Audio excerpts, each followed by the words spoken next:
did. As soon as they cross the first, good launch. And now the leaders starting to cross the first section. As they cross it, then the number board on the bottom will be correct. There we go. Battle now dropping into that would be 5th for Yannick, behind Hokula and that's how does the tire feel? I'm just thinking of the 911 car. Let's just call it that. The 911 car of the Garello team. I mean, I'm at 25 all round, so. But yeah, good. Yeah, but I think good you would driving just here. burn Chris up the loves rain to show us a bit of secret from time to time. Yeah.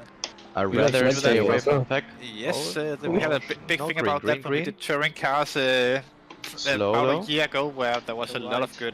Careful, yeah. Chicane too wide. Everything is slow. Everything is slow. Nevertheless, the Bentley does seem to struggle still a bit. too He wide. doesn't seem to have the Everything is pace in slow. the Bentley for Yannick compared to the other drivers around him.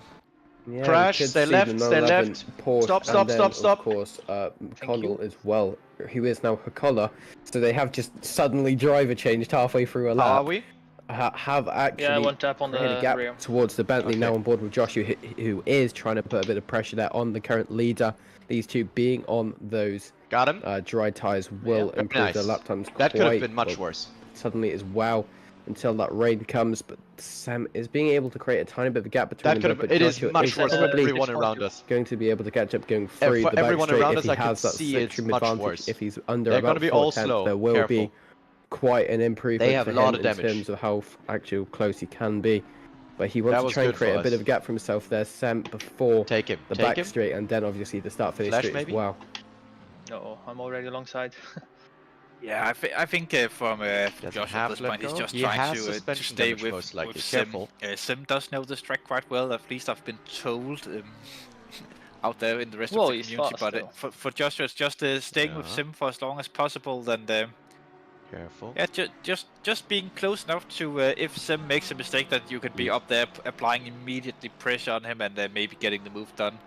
Trying the moves around the Nordschleife is so risky and tricky. We are coming up to the mud curve now. I don't want to die dead, some people choose to he break has some lots just of damage, lifts, but I think everyone will be I breaking don't know breach conditions. As all the cars around us got more getting damage. a slightly tighter run there through than the 77. Though very difficult to make one more the lap, I would overtake suggest. up here. One more braking zone here, and then we go into the carousel for the first time for these drivers. One of the more scenic corners on the track. If we stay on board here, we can really see how we go above, of course. No point. We go back on board, we can really see how the cars they drop into this corner and come back out. We'll definitely get multiple views of that throughout the entirety of the race, different angles and stuff. Pure camera porn, he is not under control. The onboard cameras are one of the cameras that aren't used that much in broadcasting, but when they are actually used, it looks really nice. As we do see that there's going to be a lot of curb there from Raphael, but manages to save the car, but does lose a tiny bit of time there to his opponent in this 777 McLaren 720S. But we do see there is a yellow flag there, the 416. Well, behind him now going through the carousel. Yes, that's the carousel. Oh, Dennis swerves. That's a bit unfortunate for him. Also, one of the quicker drivers in general. The R2E Porsche have dropped to last position at the minute, though. Still a long way to go, so definitely time for these guys to catch back up to the field. He wants to stay out until the rain. Interesting to see if this puts any kind of pressure on Dennis, because after we made a mistake, or maybe he was involved in an incident, hard to say really, but it's so mentally stressing that you know that you'll have to catch back up now. It's all about staying calm, getting into a rhythm, and don't stressing out about being last at this point. We know that they're capable of running at least in the top 15 in that second R2E car, so it will be interesting to see at least as Joshua and Sim Spenkeling are very close on the head is all clear, so don't worry about anybody else. The Dodge corner and onto the Dodge straight for the first time, where we can see the cars really stretch their legs and see who's running the lowest wings and who have the most top speed of these two drivers. You can see that Joshua, they're very close to touching the grass through the corner. Onto the straight we go. First proper opportunity around the Nordschleife for a good overtaking, but you do need lower wings to make it happen down here, and it is a risky braking zone at the end. We have seen in other races around here that cars manage to drag themselves alongside the car they're trying to overtake, but then they just don't have the top end speed to pull through when it comes down to it, when they pull out of the slipstream, but it doesn't seem like Joshua is closing that much in the toe to and stay ahead. They might be running everything is cold, it's slippery, and we don't have the pressure. So that's interesting to see, but then again, it is thing whether or not you want the comfort of the high downforce or the possibility of better lap times with the lower downforce. Good. Stay out, stay out. Around here, obviously, it could be down to driving style as well, but yeah, in general, people say that it is quicker running low downforce setups around here, but personally, I don't feel like it's that much. Everything is clear at the front. I don't think you have to defend. Sullivan's actually next to each other on the timing screen, which is a bit funny. Here's the replay of the start. Further down in the field, let's see what happens. Given the circumstances, this was an amazing opening lap. 415 it is. Gets pushed around there. That's the 34 car that does that, and then big bunch up. He does do a good job just immediately getting on the front, getting away from that apex of the corner. Yep. As we can see him dropping down that to his teammate. And you can do the fuel all the way full for now. Joshua is still applying pressure to Sim Spinkling, but Sim is not a man who is normally falling victim to feeling the pressure. Very experienced driver. Well, we will have one lap less. So he will probably just be cruising at about his own pace. Let's just do 109 liters many again. Mistakes, either multiple GT3 winner in the sprint series, I believe, reigning GT3 champion. So yeah, it's a tough nut to crack getting through Sim Spinkling at least, but we'll have to wait and see if Joshua can do anything about that. Exactly in the dry. Sim Kroll in the 33 car trying to get back up to the Bentley ahead of him. I think the Bentley does have better top end speed than most other cars on the grid, and that might be the reason why Tim is not closer at this point. If they have just recently come off the high speed section and back on a straight here, but they will also enter the Nordschleife once again very soon. And with 10 minutes on the board there for rain inbound, that means that there's less than 10 minutes until we see the rain probably striking back onto the track. Here's a replay of what happened to Danny Swerves. Let's see here through the corner. I will only watch the guys ahead now. Go here. He tries an overtake, left, right. Which side do we go in the BMW? Then he brakes, another car behind him checks up and brakes and hits the rear of him, and he's stuck on the high end of the banking. Oh, that is very unfortunate.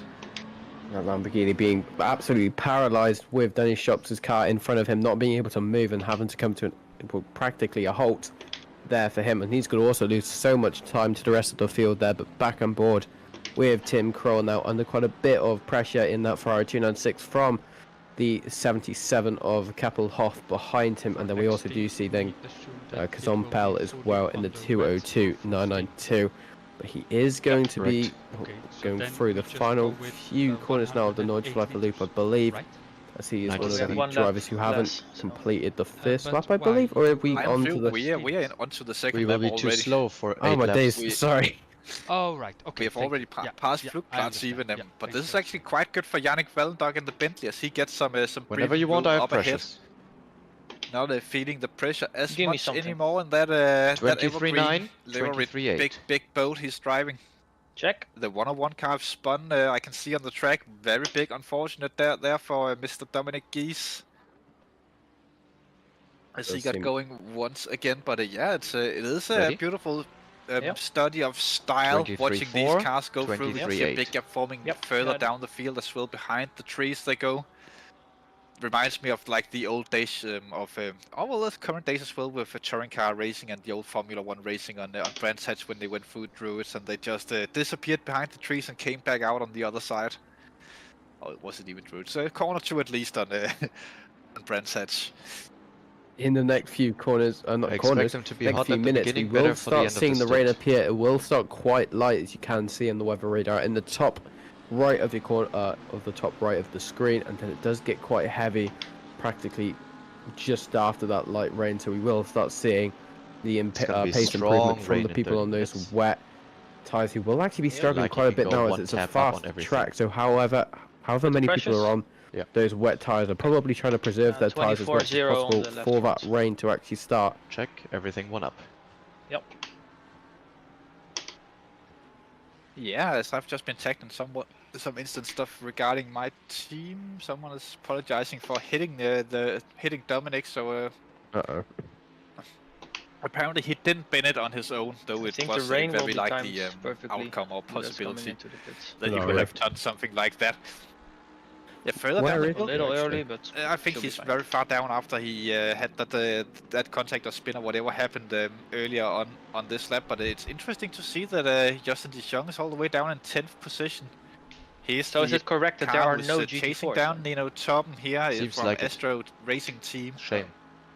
Astro Racing, one of the teams that I do remember from many years ago as well, a team name that I have come up. You are gonna do the next stint as well. Used to race for Astro, or was that some of the Dutch guys? I can't remember honestly. It's been so long, but the Astro name is a name that we have heard before. Through mud curve, they go now difficult corners. Some people lift, some people brake, some people can maybe even go full throttle around. Depending on your setup, of course, and track conditions. It is a fast track, but the rain will start very shortly, so we could potentially see a very quick pit stop round coming up at the end of this lap. Those who have started on wets, they might have hit the jackpot, or they might have destroyed their tires already in the race. Yeah, let's do the swap then. Let's get very close through the carousel. He's all over the rear of the Astro Racing Team car now, I believe, as it does seem. Jong just trying to get past at any opportunity he can. He has lost a few positions since the start of this race 15 minutes ago, where he started in P7, now down into P10, trying to redeem himself to try and get past these cars once again. Now, he was originally past, but we do see Tim Kroll as well in front of him as well. Well, hang on, I think, yeah, no, never mind. But where's the 7 McLaren gone? Is he return to garage? I'm assuming. Yep. Kopelhoff was able to get past Tim Kroll in the following few corners as we're back on board with Kopelhoff now, who's been able to make a tiny bit of a gap for himself, as we also do see now Kazan Bell and the rest of the field behind him, who's just out of sight for us there on camera. He is starting to pull away from the rest of the field, but he just needs to be under as little pressure as he can. Back on board with Jong, who's trying to get this position done and dusted as quickly as he can. Have your own eyes to the rest of the field, because he has, as you can see on the track map, there has been a bit of a gap created between the mid pack and the front of the pack, where he was originally in favour to actually win this race. So if he can get closer and closer to the front of that pack, as we do see now, the rain has started in parts of the tracks, as we can see on the weather radar and currently on your screen, just slow wet particles now. And you know what? This is very good for the Mode 11 team. I believe that Nikolaj Schröder in 20th position are the currently best placed car on wet tires. Yeah, it's gonna be proper rain. Obviously, the track is still fast, but it will change quite quickly to greasy and then damp before we go on to a fully wet track. But rain have started. Nothing to gain nice here. Slow, all right. Then it will increase for the next at least half hour. The race will increase in intensity. So this repair will be damage. interesting to see. Change tires. Who dry. Comes in for tires Is it dry? After this, dry tires. Of racing. Wet tires. Wet tires selected. Definitely have to try and keep wet tires selected. 24, 23, I guarantee that everyone who's coming into the pits now will be taking the tires. And you'll be leaving with 97 liters of fuel. If very good. Of course, the drivers do have the option to the yellow ahead. The GP track to evaluate the slow, taking the back entrance to the pits. We see both the top drivers coming into the pits. Break early for the pits. Probably taking wet tires, top 3. He will be earlier. Big over the grass moment there. Slow. Whoa. That's the 33 of Tim Kroll around. He hits the Astro Racing car. I think we did the right thing here. Further behind, he will because probably our tires will be better. a while until he can start going. Am I requested? I am. Ooh, don't do that. He's now on the Everything looks apex. good. Indicator off. That was very lucky that no one was coming. But he went on tires, the driver swap, everything good. No, he's not. Yeah, no, he's not boxing. He's not boxing. I'll just have a quick look and see damage if the getting Astro team is repaired. on... How much damage did we have? On which, no, the Astro team is surely nothing on for the price. crash that was ahead. I expect everyone else around us to stay here longer. I'm gonna start the engine again. Out on dry tires. It might have been that they fixed it, but they seem to be the only ones who stayed out so far. So be ready to start the engine again. Which will be the 990, the 420 and the 18 car. We got 10. I'm actually interested to see whether or not that the 11 car goes into the pits, because they were starting on wet tires. They are coming around Or coming onto the pit straight in just a few moments. Very nice. Nice, I have wet tires, everything looks correct. I think they were on the dries from the start of the race. It okay, looked like it, at least on my screen, behind, it did. Who are staying out. Schröder continues on track as he's on the wets. Damien De Kais on the other Mode 11 car into the pits. A lot of cars coming into the pits now to get that done. Yep, clear. And we can see everyone who's coming out the pits have gone onto the wet tires, of course. Very nice. Looks like, but it could just be a bug that some of them are on dries or came out on dries, and could also be a bug with the top three that stayed out on track that they are on the on dries. It could actually be on the wets. Now I'm just getting we were behind fed to me. When he rejoined. Not by Chris. He's making sure to inform us in the background. But yeah, you can just see the 943 car in the distance. I'm assuming he was part of quite an extreme crash earlier, having such a big gap now between him and the rest of the field. He will hopefully gain that back as we do see another 556 car also before Schumacher S's, I believe, just going wide there into the hairpin there. 556, they stayed out as they started the race on wets. Trying to cool the tires. Having a bit of a pace advantage now because of obviously it now going to it's not wet enough yet. I was just watching one of the POVs. But the issue is starting on the wet tires. They could probably have started to grain quite badly in those first 2 laps before the rain kicked in, or 1.5 laps for some of the drivers. So it might not be completely advantageous to have done that. Have to wait and see later on, or at least in half an hour's time, what happens to those guys, as von Liechtenstein here goes for a little bit of a slide through the final corner. Looks like that he's staying on track as well. I can't remember if he was on the wets. I actually think he started on the wets in that car. And tell me what he sees so I can react. Just trying to find him and see if I can get some sort of confirmation on that. Yes, he did start on the wets.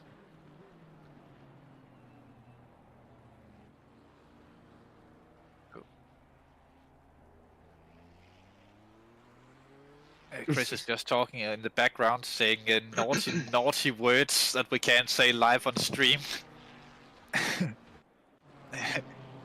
And Chris is trying to say that it's never stopped me, and I am trying to get better. You must have noticed that I usually not say the S word anymore. I use a variation of an F word, Let's go. Not the F word, but a different F word that we'll definitely be hearing later on in the race as well.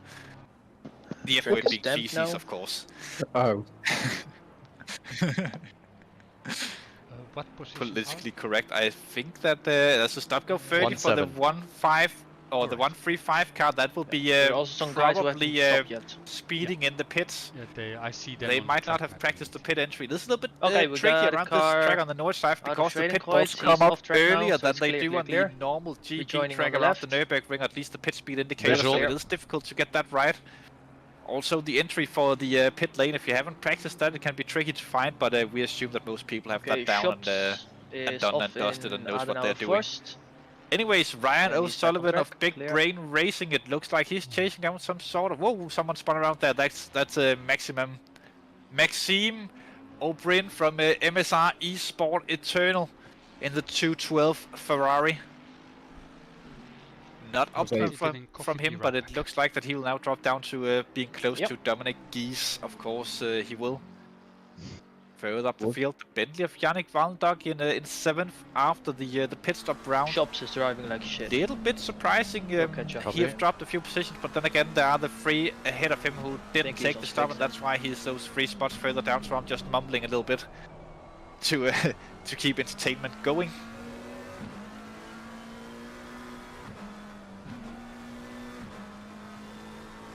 Though still early days in the race. I'm just trying to have a look on Discord and see if anything interesting is going on that we could use here. Doesn't look like it at all.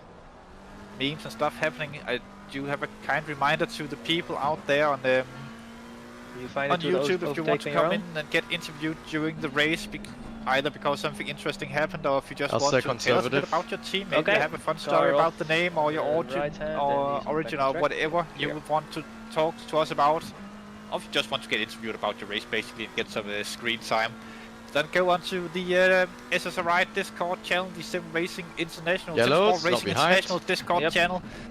Under the subsection broadcasting, there's a voice channel called Interview Waiting Room. If you drop it there, we'll try and drag you into the commentary booth as quickly as possible, and try and ask you a few questions and hear a little bit about your team and yourself, maybe, and how it's going.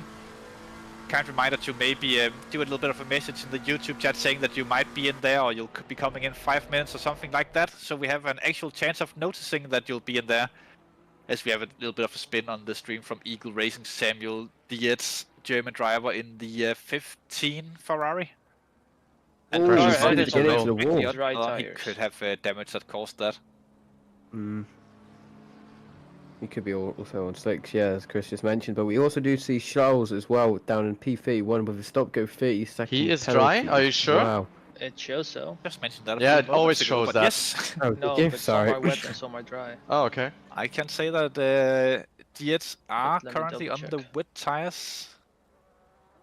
But I think it would be interesting to see how the top 3 drivers are going on, because they are estimately on dries, and we can see that Sim and Joshua are actually catching quite a bit up to them on track. Though still 44 seconds from 7th up to current race leader, the 990 Gorillo Porsche.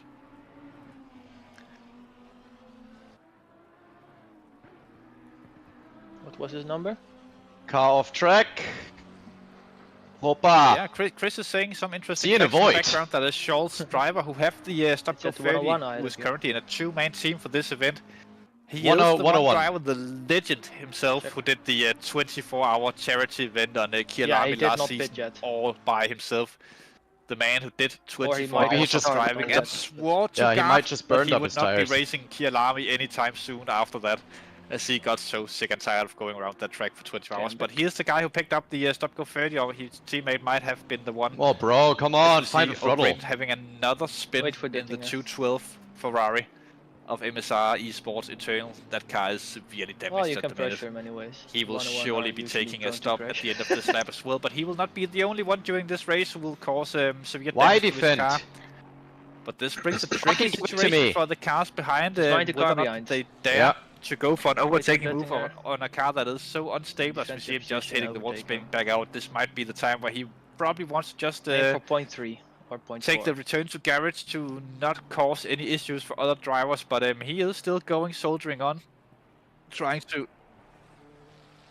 avoid the time loss of holy shit, returning to garage, of course, and losing the lap. So yeah, let's just hope that he keeps it out of harm's way of the other drivers behind, as I do think it's the 79 car that will be coming up behind shortly, the Wild Things Racing car.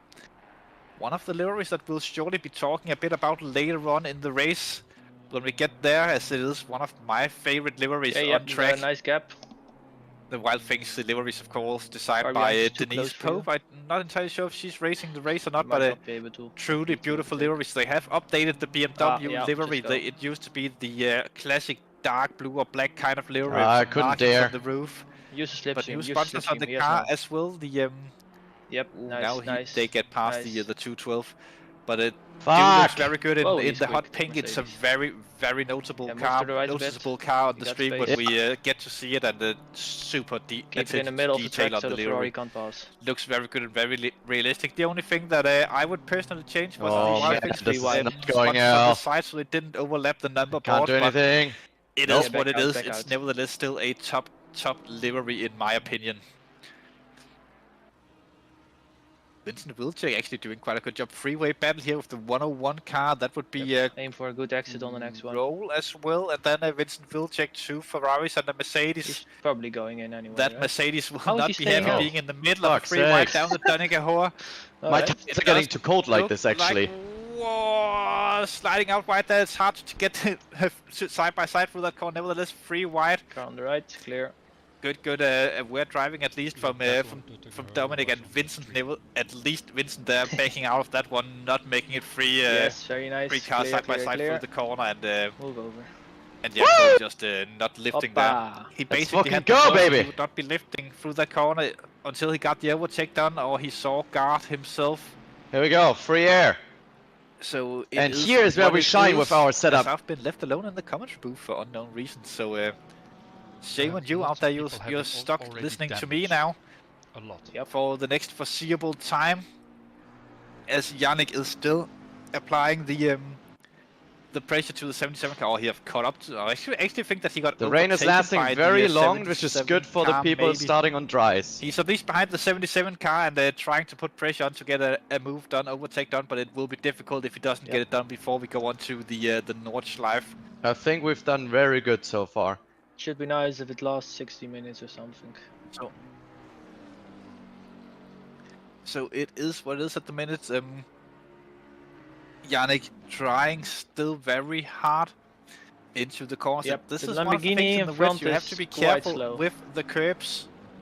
Seems to be very uncertain. Not every time that you want to take. If you have practiced the track enough, you'll know which curbs you can take and which curbs you can't take, depending on how your car reacts to obviously the slippery painted concrete. Nice. Good send. Scrubs in the pits for tire change, I presume, or damage repairs. Might be both further down the field. As Sim is now just, as we do see, one of the three cars who stuck it out on dries have boxed as Sim have moved up into third position. Or maybe Sim have just made the overtake. Actually, I think he just overtook Stay with him, car on just track to be for, my eyes. for the position. There's Engelhardt there. Back on track, yes, that's Torben, who have been overtaken by both Sim and Joshua, and Sim have managed to gap Joshua in that sequence. You can see him anyway. So he will be looking forward to. Okay, so actually there must have been pits because both Sim and Joshua now 1 and 2. So I feel like all three cars that stuck it out on the first lap, they have gone in to take the wet tires. At this point, we could go and confirm it, but alone in the commentary booth, it might not be that easy for me to go do that kind of stuff. Sim attempting to increase the gap, and it does look like that he's managing to do so. It is still early days in the race, and everyone knows that a big gap early can quickly be a deficit later by just one mistake, especially in these tricky conditions. Okay, Sim goes wide there. Here. Onto the grass, he doesn't get the car too unsettled on the grass. Good aware driving there from Sim. It is easy to just slam the brakes once you get the car out there, and then it's impossible to get it saved after you have done the braking on the grass. The tires will lock and you'll probably start to spin the car ever so slightly, but Sim managed to save that one. Good driving from the Sim Racing International team, currently driven by Sim Spenkeling. Driver change in the 911 car. Now it's Pika who have gone into that car, taking over the machinery, the Gorello car. I think that was from Casignan. I'm not trying to pronounce that name more than I absolutely have to during the race. But yeah, he is now in the car. Chris Pika from Finland. He's trying to get the move done on Nikolai Schröder. Nikolai, who's out there on the used wet tires, as he started on them, or at least older wet tires than Pika. Nikolai just slots in behind Pika there, as he knows that it's not his battle to go racing with Pika in this particular event, at least at this portion of the event. You never know what will happen later. He could be up to challenge them, or the Mode 11 team could be up to challenge the 911 team. Yeah, as the day goes on, or the 24-hour goes on, when day becomes night and night becomes day again. The Danish-German driver of Nikolai Schröder in the Dutch Mode 11 racing team. What is Nikolai doing ahead? Is he feisty? Team looks like it looks like the Mode 11 car does have some sort of damage down the front. He must have been in contact with a wall or another car very careful at some point during these first. It's nice to hear if 2 cars ahead of me, if they're like doing stuff, then I'll take more gap to crawl. I'll keep you updated. But nevertheless, he is keeping the car in a good position up in the sure. 12 at the minute. I just don't want to be too close to him. Getting the start on the wet tires, as we have 3 Mercedes here next to each other. It's Dominic Gies, Carl van Horn, and Aaron van Doren. At this point, we don't expect Aaron to have started too much daytime drinking yet. Also, one of my favorite liveries that we will probably also return to have a talk about later on in the race. He seems to have to run on Carl this time around. Yeah, pressures are too low, 28-0 all around, at least they're balanced. Okay. But I don't think it's enough to get the move done. Medium red is these identical cars. Obviously, there could be a difference in setups from them, and they are actually getting company now from behind from Steven Mackenberg in the 415 Aston Martin. Keep close to Carol. Very interesting to see how quick that Mackenberg can get through these three drivers as Mackenberg are. Only Nikolai and Usually a bit quicker than the trio of Mercedes up ahead of him at the minute. Nikolai very slow. But the three Mercedes might be busy enough just focusing on themselves up to a mud curve. Once again, difficult corner, especially in the wet as you can use the rear end. It's all about getting it done correctly. You might want to tap the brakes in the rain. Normally you just lift off and gear down into 5th in the Mercedes. Aaron van Doren goes a little bit wide there onto the grass. Be careful, he's braking in weird spaces. Just yellow ahead, clear, none of your concern yet. Okay, I'll just do a quick, we can see Russ in the waiting room, we'll drag him in just a second.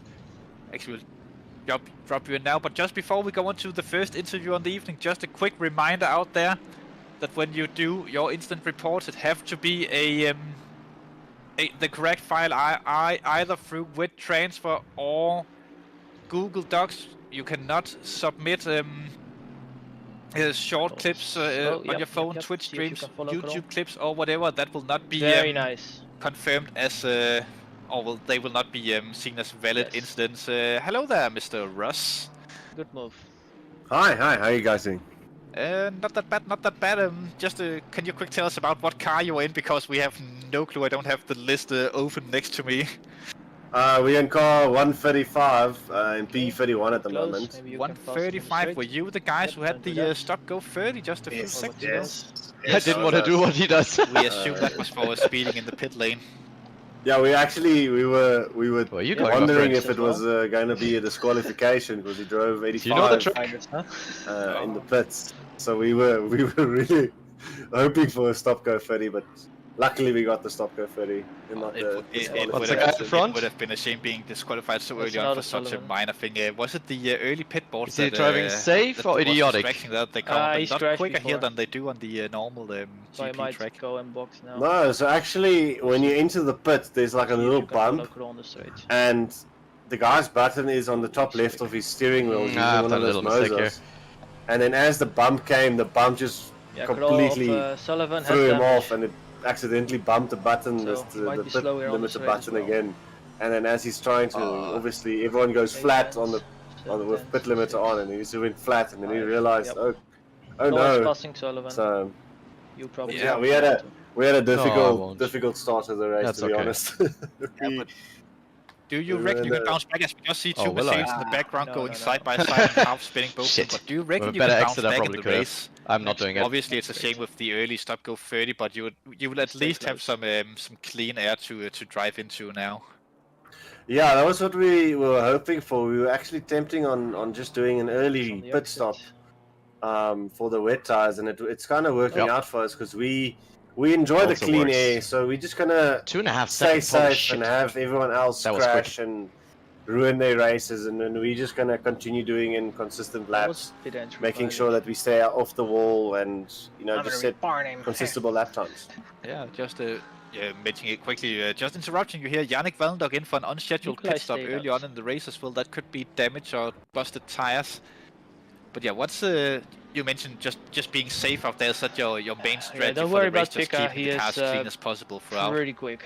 Yeah, we actually did practice in the BMW M2s because that's what we use for wet with the practice is probably one of us because it's basically the same amount of downforce and braking zones. So we use those M2 CS cars as a reference point, so we know where to brake and what corners where to take. So when it comes to heavy rain, we should be pretty quick, like mid-pack quick. So we're hoping for a top 20 finish, maybe a top 15, but at the moment it's a long route, 23 hours to go. So let's see where we go.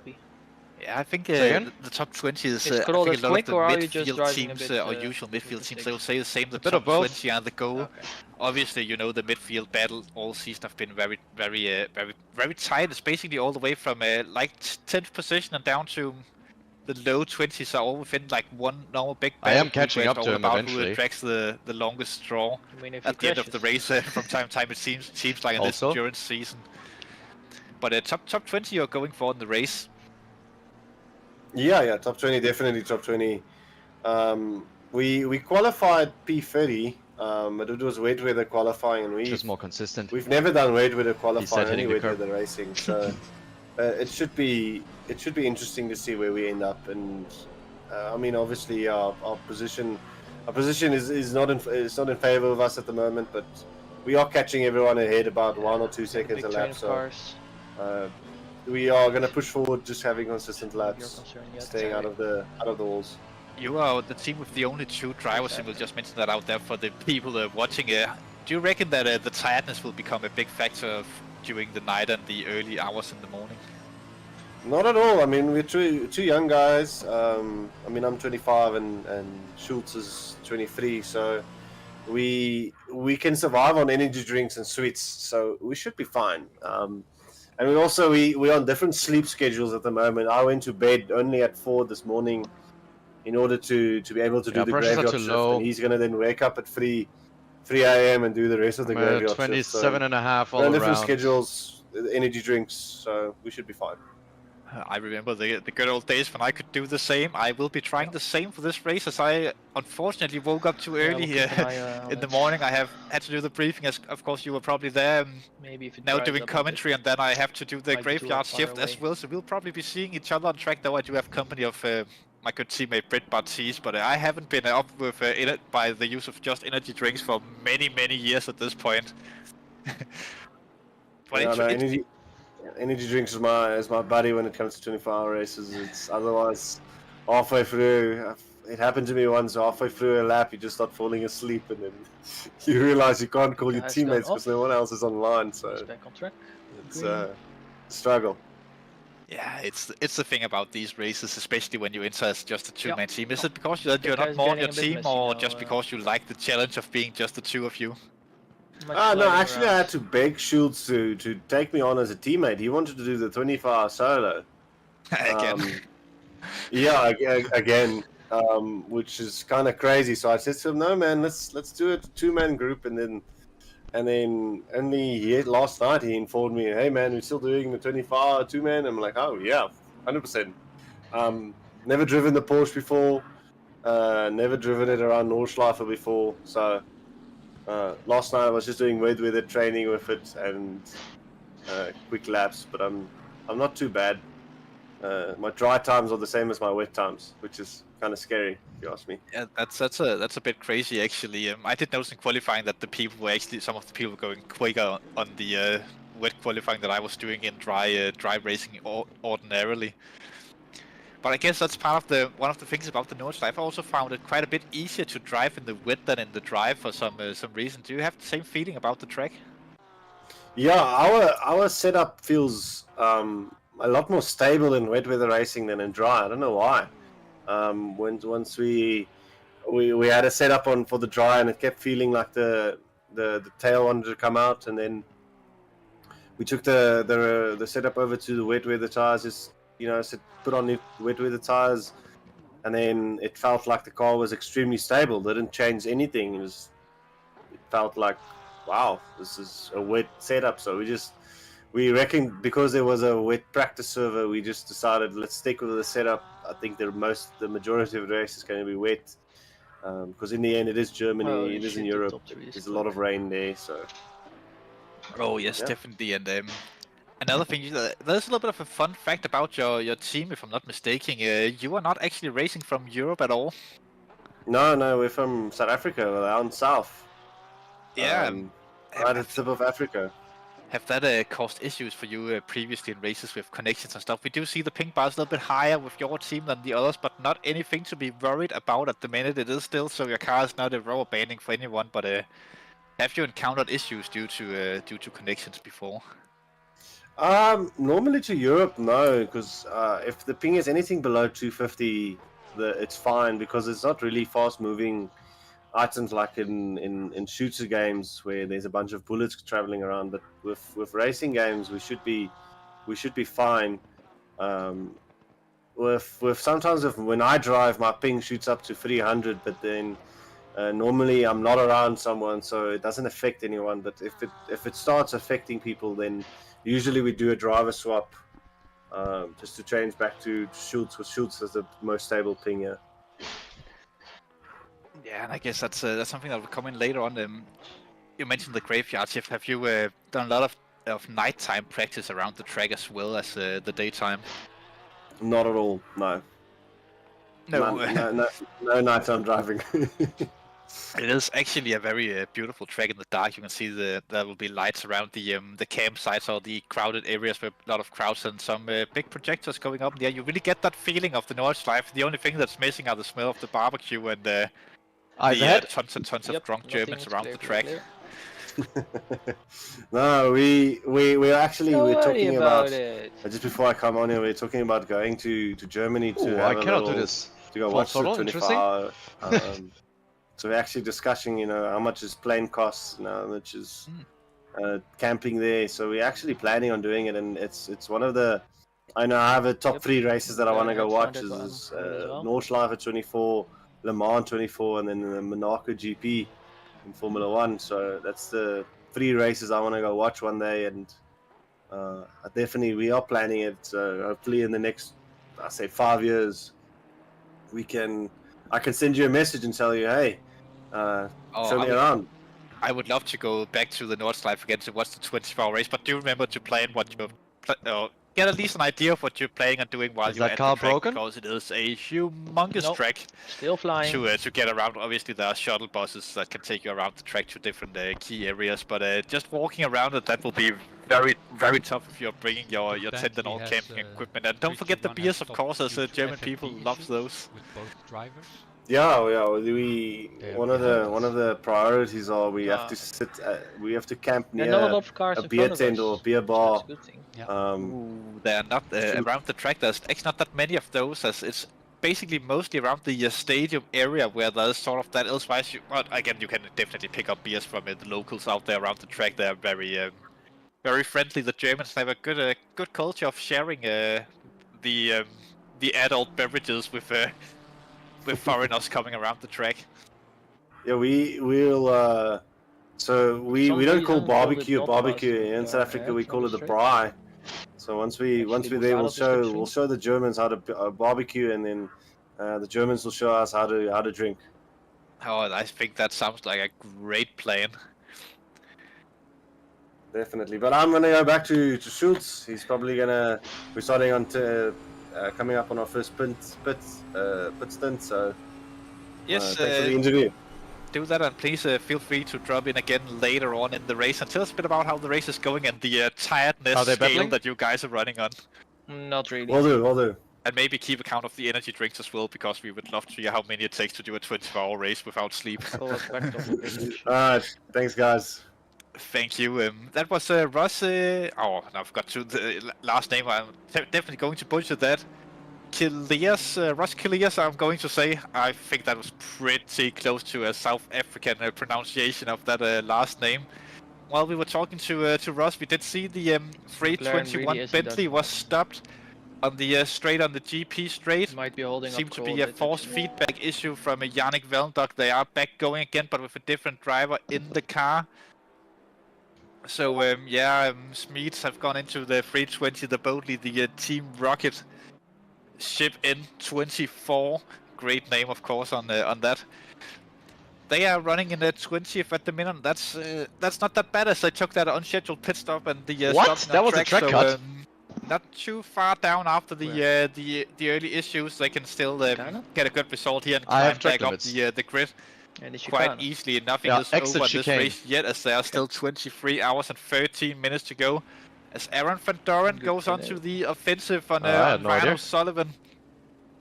We did see I was off throttle even, and it wasn't even on purpose. That Aaron Van Doren have cleared the 2 other Mercedes cars that he was in a freeway battle with earlier on. I didn't think we had to be worried of track cuts today. Calvin Horn on Astro Racing and Dominic Gies of the Untalented Motorsports team. So good to see Aaron have a great pace around the Nurburgring Nordschleife at least. Challenging O'Sullivan for 13th position, still quite far behind Maggenberg, who really managed to get through and just clearing these drivers. Light rain in 30. We can clearly see how Aaron's car is moving around quite a bit. Going through the corners, it looks a little bit more loose than the 14 cars of Ryan O'Sullivan. I can't remember the team name. I have 38 minutes left. So get the team name down in the bottom. 3 laps. Big Brain Racing, that's correct. It's I'll just empty the fuel tank. Racing team. How could we ever forget that? Let's try and remember that for later on. But look at that. Way different lines through the corners. 6 cars causing yellow flag on the GP track, but different lines between O'Sullivan and Aaron Van Duren. Might just be a matter of O'Sullivan being a little bit more basically safe 13. with his car than Van Duren in the Mercedes. We know that the Mercedes normally likes the curbs quite a bit more than the Ferrari. Yellow. The Ferrari have historically seemed to be a better weather car. So interesting to see how this battle will pan out. Aaron, of course, later in the race he'll be super drunk. I hope we get to hear from him or his teammate Anthony Horst during the race. I'm not sure if they have third. Oh, they do have Wagen Marcus in the team as well. Maybe we can get a word from him at some point telling us how drunk they actually are on a scale of 1 to infinity. The 202 car have been around there for a little bit of spin. Dropped into his 7th position now. He only got overtaken by the 420. But this means that that Pika in the 911 Garello machine is getting a little bit closer to the MSR eSport Premium. I don't dare the chicane. Jan-Rik Plius. No. As he goes straight into a wall once again and taking quite a bit of damage to the car that time around. Crashed into the wall. That could be an issue as he has quite a long way around the track to get back to the pits and maybe get that sorted. I think that was track clear. We're mentioning the drivers who started on wet tires. They are coming up onto their pit stop windows in not that long. As it's a 68-minute pit stop timer, you can't go above that on your stint or you'll get a penalty. Yep. No, I think it's a drive-through or something like that, but I don't think anyone will actually go above it, as everyone knows it was mentioned on driver's briefing and it's been written down on the endurance bulletin board. But yes, the drivers will have to be mindful of that 18 minutes until we reach the stint timer at this point. Basically 2 laps and a bit around here. Well, more likely to be just about 2 laps in these conditions. Interesting also that the rain will be decreasing in strength for the next 30 minutes at least. Just about to say hours. I'm surely hoping that we'll see some dry track conditions at some point around here. As Aaron is doing everything he can still to try and keep with O'Sullivan. It does look like on these parts of the track that O'Sullivan is gapping Aaron Van Duren by a little bit. Could just be nerves from Van Duren, who's doing whatever he can to push it up. We have a spinner here, the 22 car. Ooh, good smile racing. I don't think he is smiling at the minute. Sarachik from Poland in the 22 car dropped into 21st position from 19th. That means that he is behind Bentley, who had the forced feedback issues not that long ago. But this is the thing, everyone will make these mistakes, so he might be smiling later in the race if other people make larger mistakes throughout the event. That will promote him further up the field, of course, if that happens. Tim Kroll doing a good job so far in the race, up into 10th position. Very, very close to the 93 car of Skeen. The log driving team. Also been around for quite a while here in the community. Seen them in a few different cars over the years. Opting for the Ferrari for this season.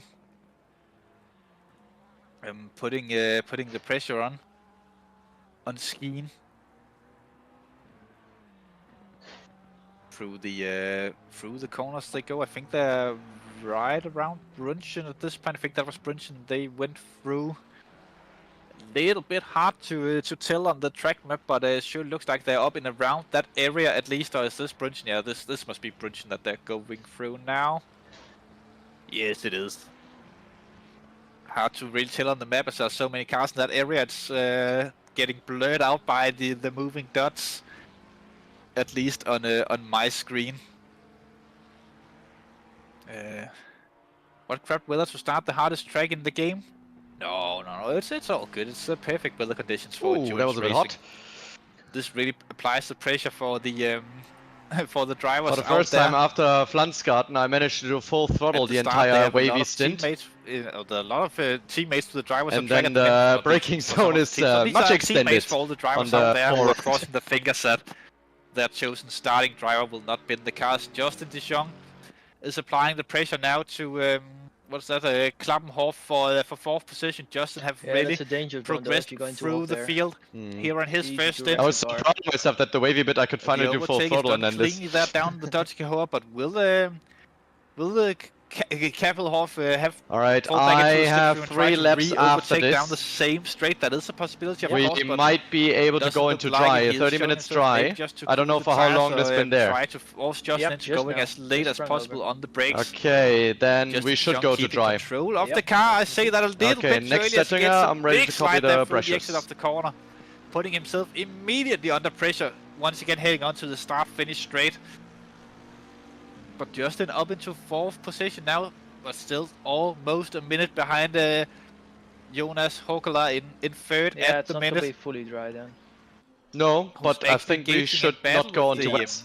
No, 723 car. This again plays exactly into the hands of the guys who started on dry. Finish driver will be, well, I wouldn't say he'll be used to the wet, but he'll be used to tricky conditions at least with all the harsh snow and icy conditions up in Finland. So I don't think this weather bothers him too much to drive around in. 1 hour showers. If he manages to get through and up into 2nd, then he'll only have about 5.5-6 seconds up to Sim Spenkling, who's still discreetly leading this race, just soldiering on in the front, staying out of trouble as much as possible.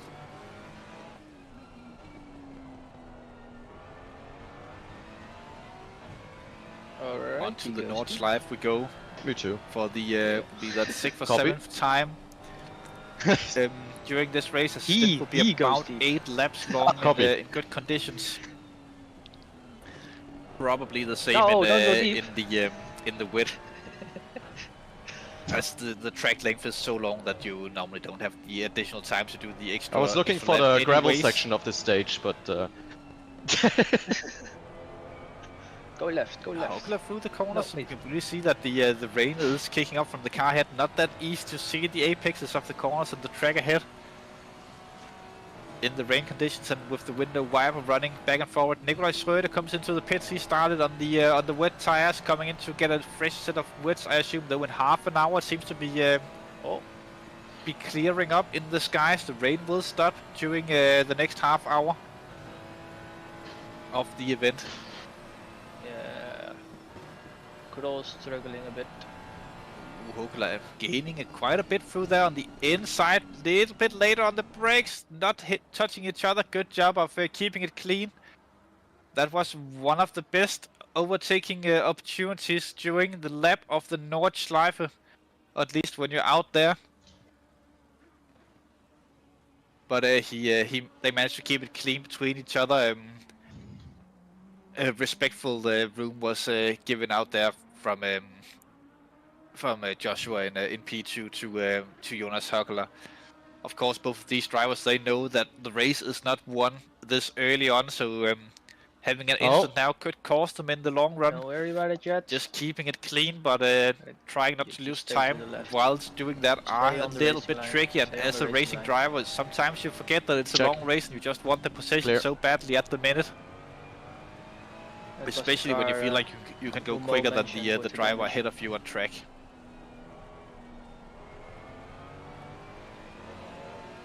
.202 into the wall once again, further down the field. Very nice. Or 202, I think it was, not 212, but nevertheless, Obtain here in the 32nd position, right behind the Wild Things racing car, who we did see have a little bit of a shaky start to the race. They have swapped drivers throughout. Here we go with pictures of the 202 car, the MSR Esport Crinium car of players. Yeah, that damage could have been from before, where you saw him going into the wall as well.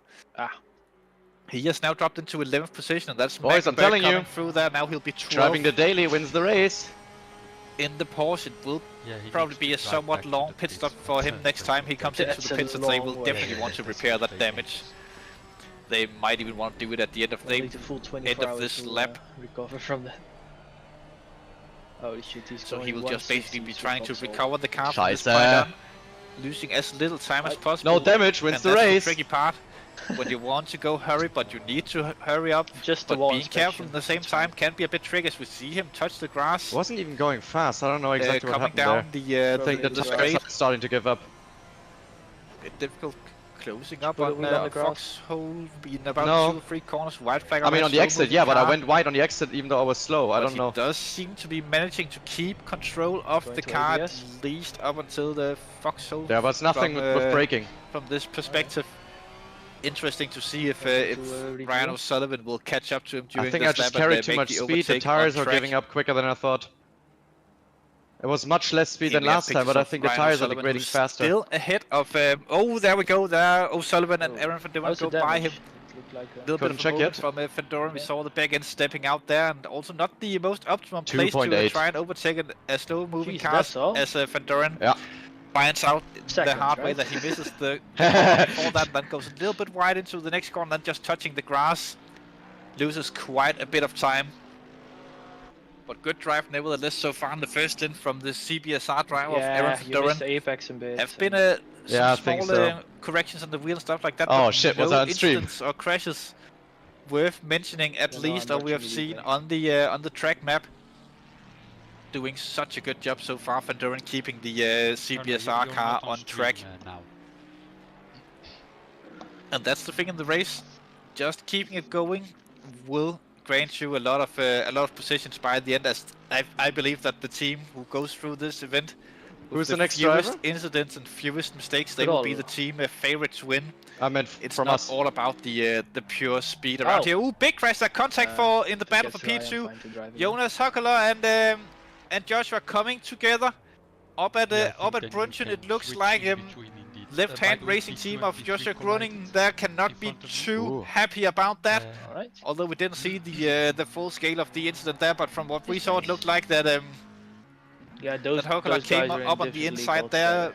Ready for the dry tire pressures in the Döttinger. Again, the difficult corner to overtake at, and that's what can happen when you attempt the overtakes around the Nordschleife, and not the easiest place to get overtakes done. Car feels completely fine in the world. So Dominic German behind Dominic Gies. Battle for 17th well, position. It is dry now. The Canadian versus the German.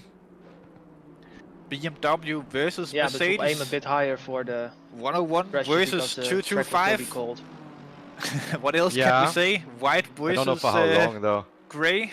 Yeah, it will get some pressure drops with the curbs and all. So. Yeah, I agree. You choose. But they are running at least 310s. Now they're actually on one of the longest straights in the track. 310s compared to normal temperature range. Guys, at least in the dry, in the rain, they might have. I don't know what compared to, mate. A bit earlier. Podium hunters down in stock dry temperatures. 18th position. Getting very close there to Dominic Gies behind the trees. You do the math, I put in whatever you like. They're very close, flashing the lights there from the 225. Kind of driving a car in the wet around Nordschleife right now. He is definitely wanting to get this move done. He might be feeling like that he could go faster than Dominic, but remember these two cars, they are racing for position. So Dominic doesn't have to give up anything here. Through the carousel we go. Good look we saw there with the cars dropping into the banking of the carousel on the concrete area. German falling a little bit behind now, but that could just be because of the differences in the carousel. Where's the link? And where on the track these two drivers have their preferred areas of the track, depending on speed, of course. The sheet. Those who stayed out on the in the endurance sheet. Started on the wedge, they will be, if they haven't pitted, then they'll be coming in shortly. I believe that the number 11 car of the Mode 11 team already pitted and swapped Nikolai Schröder out for Andrew Richardson in the main Mode 11 car. Yeah, no worries. Also interesting to see that they were running a completely different strategy to the sister team, the Triple 11, the Mode 11 B team, sort of say. Even though it's hard to call them a B team with such prominent driver names as they have in that cars, well, with Damien De Kaiser currently driving it. Turns out it was German not on the 2.8 inside seconds of damage, but Geese. 30.28. Through Brunchen, they go and they manage to make it more cleanly than we saw. I didn't have the Joshua tire and selected. Hokola do up in the front of the field. Yep, that sounds more like it. Okay. Good to Feels see right that they, though, like the car feels got okay. that done. That's just unfortunate Nice for 30 overtake there seconds right there. For 17th position in the Yeah, race. just We be can see Barrett. that Engelhardt Yeah, is of coming course, up of behind course. them as well. I think 57 is And now the Dominic is estimated immediately under pressure by pit the stop time. R2E car. Okay. As they both run wide, no, catching a Captain, little bit of the grass there with the two toegang nodig. German manufacturers. Oh, And yeah. that's a slow-moving car up ahead. That must have been the... who was that? I think that was the 202 car that we just Are saw. you noticing the damage now? Who's still trying to recover the car No, back no to the additional pits. damage, just Als het goed is heb je hem nu wel. longer braking. Let me check. The tires are really giving in. Yeah. They don't recover after Döttinger, they're drop and drop and drop. Engelhardt and Gies will come onto the Donica horse straight in just a few seconds. Looks like that Engelhardt can carry more speed through there, but he had nowhere to pass Dominic. Bumping Dominic, bump drafting him onto the Donica horse straight. As that Porsche will surely be looking for a Fuck, move that was down so unnecessary the the off there. No worries. God damn No it. worries. No worries. Moving Lisa. out to the side, No does he have the worries. straight line No. speed to make it Focus. past the You're Mercedes? doing a stellar job. Keep on going. We saw Dominic in this exact, or almost the exact same situation I earlier don't in like the race, scratches just on with my two daily. Ferraris next to him. It's just a polishing. And Dominic have to fall in behind here, but do he live for the king now? That's the question, because he will have a lot Imagine of if it's dirty air at the 24-hour race where they polish the car. being so close behind another car. Coming into the braking zone, who brakes the earliest, who brakes the latest? Looks like that Engelhardt brakes a little bit slightly later than Dominic, but Dominic carrying more speed through the first part of the corners There are no anyways. pressures for you in this sheet, Vincent. As Engelhardt now will be looking to chase down Put it dry. Am I driving or you? Yes, no, not please. Who was the That's a good point, the German, of course, as we saw Dominic diving into the pits there. Probably for a fresh set of tires, which will likely be wet once again, and a new driver maybe, and I think that would be Timo Sitek taking over the 101 if I'm not mistaken.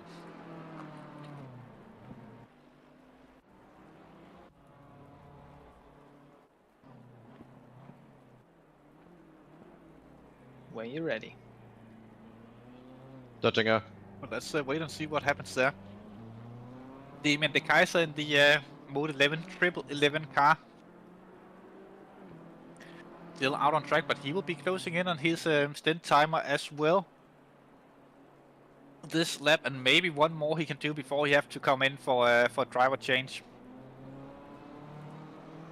Oh man. Pit stop, nevertheless, doesn't have to be a driver change, of course, but a pit stop. Oh, that's yellow flags caused by the 69 car this time. After having praised Aaron van Doren so much earlier in the race, he goes out and makes the mistake.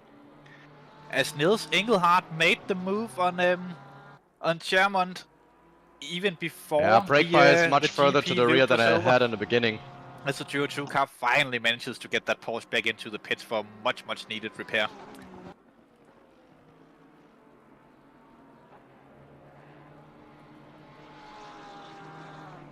Now we just have to remember next time we see the car that there might be a little bit of desync on the screen, so the damage might not have repaired on our broadcasting screens. Even though it will be coming out the pitch, hopefully without out damage and fully repaired.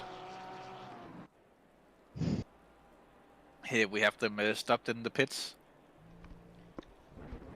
Upping down. Oh, look at that! It's all clean all of a sudden. Oh yeah. Car Not slides that long wider of here now with pit tire stop, wear. actually, It's a very considering mechanical the, corner. damage repairs they had to do there. Okay. So Even now that I hit not, the terrible apex. for them. I wonder if they forgot to put in fuel, or they might not have had to take a full tank of fuel this time around, as they might have been in not that long ago. But coming out in 29th position, which means that there will be one spot behind the 153 car, the South African team, with just the two drivers we did hear from one of the drivers earlier on. Silly. Here in the interview. It just happens so slow. on It's the, like super broadcasting stupid. room. And if you're out there and want to get interviewed as well, for some reason, please check into the interview waiting room and we'll drag you in. It doesn't matter if you're racing for the top positions or the bottom positions. We would like to hear from each and every one of you, as As all teams and all drivers have a story to tell, we believe, and we'll find the story no matter how deep we have to dig. Diggy hole.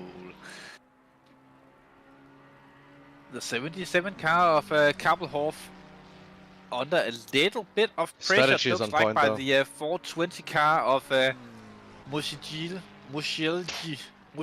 I'll just say it like that. Mushelji. Whatever. The 420 car. It does look like the Ferrari have the pace in the wets.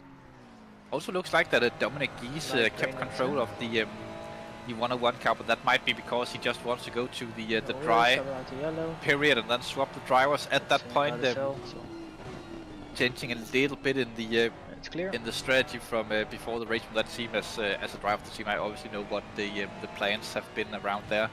Ooh, Mutkurve as well. Just trying to make sure that I know when I actually have to take over the car myself. God damn it, I missed something, and Chris just says, oh, in the background, and I come back and there's a car spun around. It's the 77 car in the carousel. Right in front of, yeah, exactly. And Chris will just relay to me in the back of my ears what just happened, so I can get an opinion on it. I'm already at carousel. Stupid delay. Solo spin from the from the 70s. I recommend in the rain in carousel TC1 and then back to 5. We've actually done a pretty good, Much quicker. first stint, I would say. So far, for the still a good stint, even with that spin currently in 6th position. Big gap to Pika there.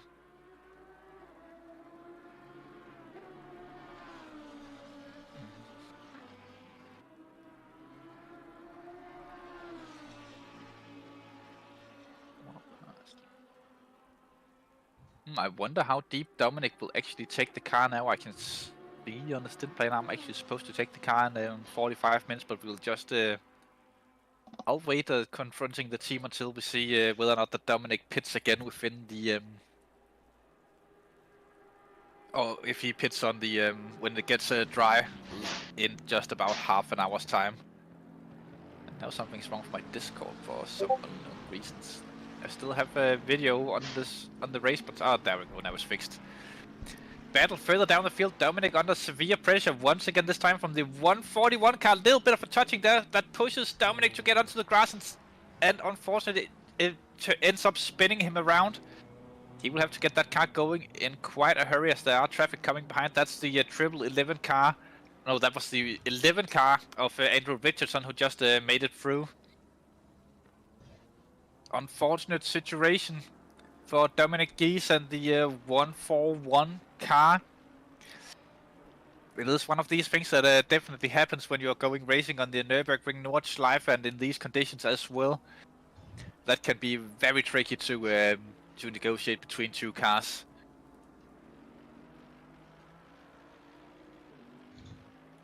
But it is what it is, I presume. Same thing. Are you okay? Alright, pressures. Yep. 25-1. Yep. 25-4. Yep. 25-1. Yep. 25-1. Yep. 25-1, 4-1-1. So we are Fuel 109. Chris wants to know who we should go on with, but I feel like we can ask the YouTube chat that. Any particular car that you guys want to see on there, we'll go to the first car. Yes, that, 14 minutes, 19 liters. I'll do one more. We are currently on the 212. We'll have some... that's a good check. Some minor damage that he just lets the... I think that's the Sim Racing Holland car that he just lets past. First car number we see in the YouTube chat we will go to, so please write the number of the car that you are supporting out there. The anti-storm of Sim Racing Holland. 10 minutes still rain, so you will still have rain. Position in the race. Don't forget to select me as driver. I will next Stöttinger. Alright. So it is getting intense. Yeah, brake bar is much further to the rear than the car can brake. I need a handbrake for this turn. Everyone out there trying their best to just stay clear and clean of these walls.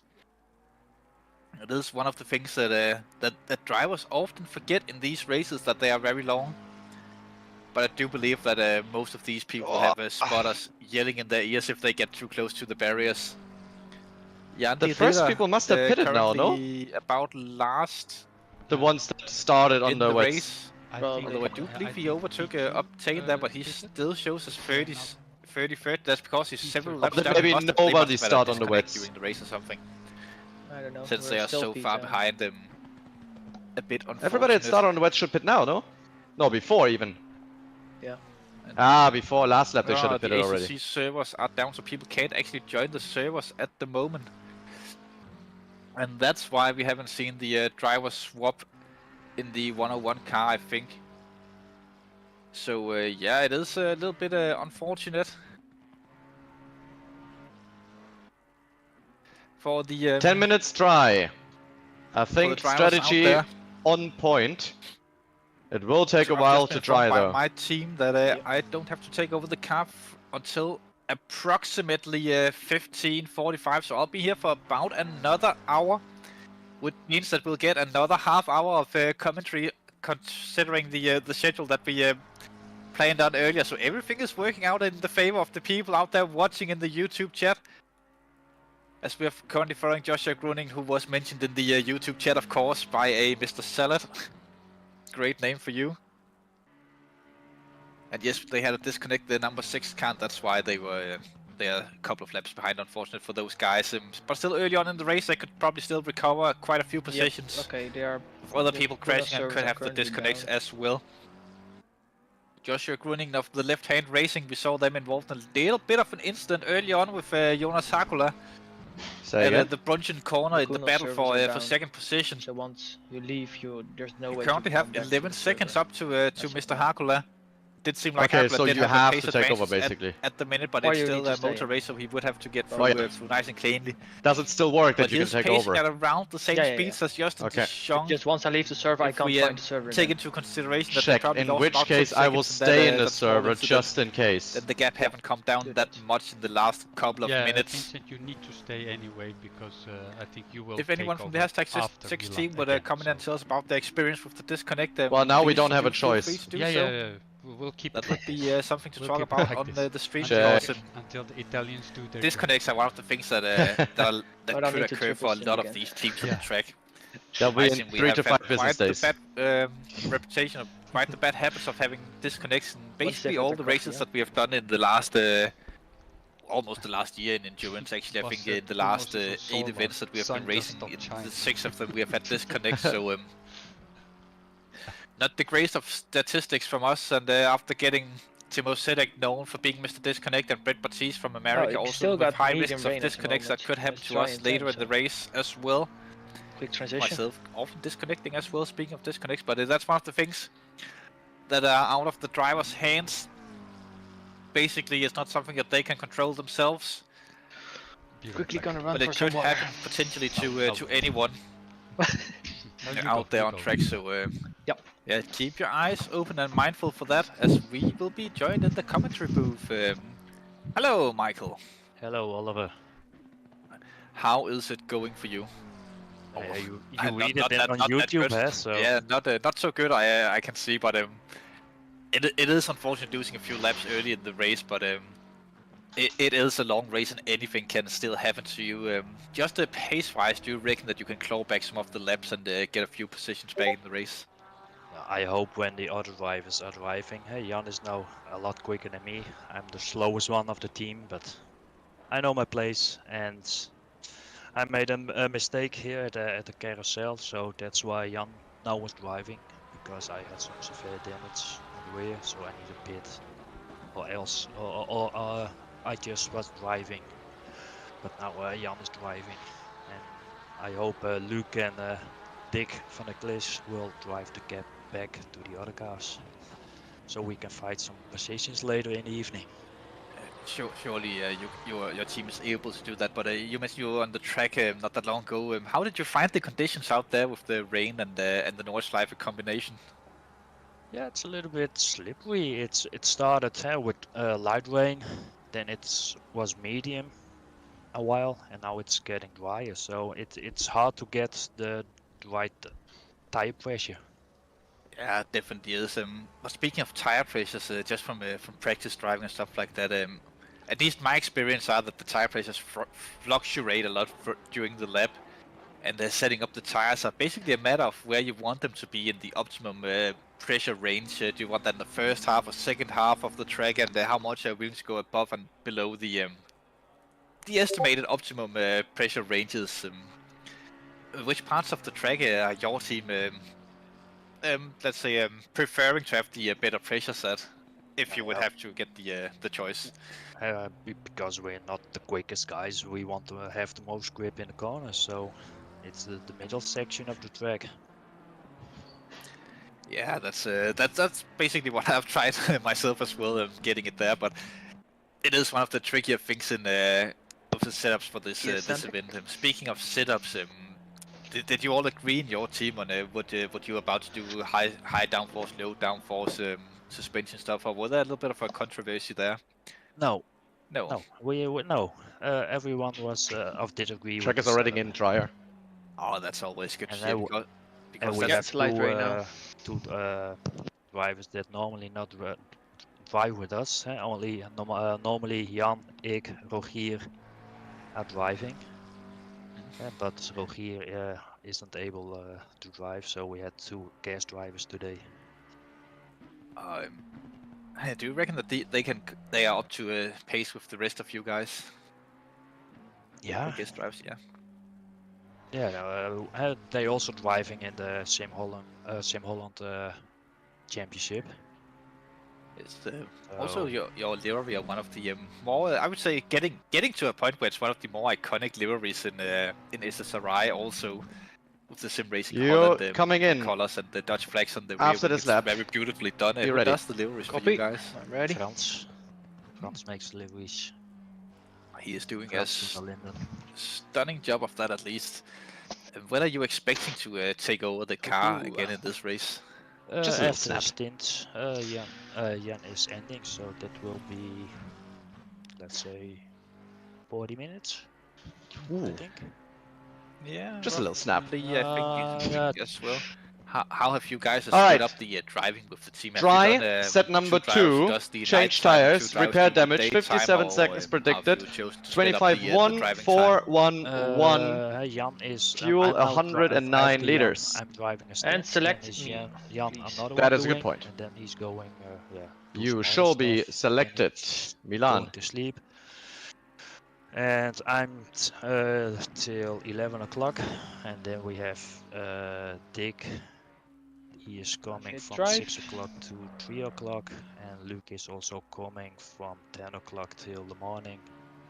So we split up a little bit. Yeah, I think a lot of teams are doing that. I know that there are some teams that just choose to do 2 drivers doing triple stints in the night to try and optimize his sleeping, but doing triples on the Nordschleife, do you reckon that would be too much of a pressure on a driver because of the difficulty of the track? As the one-on-one car spun again, unfortunately. Yeah, I don't know. I'm not. I'm driving not a lot of double stints or etc. But I like to drive one stint, have one. 57. Stint, guy behind will overtake. And then drive another stint. It should dry up like now. That's also my preferred way of doing things, but I know that some people will do the longer stints throughout the event. I will put also 59 again on the brake bias. It is wet though. Actually, I put the first one. Maybe that's 58 or 6. Check. Or maybe in another racing league. 30 seconds. I skipped. I did the last charity race. Suzuka, yeah. Yes, that was also in dreadful conditions from my memory. Yeah. So, for most of the did this car remain running last time? How did you find the experience so of that? Because the 24-hour races are quite a bit different with the normal, all these 12-hour standard duration races. With you have to do the second day of driving. Still as well, very wet. 5, the teams and the tires really starts 3, to kick in there. Did you find that to be an issue 1. there, or was it just smooth sailing? Still running. Oh, Vincent, that's driving a bit. No, yeah, I love endurance races. We're getting out now. We don't want to quit. What's happening? That's also we driving again. We want fit to finish every race. Is it a 6 hour or 24 hour or wet. Stay on the tri patch. Yeah, and you know, Don't make that's them the grain. spirit that everyone should come into these endurance races with, because even if you have a very bad start dangerous to a now. race in an endurance race, Maybe there's still TC7. possibilities for position skate later on, and at the end of the day, it's all about having fun, and what's more fun than doing these challenging maybe a higher races. ABS. ABS is 1 for now. Correct. Oh, yeah. It should be 2. Well, we did see with your And maybe disconnect, TC7. but if we took that out of the equation, where For do you reckon that you guys could have finished them if everything You went went TC4. well for you guys in the race? Normally our pace is between 25. The dry line, is it just the racing line? Around Because 25. it doesn't look like the racing It line. depends the racing also line. on the field. Yeah, I think today there are less drivers of less cars. And normally we have 40, 45. Yeah, about that. Yes. Okay, I'll be staying with you. If we have 45 cars, then I'll we're write a little driving around report. 30. So I think today was 25, 30 was possible without a disconnect. But you know what? Anything can still happen in the race, and other teams can get into a big issue. So keep your hopes up. That can definitely still be a goal. Yeah, but I always have with the endurance this season a disconnect. So I hope it's 1, but I think there will be another one. I'm crossing my fingers that that won't happen. As 1-on-1 car spun once again. Dominic. I know the feeling. In my team, it's also usually me who have the disconnects as well. Happened, I think 6 out of 8 times within the last year. It's never a good feeling. It sort of have the letting down of the team, but it's not something that you can control yourself with disconnects, obviously. Yeah. And No, but I also don't know what the annoying, the problem timing, is of the disconnects. I'm also with The my best we could teammates do. on It's Discord, the best etc., anyone can do. There I don't have a disconnect, so it's something between the connection of my computer and the server, I think. But what's the problem? I don't know. I diagnosed my disconnects to be the same sort of issues, that it's from the PC to the server somewhere, but it is hard to say whether or not that's being instant. That's just a little bit fluky from time to time, or if the PC gets too stressed, or it's a server thing with too many drivers actually joining the server. So there's a stop go 30 penalty now for the 27 car further up the field. That could be good news for you guys, as they will come a little bit closer to you guys. Obviously still a long way up to catching those guys, but every second counts, I guess, in a race like this. Yeah, well, but we're gonna finish the race, and that's our goal today now. And what's the position, we will see. What are your strategies for like keeping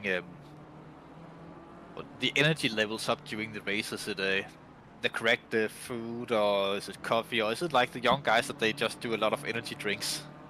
No, I know it's coffee. We're not a young guy team. Jan is I think around 50. I'm 40. Dick and Luke, I don't know, but they're a little bit younger of me, but not the young generation. So for us, it's coffee. It's the coffee team. We'll refer to you as the coffee team from this point on. The 6 car. At least try to remember that. Definitely. But I will go back to Jan.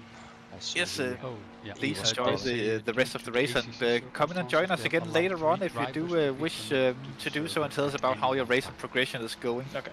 Yeah, I will do, and you also good luck with the driving, and your team, of course. Well, feel free to try. Yes, thank you. We'll try our best at least. No. Good luck. Easy there, huh? And still wet. See you on track. Yeah. Yes, that was trying to pronounce Don't the last drain name, the tires. always butchered, but Michael Hausenga. But I think we'll stay for a little Hausenga from the Sim Racing Holland team. Unfortunately, currently last on the in the field after an early disconnect. But it's good to hear that they're keeping their spirits high, and they're still racing to finish the race at least, and trying to catch up to as many drivers who probably will have issues as well later on in the race. So good to know that they are still in it to 1 minute and 10 seconds over to compete. Still faster. Expected before the race, like a 25th position and stuff like that. It can still happen for the team. It's all a matter of what happens during the race, as Dominic have gone back into the pits. I think this time he was you're from all the car alone. You have your own eyes. I have to heat Civic. up my breakfast because I still didn't eat it. As Ooh, CBSR car goes very wide there onto the grass in a little bit of a battle pack there with... You're able to? That's at least the Ferrari of Ryan O'Sullivan, and that's the McLaren of Skeen, I believe, as well. Careful in the mood cover. Those two have caught up too, so Skeen, the Norwegian driver of E1 SimSport, Aaron van Doren of CBSR, and Ryan O'Sullivan of Big Brain Racing. Close to each other on track here with 22 hours and 30 minutes to go. Jesus Christ, that's a long time when you think about it. I do think that that Crystal in the background are happy that there are other people doing camera work during this event, that he won't have to sit there for almost 20 hours like he did during the Kialami event. But yeah, remember to show some appreciation for the guys controlling the cameras as well during this race, as that is a very demanding job. They are trying to obviously keep track of everything that goes on the track, relaying information to us guys, putting the words on there. Good work as Aaron van Doren gets a little bit squeezed off the track, that looked like, in the 69 car.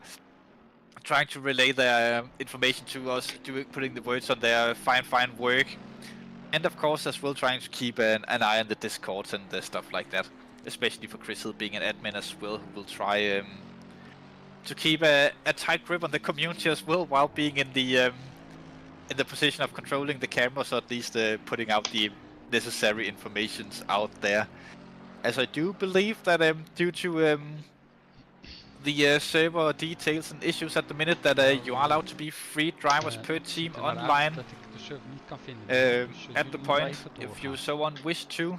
Or 3 drivers can be connected to the server at any time, providing you can join at this point.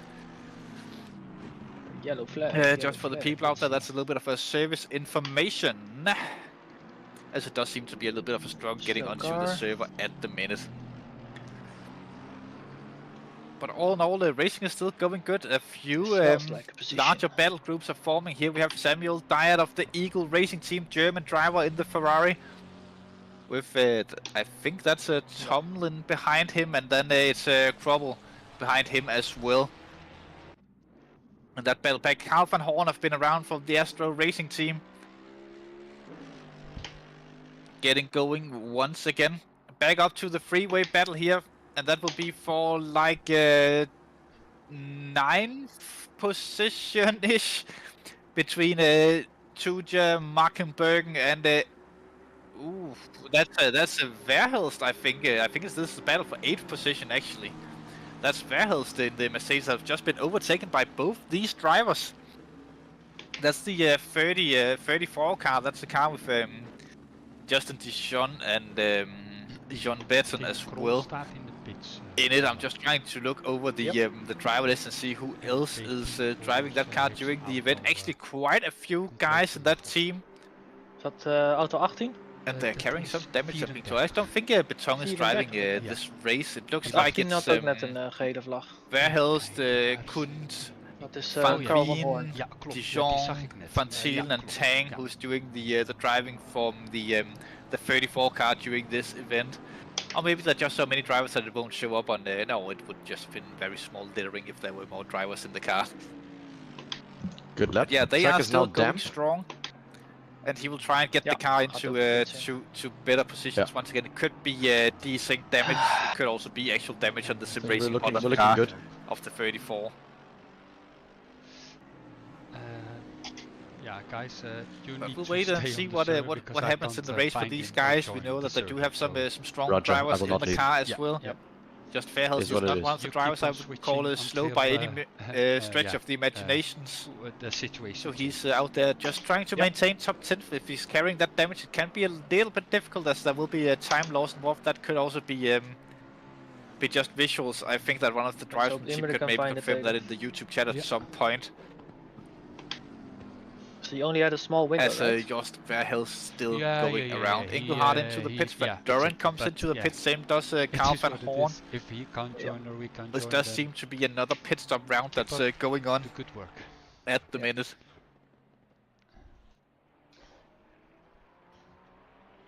As we now have damp conditions and the track seems to be not getting more wet for at least the next half hour of the race.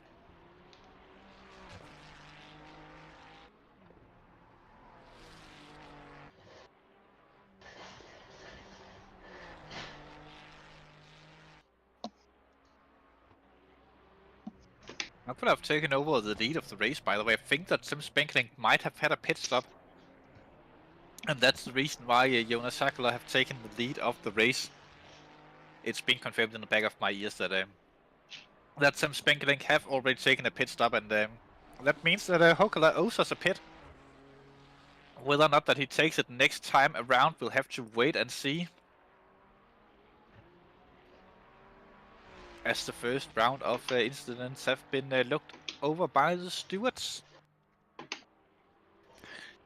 I'm not going to do this every time that stuff will be put up on the notice board, but at 15:01 will be the last chance to appeal for the teams that have been given a penalty. And remember that you will have to tag the stewards in the instant so there's discussion 4 guys channel still on for wet the tires. appeal to come into effect, as they will not show up. Interesting. On the on our sheet, very quickly they will. Well, one of them is number 1, Nakola. That's why he's so far ahead. So he's gonna pit. But you are already quicker. 15:01 before serving. Obviously, the penalty will not be applied until 15:01. But you get my drift. Remember to inform the stewards at least that you are appealing. Before that, you can tag the stewards before you fight in the appeal as well. That's probably the preferred way of doing it. As Aaron Van Doren is under severe pressure, does get overtaken by the 141 car. No, I don't think that's Van Doren have been off a few laps ago. We did see him causing a yellow just before Donningham, I believe it was. But he has fallen back the field, and he is still doing. I would say it's still an acceptable first job from him. Or first stint from him, doing a good job driving the car, but he is under pressure once again. This time from Tomlin, and he could demote Van Doren down into to 17th position if Tomlin goes through from the Big Brain Racing team. They might actually have had coming together with the Big Brain Racing team, as these two teams were battling it out earlier as well, when it was Ryan O'Sullivan in the car. Oh no, was that the other Big Brain Racing car? I don't think that was the 95, was it? No, Ryan O'Sullivan we are is still the 40 tight with the leader pack. He is still driving. Alright. It's like 30 seconds, maybe a minute.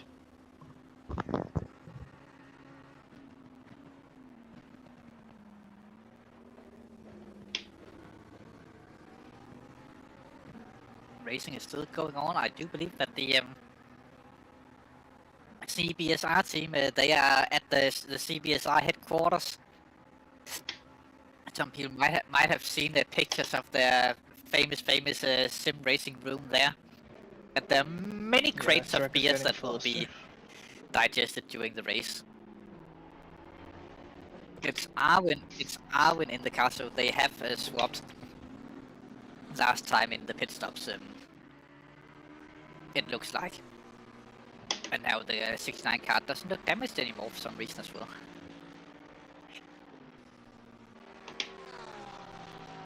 But yeah, good drive from Van Doren in the first stint at least, if we take the small instant out. Casiniang in the 911 Garello style car, Manti Porsche. He have just passed Fairhurst, it looks like, in 8th position, and he is, at least it is the car, he has been driving the whole of the race so far, I do believe. So he will be the driver with the fastest lap of the race to this point.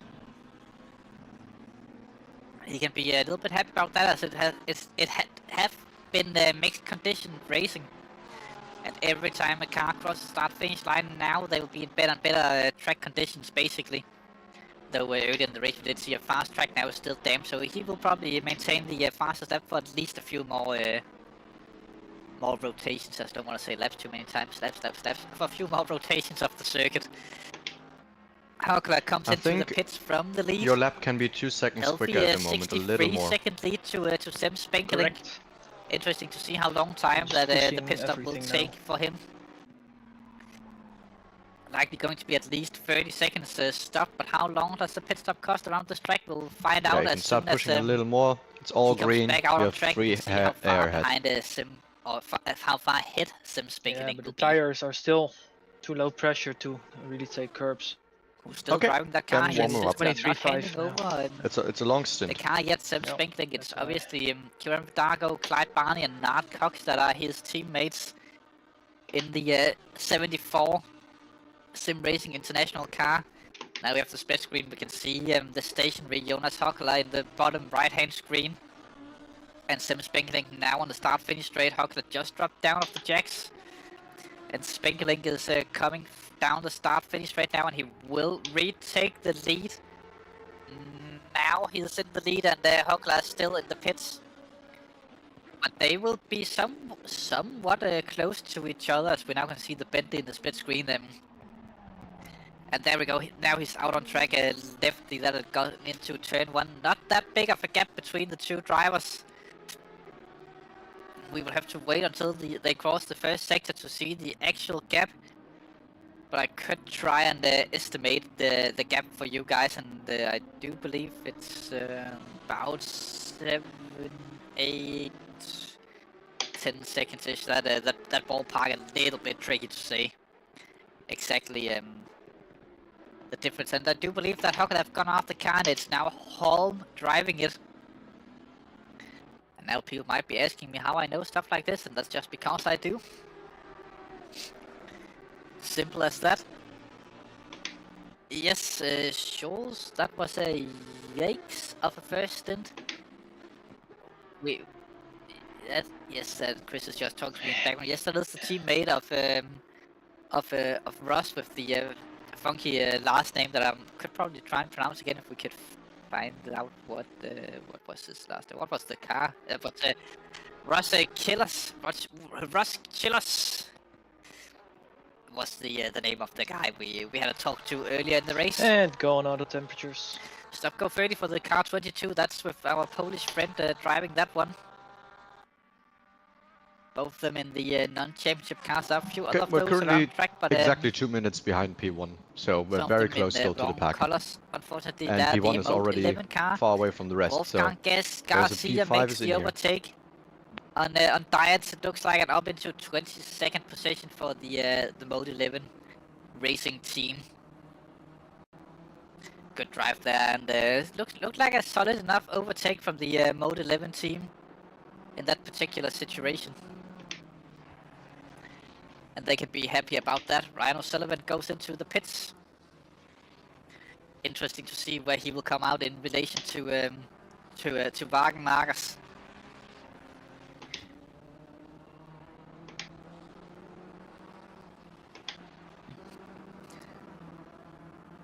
Patrick Vons in the triple 11 car now on the attack on another BMW. That's a 225 of Palliant ahead of him. That's the car. I expect everybody has pitted now, so this is our actual position. I do believe it was. Yep. Surely it was. International sounding names. He could also be Canadian with Mr. Palliant. Could be French sounding Canadian last name, surname, whatever you want to call it. Nevertheless, Patrick Vons applying the pressure. They will soon be on the Doddinger straight. And that would probably be the best opportunity for Vons to get the move done. So interesting how that will pan out. Tons and tons of stuff happening in the background as well while we are watching the race. But Vons not too close to the 225 there, coming onto the back straight. He might just be just outside of the slipstream range and not being able of catching back up to the drivers ahead of him. So that would be a little bit unfortunate there for Patrick Vons. He might also not be as quick as the 225. That could also be an option, of course. We never know, and it is about a 10-second gap between Sim Spinkeling and Holm in the top 2 positions of the race at the minute. It does look like that the 225 might be running a more low downforce setup than the triple 11 car, as he was pulling out quite the gap down the Doddinger straight. But let's see what Patrick Warnes can do as he will apply the pressure. I was just about to say closest gap right up there on the braking, but that was because Patrick was too late on the brakes as the Mode 11 car now puts Warnes under pressure. The triple 11 versus the 11. Let's have a look and see whether or not that there'll be team orders involved in this. I would not expect it from the Mode 11 team. Both of them in the red BMW livery. Personally, I prefer the white and red livery that they sometimes run, but not my decision what they'll be running. Nevertheless, good liveries. Of course, I think they're made by DMA Liveries and Steve Haley. I believe the name of the livery maker is good liveries. And they have those on most of their Mode 11 machineries when they do sprint racing as well, whether or not it be BMWs or Nissans or whatever they are driving, the Mode 11 drivers.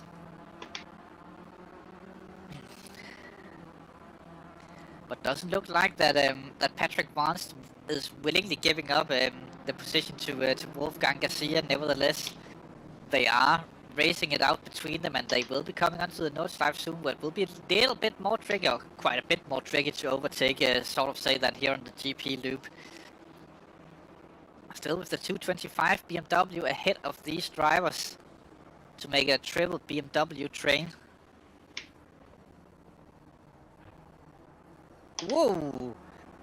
Big moment there from the 11, and there they go. That looked like something that was agreed upon that was about to happen.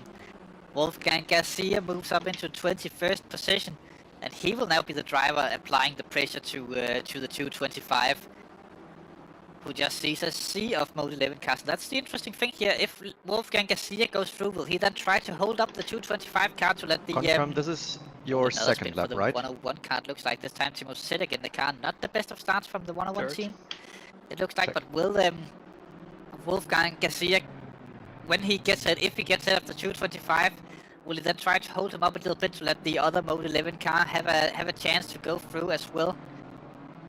Time will tell what sort of trickery the Dutch team will try and pull out of their heads. Then I was just thinking we need to push a little more for 8 laps, but stuff like that, then but you never know, of course. Through Flugplatz we go. Both cars looks like they're lifting through there. We will switch again to rain. Yep. Doing a good job of just maintaining the gaps between them. I feel like all of these drivers, they know that it's difficult to overtake on the Nordschleife, and the best way to overtake when you go around the Nordschleife are basically for the car hits you have a mistake, and then you take advantage of that. That are the probably the best option. Wagenmakers on the offensive now on the 141 car. Up into 15th position he goes for the CBSR we'll just switch team. again to Rain and me, I guess. About 6 seconds down to Ryan O'Sullivan. Ahead of him. Garcia still applying the pressure to the 225 car behind the trees as always. In that corner, Chris are very quick this time to swap the cameras, even though that we all like the behind the trees looks. As they give sort of vintage vibes to the stream. But look at that. But look at that. Look at that. Garcia putting a lot of pressure on the 225. 225 goes wide there. He does go into the wall. Will he bounce back on track? Yeah, well, not in front of any of the Mode 11 cars. Who now can focus a little bit on formation driving for the fans out there. If they so wish to do so. Felix Pillian, the driver in the wall. He was an American driver, though with the French-sounding name. Hard to judge, of course, by people's surnames where they're from, but the American went off. That must be quite early, or at least early in the morning for him. Depending on what side of the States he lives in, it could also be very late in the, or very early in the morning, I should say, in the middle of the night, others would say. 6 car issues again, causing a little bit of a yellow and now white in the stadium section. As we have reached the 15:01, so that means that the penalties will start to be applied to the drivers who got those from the first hour of racing. Yeah, we're doing great. And we are joined in the commentary booth by Mr. Justin Dijon. Justin, welcome to the commentary booth. We did see you gain quite a few positions in the first stint, and having some good pace at least. Yeah, it was quite. I think it was a decent first stint. It was started from, I don't know, P11, P12, somewhere around that. Just focused on my own race and didn't attack anything. Just waited for them to make a mistake or something like that, and just move up very slowly and try to be careful. I think that was the main goal at the start, and I made it up with just 5 seconds of damage with all the people around me. So I think that's pretty acceptable around here, at least with all the cars on track and how tricky it is once you get close to each other and cars spinning around in front and behind you and everything going on at once. Yeah. P9, I see. How did you find the conditions out there? It was a little bit of changing conditions, and it will be changing again soon, it looks like. Yeah, I think the conditions in the rain were pretty fun, but yeah, I was stuck in traffic, so I was not able to focus on my own pace, if you know what I mean. Yeah, so, easy. No worries about that. We'll just catch the rain. Yeah, it was all fine. It was also a lot also in the qualification. We tried the last. I predict 3 laps, including this one. Tires, but that didn't work out. So it was a bit of a gamble, but. Yeah, you never know in situations like this. Driving till it starts raining then? You start the race on dry tires. It's right through the light rain. Yes, we did. Then finish your lap. We saw not that many cars on the wet. I think 2 or 3 cars, but they did have to survive 2 full laps of almost bone dry conditions on wet tires. Do you think that it would have been the call to start on the wets, or do you reckon that the wets was too destroyed for it to make any sense to have done that? It didn't make any sense because if you start it, you will destroy your wet. I think just in 3 laps is the easiest. So you have this the wet one section, and 2 more. But the wet section takes too long. Plus the minute that we stand in the pits. If you know what I mean. So you have to pit again. Perfect. And then you have to be again on the wet tire. I mean, you cannot do 1.5 stints with dead tires, if you know what I mean. So yeah, I think the best call was to go on dry, then switch to wets, and then finish that stint. Only thing I think it would be faster if I just did a splash and dash, but I expect the track to dry up a little bit faster than this, so also a gamble. Yeah, but that's the thing in races. Sometimes the gambles pays off and you win massively. Sometimes they don't, and you lose quite a bit. As we see Garcia there going a little bit wide onto the Donico, but all in all, good start to the race. A few other drivers in the team we have talked earlier in the week, you and me, and they might not be up to exactly your levels of speed and consistency, which basically not a lot of people are in this community, to be perfectly honest. But do you reckon that top 10 is within the target zone for you guys to finish in by the end of tomorrow? Yeah, I think we will make up a lot in the night stints. I will be there with Gentle and Thielen during the night. So yeah, we will probably make a lot of positions good at that point. But yeah, let's see. It's always you never know how it will end up. Maybe I will smash it into the wall, but for now it looked pretty fine. Yeah, and that's the thing. Many people talk about people being fast around here, but the thing is, it's not the fastest people that usually wins on the Nordschleife. It's the people who doesn't crash who wins around here. And that was also my main focus on the first stint. Do not something stupid. Don't push too hard. Don't search for the limits too much. Don't go for overtake too much. Just keep it clean and just follow the pack. And when it comes to an overtake, the moment will be there and you can take it. But otherwise, just leave it as it is. Yeah, basically. Speaking of, you say that you and Sean is doing the nighttime driving. Are you planning on getting some sleep before the nighttime, or are you just soldiering on as a young man with energy drinks and a little bit of coffee and good spirits? It will probably something like that because I have a birthday of my wife. So the rain comes in at 10:45. So, I'll do the math. I'll go for a loo real quick. So yeah, I think I cannot have some sleep. Maybe in the evening, but yeah, let's see how it goes. I don't know. Haven't you told her there are more important things than birthdays in life, like sim racing? Yeah, I think she will. She will put down the energy and not be happy. She probably will smack down the PC or something like that if it's all that. But we can't have that, of course. No. But yeah, so far so good. Yeah, exactly. I'm still looking very smooth for you guys. You haven't been involved in anything particular early on in the race. Although it's still pretty early in a race like this, you know, normally there would be like 4 to 8 hours remaining in our endurance races, but here there's still 22 hours to go, so anything can basically still happen. And you're still running in 8th position with your team. Yeah, big gap up and big gap down, basically 15 up and 15 down, so quite safe at the minute, but backmarker traffic, do you think that will become the biggest concern during the race? Yeah, I hope they don't do some stupid things, if you know what I mean. Lifting off in high-speed corners to let you pass, something like that. So that's my only concern about that. But yeah. Just a quick reminder that not everyone is flat out through like flugplatz and stuff like that. So if you come up to backmarks, please a little bit of distance, especially if it's me ahead of you, because I will most definitely be touching the brakes into flugplatz with the setup that we are running. Yeah, no problem. But you're in the same car as Van Horn, right?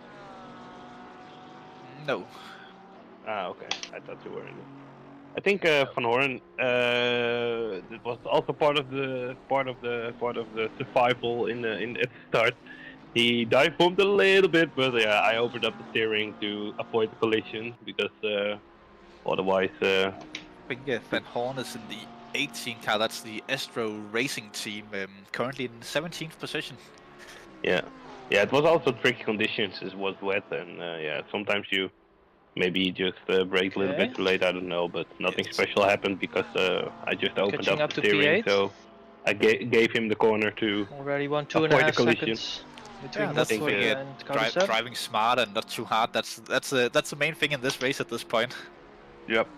Yeah, just I think keeping it nice and clear. As I've had a little bit of a talk with my team, I might have to get ready in not that long for when it starts raining again and we come in next time. So if you will excuse me, Justin, I will actually have to leave the commentary for in not that long and get ready for driving.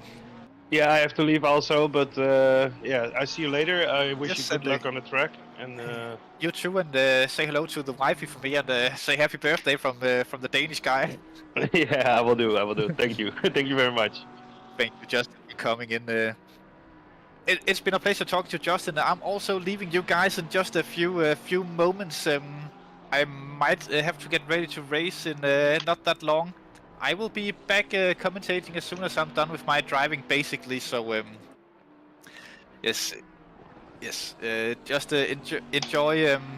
Are the servers up right now? By the way, there's some server issues, but if you've read all the news information in the bulletin board, you can now be 3 drivers per team online due to the server connection issues that are. So are you already able to join right now?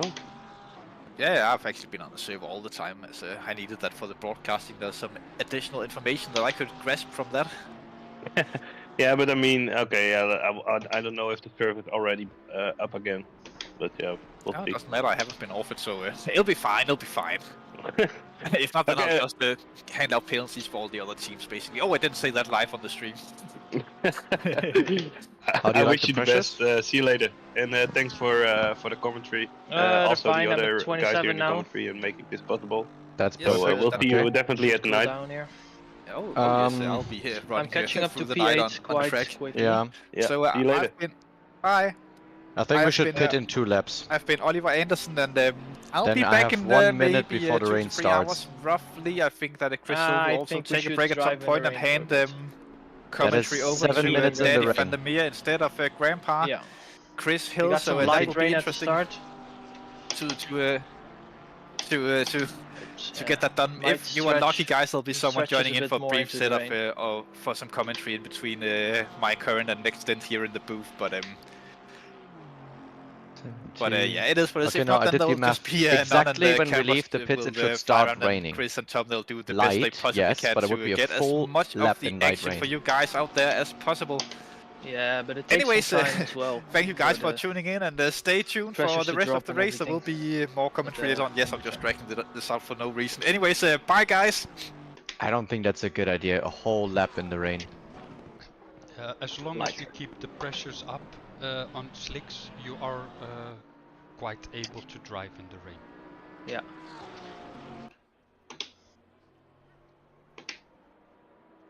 Alright, let's watch the exact 10. Yeah. I don't think it's too great of an idea. With the current calculation on the second when we leave the pits, it's raining.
Servers are still down.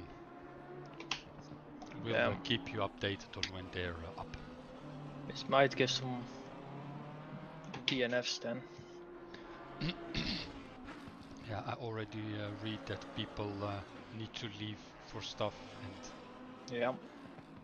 But we'll see. Keep up the good work, guys. Keep up the good work.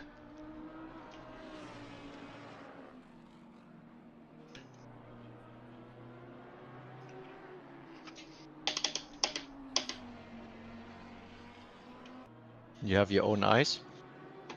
I do.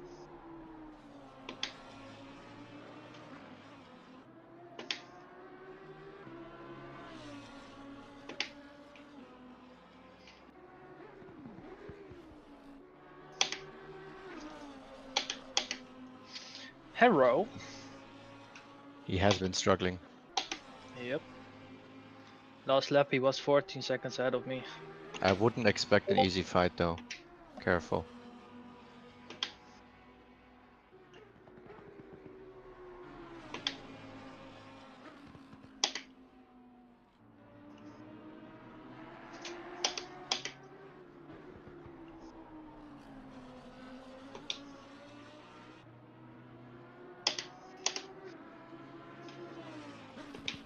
Be right back, guys.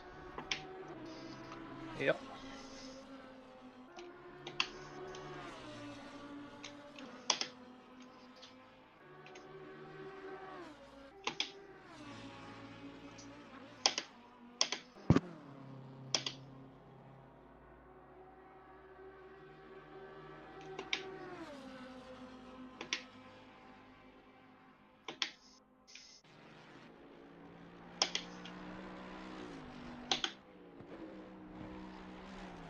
Not here. Haha, made you look. Only if you can get him before. Ah no, wait, Laura is I coming got up. him on the straight here. Yeah, Laura. He's on the exit. Good, and let him know. When you know, let him know.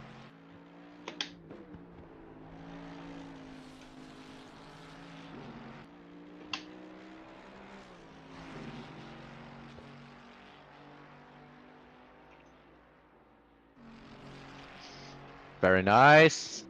Bit tight, but nice.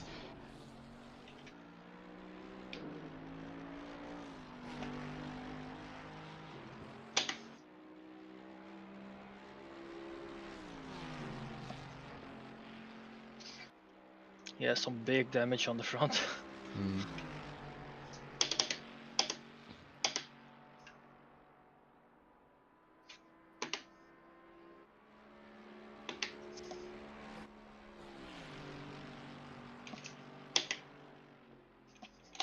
Hey, stay in there, I'll you. do that.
Pressures on Döttinger.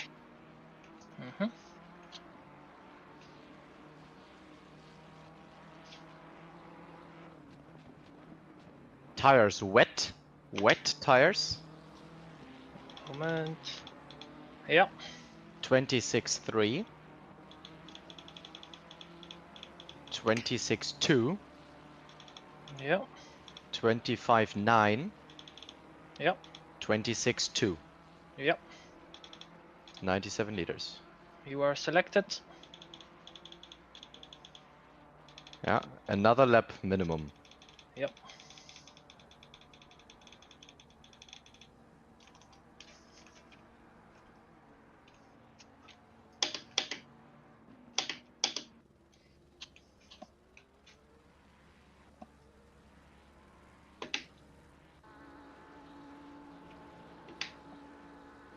Okay, light drain in 10. Yeah. What are your current pressures? 26 and 26, 8 at the back. So in the front a bit too low? On the low side, yes. But it's fine after the thing. It's just the rear a bit too high then. Check. So keep them as they are. Yep.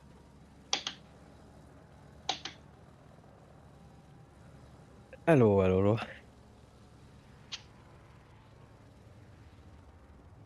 Still alive. Welcome back in. Should hopefully be able to hear me now on stream as well. I didn't expect no one would be in comms, but I'm assuming Oliver's got back in the car? Okay, so anything happened over the hour and a bit when I was gone? Or...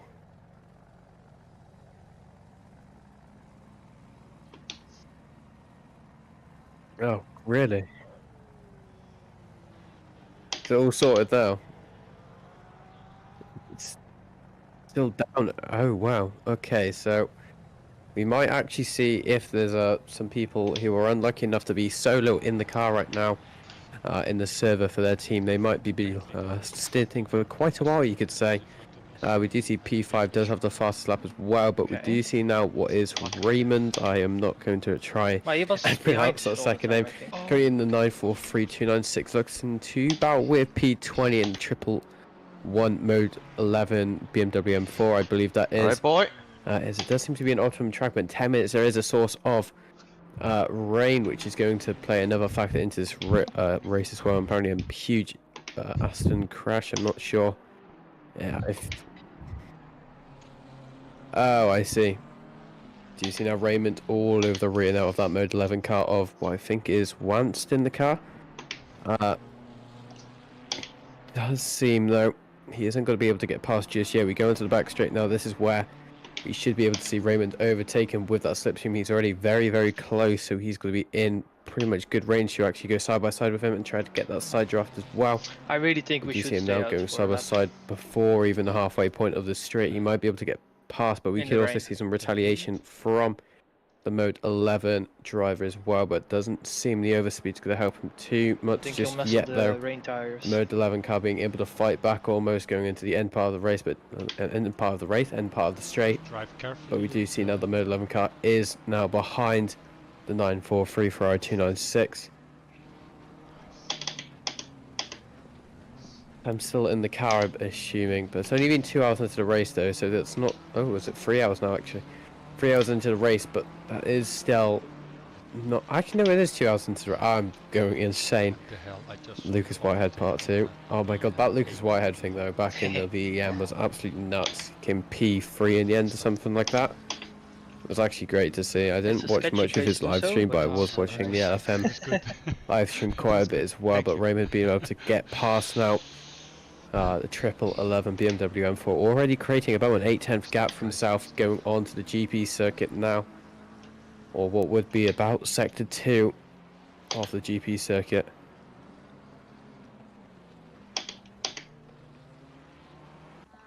Rain still not to be appeared just yet. We go on board now with Yannick in the only Bentley trying to go side by side going into Foxhole, I believe it is. He gets the inside line, still going to be side by side with each other. It does seem another 34 How are you on fuel at the end is going to be able to keep the position now in that Mercedes, but how long can he actually keep it for? We can't see it just yet because of the tree lining, so but just it does seem 95 again. we are back, but it does seem Yannick still not being able to get past just yet. He's still in very, very close proximity. I think it was of that like 4 Mercedes, liters, but he is something losing like a bit of time here. I'm assuming this might be where the Mercedes strong point is, but we do see. I'm not sure if that's desync damage. Just watching the rain here. Or if that's actual damage there for a 34 Mercedes, as we can see also what seems to be Krow's car as well, which I'm assuming is Van der Kran has also catching up, but that's to be expected. Wow, so I'm assuming there might be actual damage fast and no crash. that we witnessed on the front part of that Mercedes 34.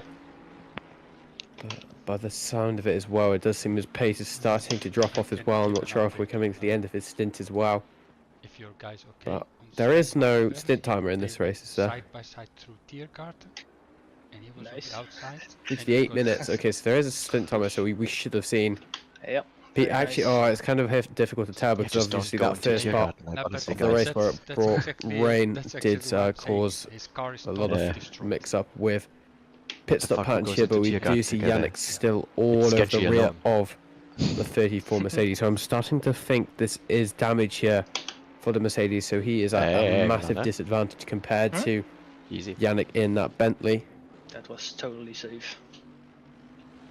Yannick again with no force feedback. He has no force feedback. That's going to be interesting for him.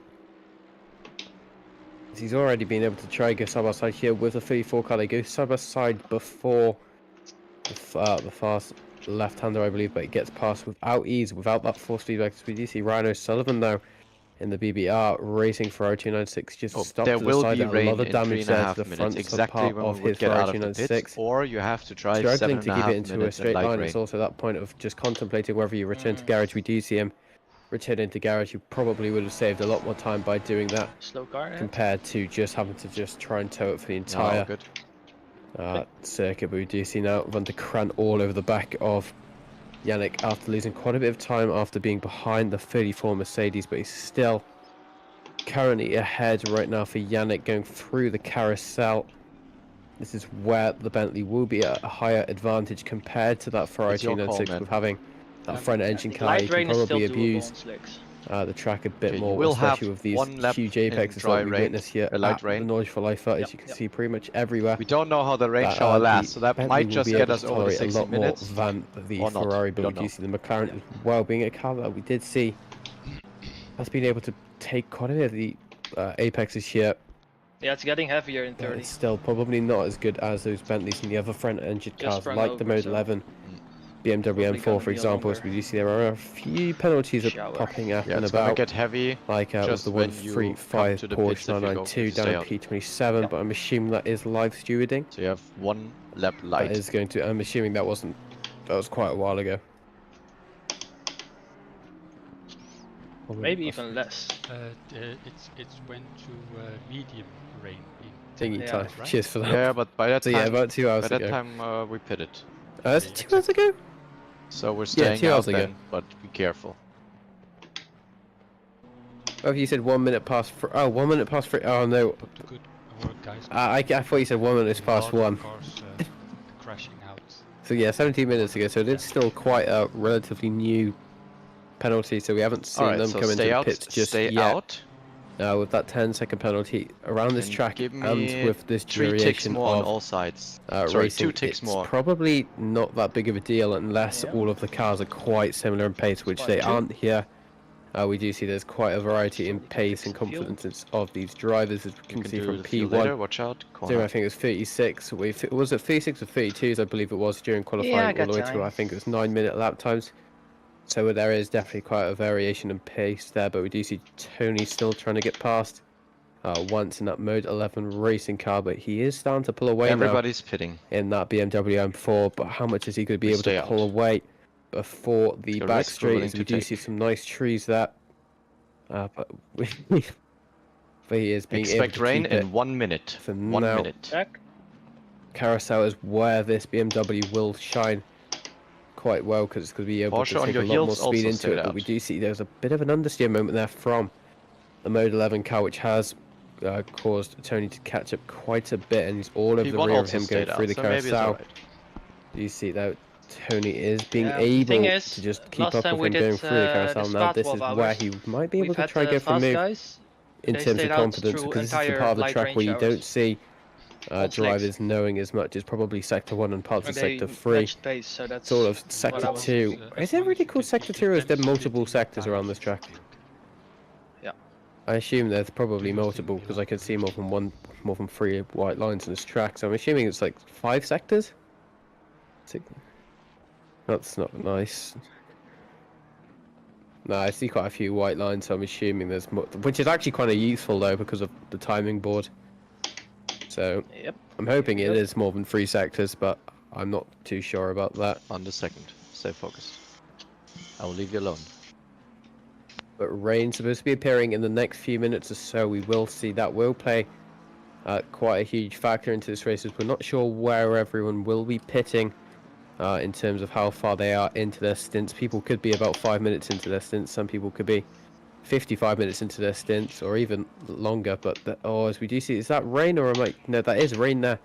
Rain has started, as we will see now. The track condition will degrade very, very quickly. Still an optimum track for now. We will see most of the drivers coming in this lap, but if they aren't already on the wet tyres, which I'm assuming there might be a few people on, so we do see Rhino Sullivan getting a stop-go 30 penalty after returning to garage.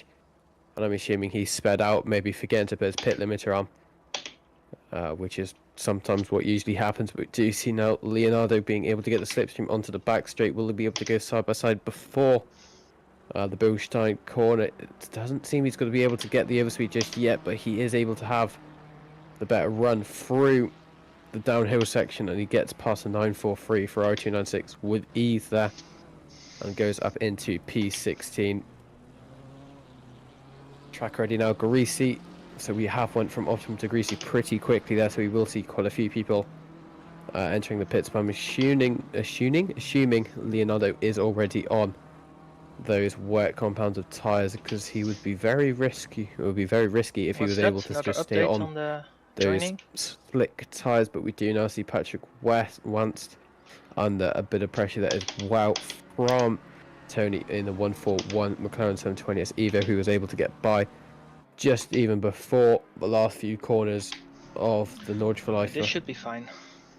Going up into P19 now for him. The BTL Racing McLaren 720S Evo. Yeah. Yeah. They say the outage of the Kuno server was. He also, does he come into the pits? Yes, he does. He comes into the pits. Same with the Mode 11 BMW, so that was quite a crucial overtake to do there, and hopefully we might be able to see some more action between these two. If one of them are actually, I'm not going to try commentators curse any of them, but if they actually make a tiny bit of a mistake going into the pit, it doesn't even have to be a penalty. It could be just not putting your ignition on, because I can lose you about 5 seconds or so, which is quite crucial when you're that close together in the pits. However, the other Mode 11 car in P14 now, actually, as it does seem he is struggling with those tyres, so I'm assuming he might be on those slick tyres, staying out onto the Nordschleife, because it does seem going onto that apex going in just after the Schumacher S, as he did seem to be struggling on the Astro, so I'm going to assume he might be on those slick tyres. But I see the yellow ring around them, so I'm assuming he's actually on the wet tyres, but he might be under higher pressure.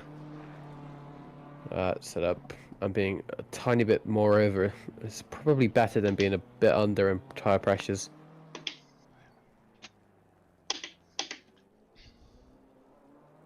Oh, it's understeery.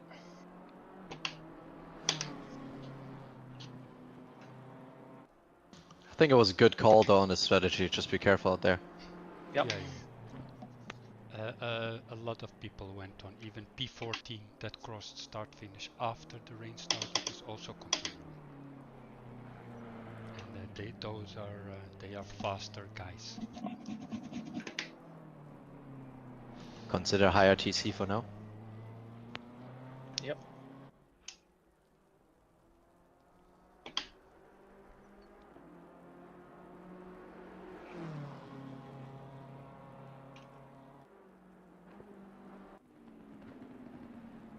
Rain's still getting heavy here in 30.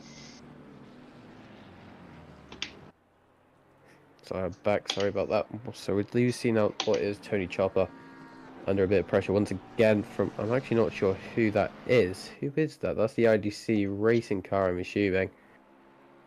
That is also Dominic. Is that Oliver in the car who's caused that damage? Or is that D-Sync as well? Yeah, that's a good idea. I'll go with that.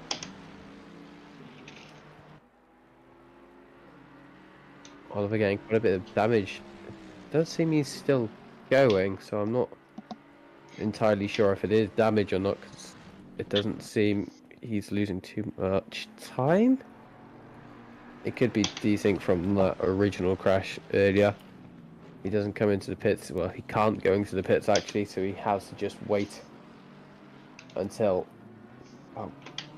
the end of this lap, I assume, if it is actually going to be damage. Down in P31 now, unfortunately for them after that.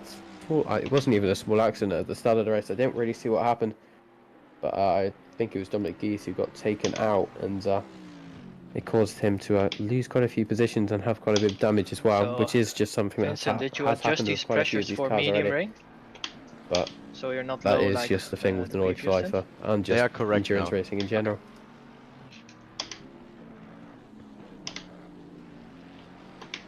Brake bias, you can go 3 You to the rear. just see, he is still going. There is some light. Was that light flickering I saw, or was I just imagining that? 58.0. I'm not too sure actually. So I'm assuming he might still have that damage. But he seems to not have any sort of suspension damage, which is absolutely nothing kind to of gain surprising. To no, I don't think that is actual damage. He's gaining too much for it to be actual damage, in my opinion. So yeah, I think it is just desync there. That's a bit annoying. That still happens in ACC, but it does happen. But it's now a damp circuit. It is going to become more and more aggressive rate in the next 10 minutes or so, and then in the next 3 minutes it gets even more aggressive. So that is something to take into consideration as well with people on those dry tyres as well. I'm not sure how many people are on those dry tyres, because it would be a bit psychopathic to still be on those dry tyres for now. I'm not sure what's going to happen in the next few minutes. I don't think anyone knows, unless you're the person who set up this. Is it real live weather, or is it just ACC dynamic weather? Okay, box. It is ACC dynamic select weather, tires, so wet. it's all just wet unpredictable tires. by the time. 26.5, 26.4, 26.1, 26.4. Select me as a driver. Check. Damage to repair. Nothing. Very, very good. I'll leave you with 97 liters. 97, correct. Did you go back to pitch and then drive? Yeah. Okay. Okay, we got medium now. Just had a bit of a update from us in the endurance chat here. So apparently the service went down at 1:23. No speeding in the pit lane. PM BST times, and he does say if the servers are not fixed by 3:23 UK time, stellar drive. Honestly, the race will not count for overall championship points. But the race will continue, and the stream will also. Let's get the fun in. But they don't want to penalise teams that are in the server with one shut driver down the engine. They cannot Look at finish. your arrows. Which does make sense thinking about it, but I'm hoping they do get back up and running soon. Luckily this happened 30 seconds then. Would you say luckily this happened now and not at the start of this race, or any changes? I'm not really sure what you would say to that. ABS2. We've already had one today. I'm not sure if there's something going on in the background. There is quite a few endurance races running today. But I doubt that would be the problem for this, as we do see now Yannick in the in the current P9 in the 3-2-1, Bentley going into 4, 3, the pits, staying with what seems to be Zat van der Kraan in the background in the Ferrari 296, both coming into the pits to do their mandatory pit stop and probably to go on those. They are on the wet tyres as well. I'm not sure about Van der Kraan, I'm assuming so. But to do the mandatory stint timer, reset, and probably change the tyres and box for new fuel. I think they lost force feedback or something. Yeah, the 321 has lost force feedback, the green Bentley. Oh, no, I'm talking about 723 McLaren. Oh, let me check. They're next to the wall after the pit exit. I missed that. I don't see it in the Alright. in the chat. You falling asleep, Chris? Go Vincent. Go Vincent. Not yet. Gekkenhuis. Gekkenhuis. Oh, I see. Do you see now Bernard in the E1 Sim Sports McLaren 720S Evo? I do see this car in quite a few of the leagues I cover for. We do see now Jan in the Sim Racing Holland car just spinning out there on the GP circuit. I'm assuming that was something to probably do with the Astra and just being a bit too slippery for their car to actually handle, and probably every car in this race. But we do see now the track is a wet condition, and in the next 10 minutes is going to get worse. I doubt we will see a flooded track, but if we do, that is going to be even more interesting. This race is what, maybe 20 minutes ago it was just a fully optimum track and the drivers were being able to do their full potential times, but now being in the wet, it's all going to be limited because of driver confidence in the race, because wet weather is probably some of these drivers' worst nightmare, but some of theirs probably their best bet, because some people will be, as I've said this earlier as well, some people will be more confident in the wet than others, and that will change positions quite quickly if there's a car further up in the top of the grid and you're further down. So we do see that is going to be Gent into the wall, just having a bit of an understeer moment going in to the Nordschleife loop now, and that is probably going to be quite a bit of damage there for the front of that McLaren 720S. How much I can't tell you, obviously, but that does seem to be, I don't think there's going to be any sort of suspension damage there for a car, but there's going to be a significant amount of aero damage. If he's going to continue with it, I'm not too sure.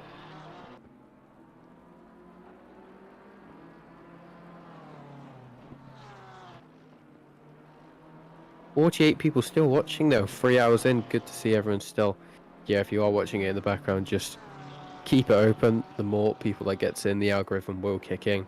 More people will discover SSRI, which would make more people and more people racing. That's how it works, trust me." Ryan Sullivan, has he gotten another? No, it's just forgotten how large these laps are, and it still counts as 3 laps, and 3 laps could be about 24 minutes. So you can actually run that stop go 30-second penalty for quite a while. We do see car 79 off on one of the final corners before the back straight. He is still slow, but he is slow moving. I'm not sure what happened there with him. I'm assuming it might have been the crash there. I'm thinking that's the Sim Racing Holland car actually.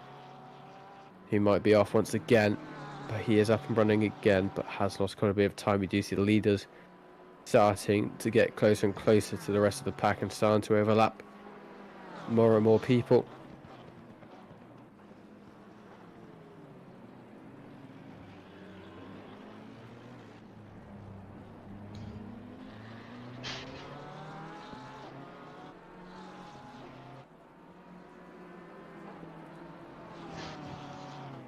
Don't do that, you maniac. Obviously a bit of a status update. So the QNOS servers are still down for the people who are watching and not too sure what's happening, but the QNOS servers are down, so you can't access the servers until they have been brought back up by QNOS. This could take, well, it could go from all the way from 30 minutes, which has been past 30 minutes, it's been close to an hour and a half now, but it could go all the way to, it could be ages, so we can't really predict what it has happened. But in the endurance chat, which I will read it out to you once again, I did just say this earlier, but for the people who don't know, actually I can't find it now, to the people who don't know, if the outage by QNOS isn't fixed by 3:23, the race will not count for overall championship, and then the race will still continue, and the stream will still run, but it wouldn't count to actual championship points if the servers aren't fixed by 3:23 UK time, that is, or that is going to be 4:23 Central Europe time.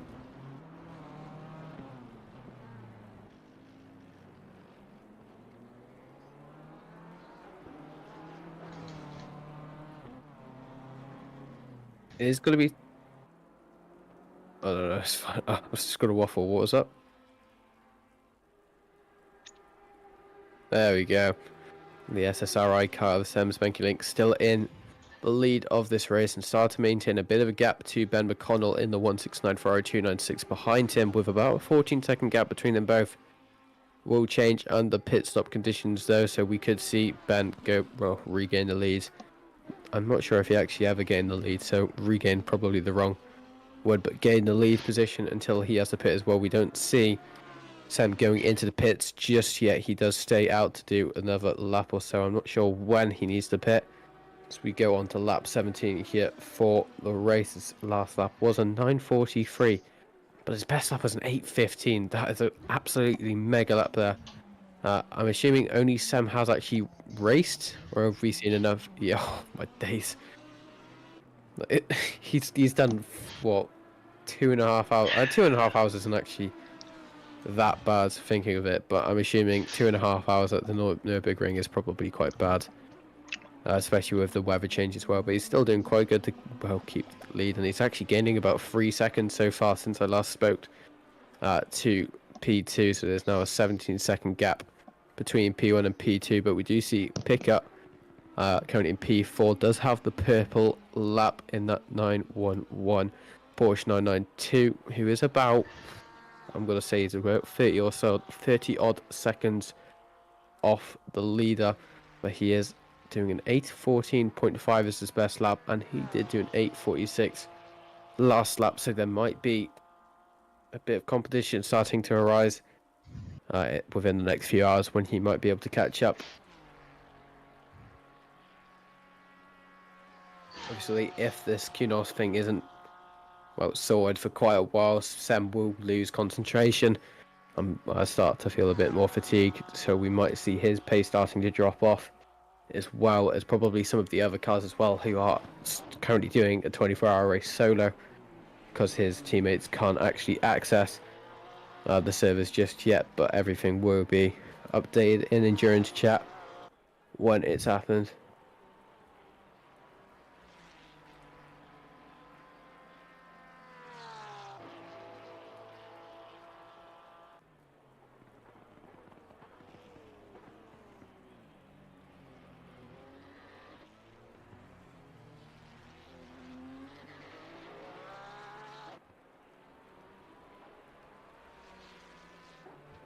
Two and a half hours into this race, still 21 hours left to go, so still a long way left to go. We haven't even hit the quarter mark of this race. Who will be taking over comms next, I believe, is... Oh, actually not sure, let me check. I'm gonna be so fucking annoyed if this race won't count. That is really a good question, because I think the commentary schedule has got out the bin. But it might be Oliver next, or it might be Lulu, it might be Patrick, it might be Kira, it could be anyone, but we do see Tim Kroll going slow, or is it... Oh yeah, the spin, okay. But he is back up and running, trying to keep his position in P9, but he has lost even more time to Bendel in front in the 93 McLaren 720S Evo.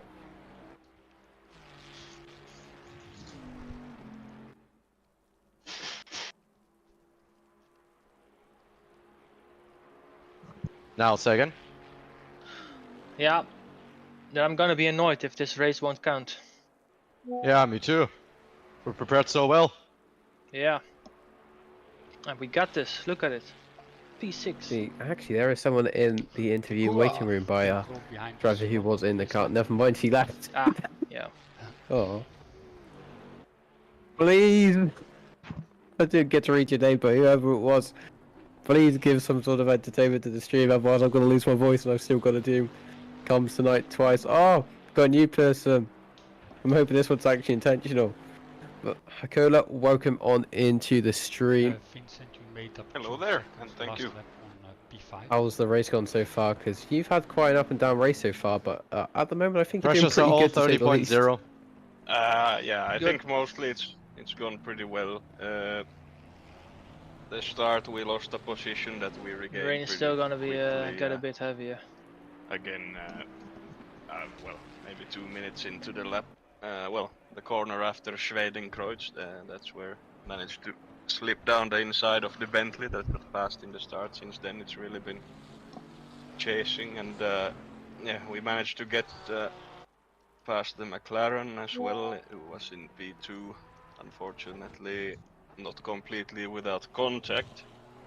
I don't know if you guys caught it or not, but what essentially happened was he had a bad exit through, I think, is it called the YouTube corner or whatever? Well, Yeah. that's part of the track anyway.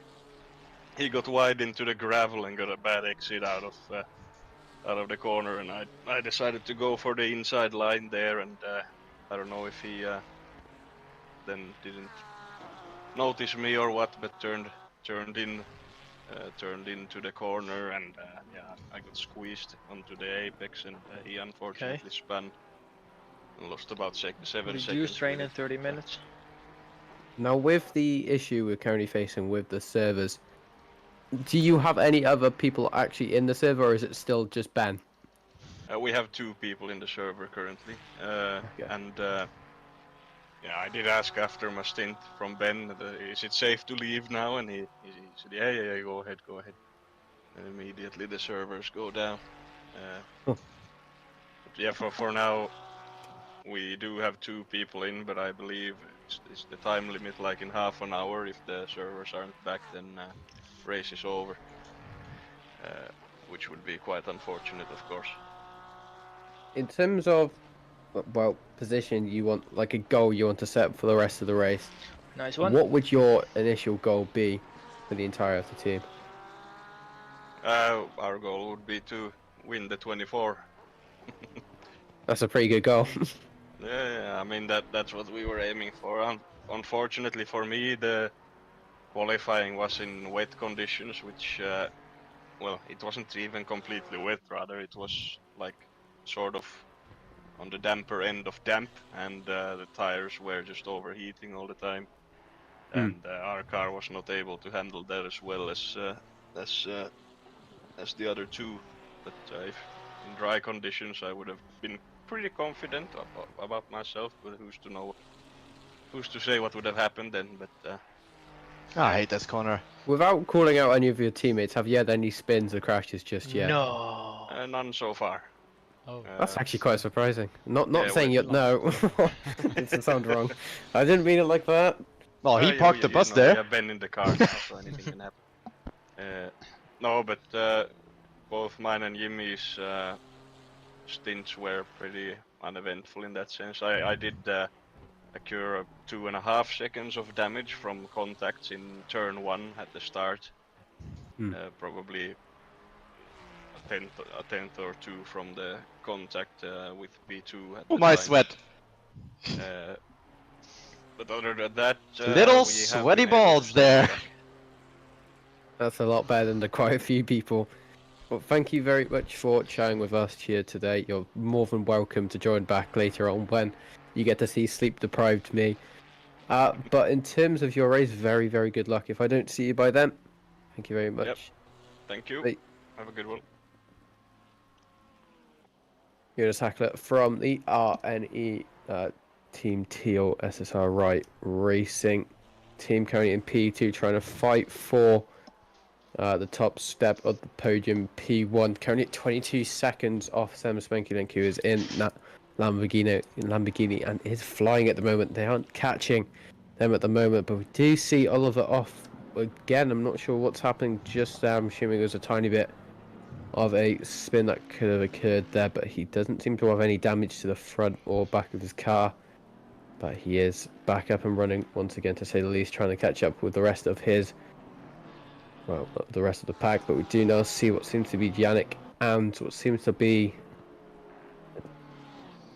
Kaiser in the mode 11. Racing BMW M4 catching Plus 4 position. Yeah, that's a no-touch curve. Esports 992.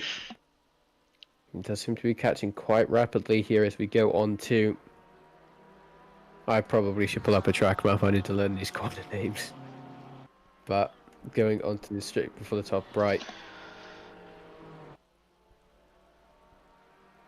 Yeah.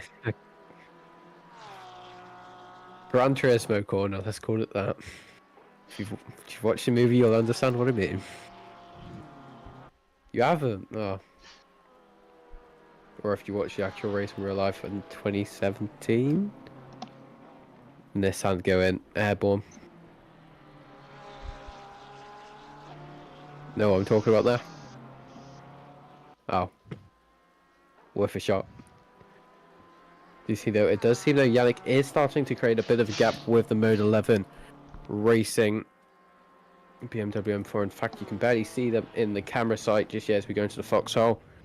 He does stay ahead and he is still I really don't gaining. understand why they don't. Yeah, Yannick's been able to gain a bit of a gap between them both. However, what we do see is there is a three-way battle starting to happen. So we do see that Chris Pika currently in P3, currently under a bit of, I'm assuming that is going to be traffic as well. He's the front.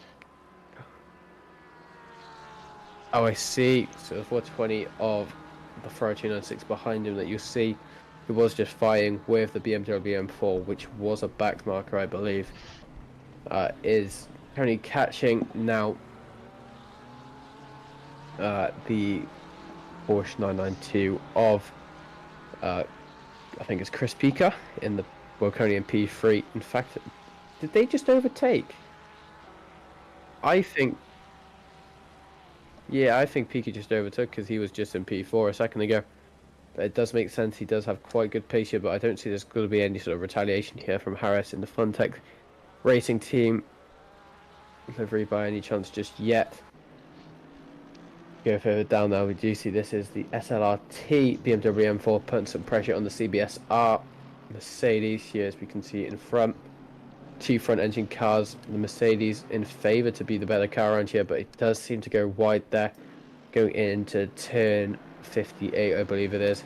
They now go side by side before we go into, oh my days, that is a bit sketchy there from them, but we go into now, I believe, getting closer to the jump.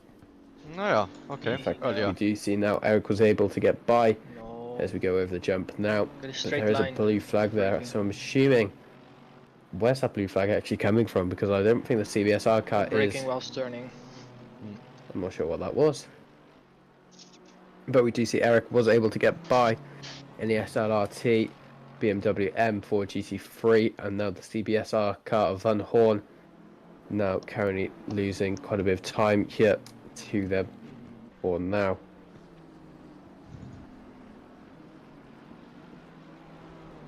Yo. I mean, that was not on me, man. No.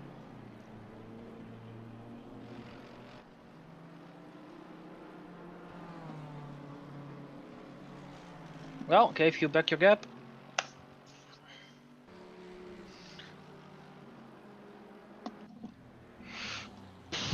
Oh my days, not sure what happened there. The R2E car, Green P7 going a tiny bit wide there into the hairpin before Schumacher S's, but it is back up and running. But I think they lost a position there to Waldzek in the 666 Ferrari 296.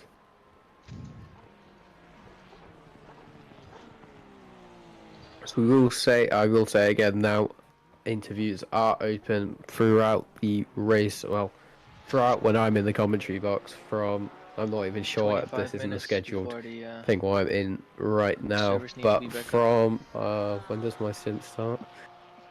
I can't find my schedule thing. Oh no, I just don't have access to it. Oh, I'm on the wrong account. Never mind. Professionalism. I'm back into the comms back from 11 p.m. ish, because we're a bit behind schedule. It might be close to 11:30, and then all the way till around 6 a.m. So commentary will be open throughout the night stint for the Americans and the other side of the pond to be able to have chance to have an interview in their better side of the day compared to where we will be.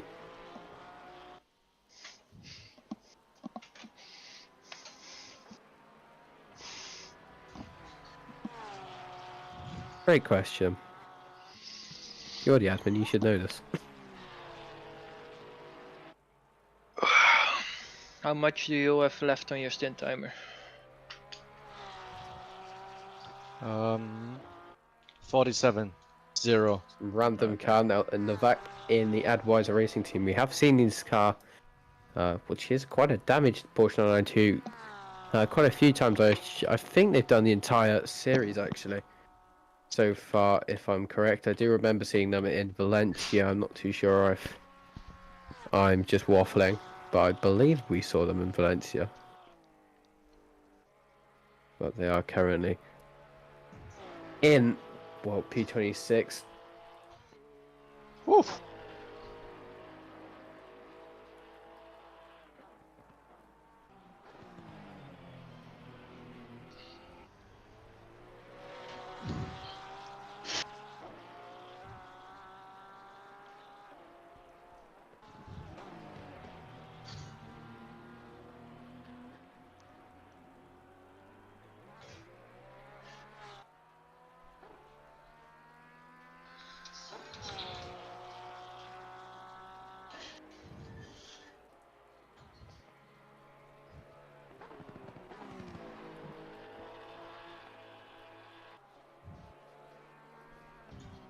Do just wait. See what happens here with them if they actually make a bit of a mistake, because with their car they currently have quite a bit of damage to the front of it, as we can see on stream, so they are quite prone at making mistakes with it. But I'm probably going to do what Chris would have been able to do earlier, but livery judgments probably closer to midnight, because I will have the livery pack fully installed. Because isn't there an issue with your one, or am I?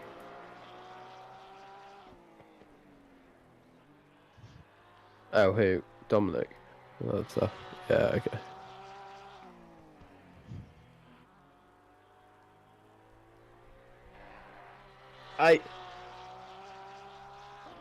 Oh gosh, yeah, that's a great point actually. So you've only got 2 hours now until you're the end of your broadcasting thing's over. Yeah, that's true.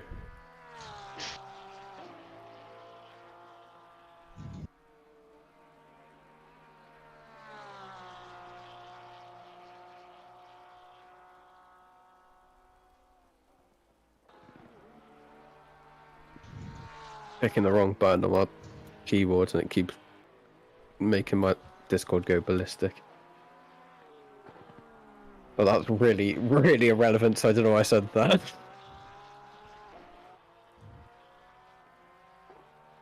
Still 48 people watching though in stream, so welcome all into people who are watching, getting closer to 50 likes, so 43 likes as I speak.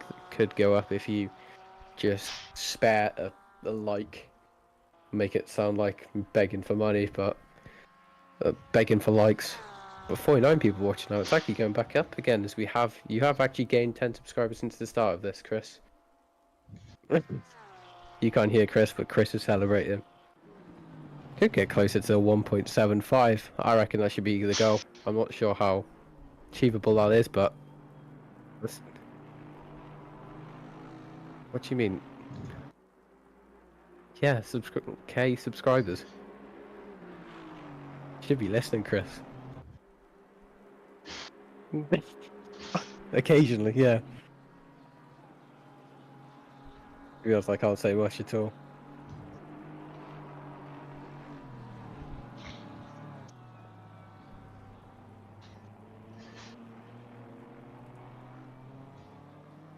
Oh, actually, I will just install that other livery pack that Oliver just sent. I'll do that quickly now, actually, before I forget.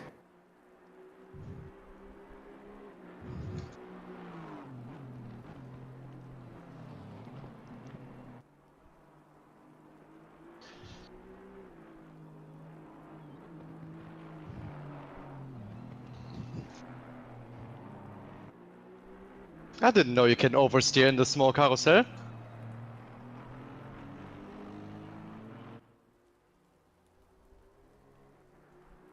You see, we're getting ever so closer to the 21-hour mark. 11 minutes left to go. Anything is possible. Until have to we believe hard hit enough. that number. Toyota. The R2E, Aston Martin, AMR, Vantage carrying P23, trying to get closer to Wild Things racing car, who are currently 4 seconds. Hang on, no, they're not. I think they've just overtaken them, haven't they?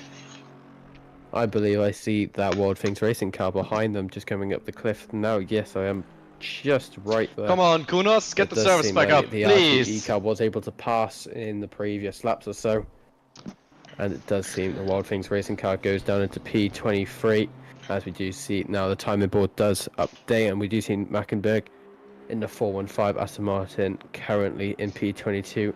We do see Brogan Dyer in the Wild Things racing car going down into P23 there. So they've lost quite a few positions since the start of this race. I believe they were starting P16 or so. So they have lost a fair chunk of positions, about 7 to be exact.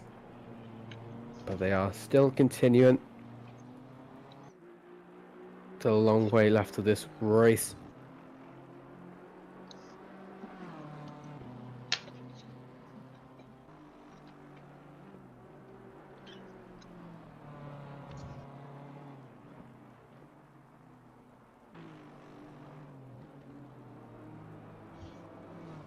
We might have to half stint the next one.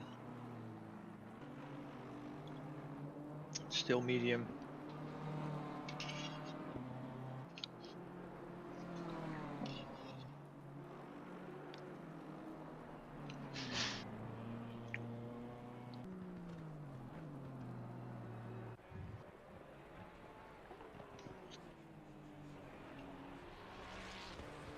A random car, the Ferrari 296 of Vincent Wilczek. I'm assuming I said that right. Coming in P6. Under a bit of pressure there from what seems to be Engelhardt. Behind him in the 416 Porsche 992. About 1.5 second gap between them both since it was last updated, but I think it might have decreased a tiny bit as we do see now the R2E Porsche practically all over the rear. I'm not sure that is an R2E car actually. Or is it? It is an R2E car.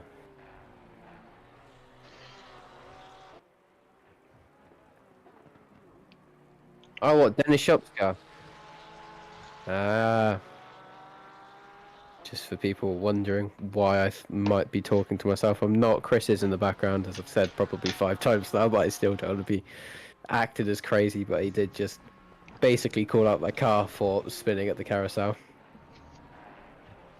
Just to make your life better, Chris.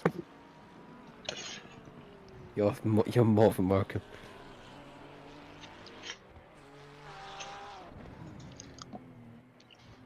Yep, can definitely see he has caught up quite a bit going through the GP circuit. Is this where though we see Wilczek starting to create a bit of a gap for himself between him and the R2E car? Is this where his pace is stronger compared to that GP circuit? At the moment we can't really tell, but he does seem to be struggling a lot on pace there compared to that R2E car for P6. Say service are back? No, still not. City Walk Racing versus R2E Racing. Yay! 21 hours and 7 minutes left to go. If they can get this position done as quickly as they can, they can try fight for potentially even the podium step, as we do see Pika starting to gain a bit on Ben McConnell. Still about 79 seconds between them both. But can we see Pika starting to create a bit, starting to dismantle that gap? Second by second, minute by minute. That's not, it's actually over a minute. It's a minute and 19 seconds between them both, which is actually quite crazy to believe. No, seeing 79 seconds on that leaderboard thing looks a bit odd.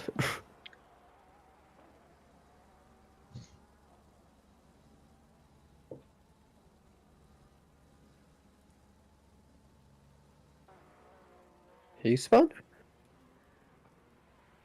Oh.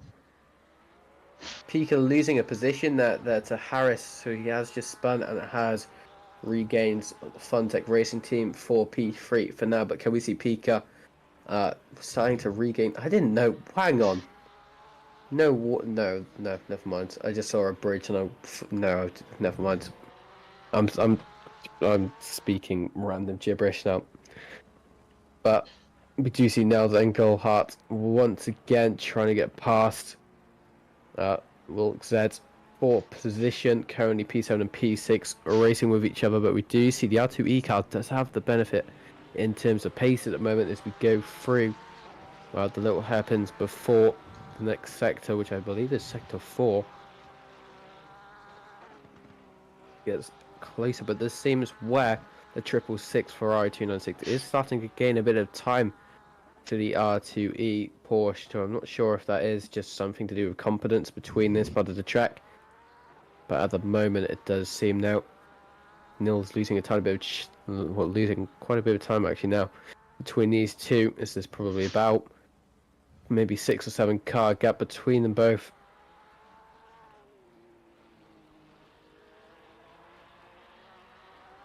Melting our car on stream. Go Vincent, go. So more support there for, I believe that is going to be Wilkes in the 666.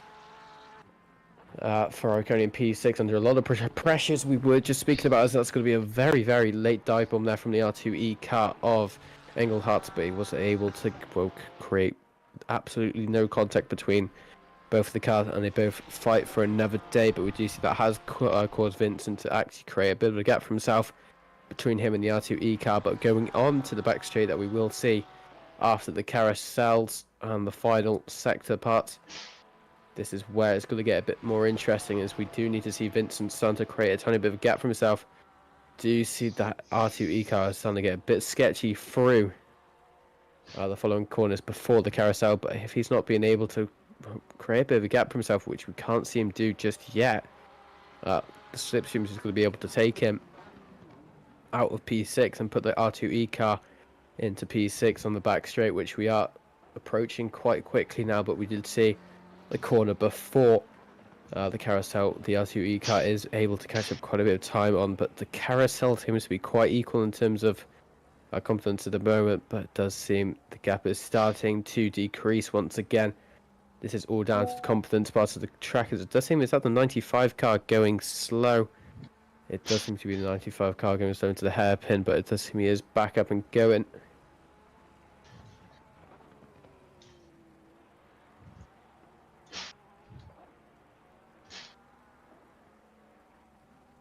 He's able to keep on with it. He has pulled a bit of a gap here now, Vincent, which is exactly what you want to see for his team, being able to try break the slipstream before the back straight. We do see now with the track map, he's getting closer to the end part.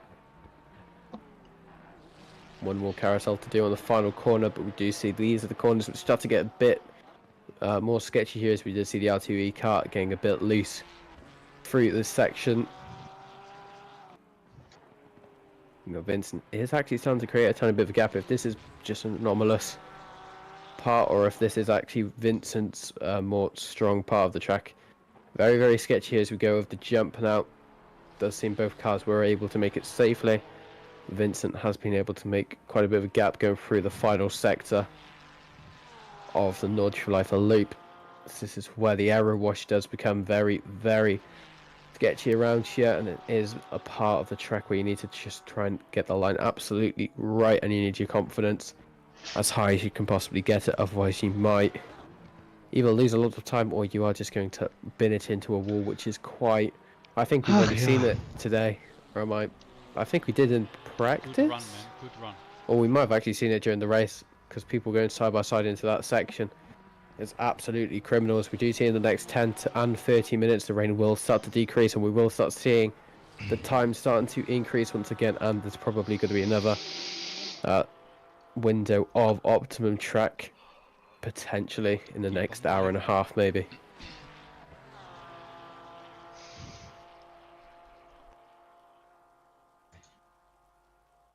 You see, this is all the work that Vincent has been making over the past lap, so he can prevent losing his position number 6 to Engelhardt in the 416 Porsche 992. But at the moment it does seem the slipstream has not worked for the R2E car. In fact, he has created even more of a gap before going on to the start-finish straight for what is going to be lap 21. Well, no, lap 20, sorry. Goes across the final corner.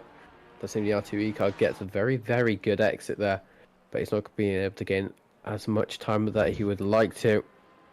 Goes across for an 8 minutes 49. Sorry, I thought he did an 8 minutes 21 last lap. I would have been Crimble in the rain. But he is still in P6 now, but we do see this is where the R2E car was able to catch quite a bit of time. Send it on the inside. Last lap he just gets all over the rear of Vincent now. But how long will he actually be able to keep this position, or how long is R2E going to be able you got it. To keep on to the back of him without making a mistake? At the moment it does seem he's just absolutely cutting that gap. As in fact, we did see Vincent make a tiny bit of a mistake here, which we do see now the R2E car all over the rear of Vincent in the City Walk racing car. A bit of flashing there. I'm not sure what the flashing was supposed to represent, as we do see now going into the... Oh my god, going through the hairpin. We did see they go side by side. A bit of a forceful move there by the R2E car, trying to force the door open, which did work for him.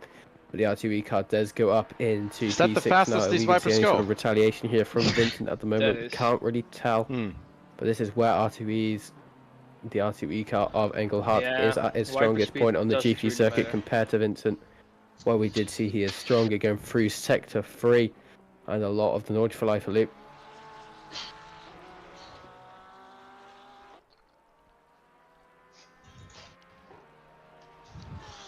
So you now see Vincent actually losing quite a bit. Wow, you can already see how much of a gap the R2E car has created of Engelhardt going into the end of the Nordschleife at the Nurburgring GP loop now, as we do see it's probably closer to maybe 8/10 between them both now. As we go on to the Nordschleife loop, this might be where Vincent is able to retaliate. This seems to be his strongest part of the circuit. But is he actually going to be able to catch up that much time that he has lost?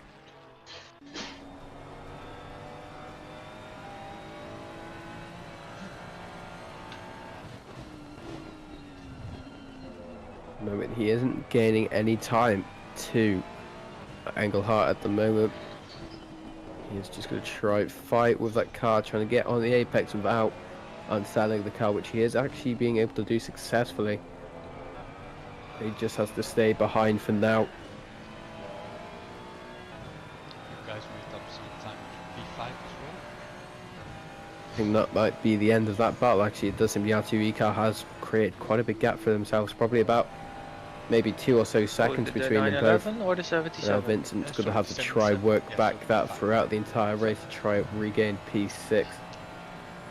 So servers are not back up, that's it? No, not yet. Sorry guys. Yeah, I think we got like 7 minutes left. Yeah, Sure. Any other battles? I'm going to actually check the pit wall. We'll see if there's anything going on.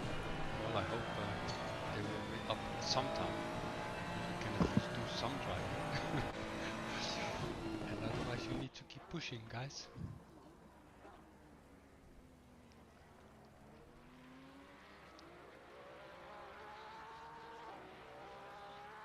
Yeah, nice one. Absolutely smashed that. God, it does sound like a pasta. Or am I just hungry? Oh no, I'm thinking of that cereal. What's it called? Or just keep the race running. That thing that has like oats. Muse. Maybe yeah, the roads toward the pit garages are flooded. That's what I'm calling him from now on. The drivers can't get to It's them. the most dead cereal though, I'll be honest, I hate it. It's a simulation, you know, so... Yeah, it's just real... This shit happens, you know? You see now, Pika is actually starting to gain quite a bit of time here on Harris. He has actually cut down the gap after the little mistake that we did see Pika make in that Porsche 992. Thank God you guys booked that fancy You have 4-star actually- hotel. Yeah. I'm just trying to do No, maths here. Please keep on doing what you guys are doing. This is really good. Yeah, This is awesome. you're actually right. I'm gonna continue, like abandoned what I was actually gonna say.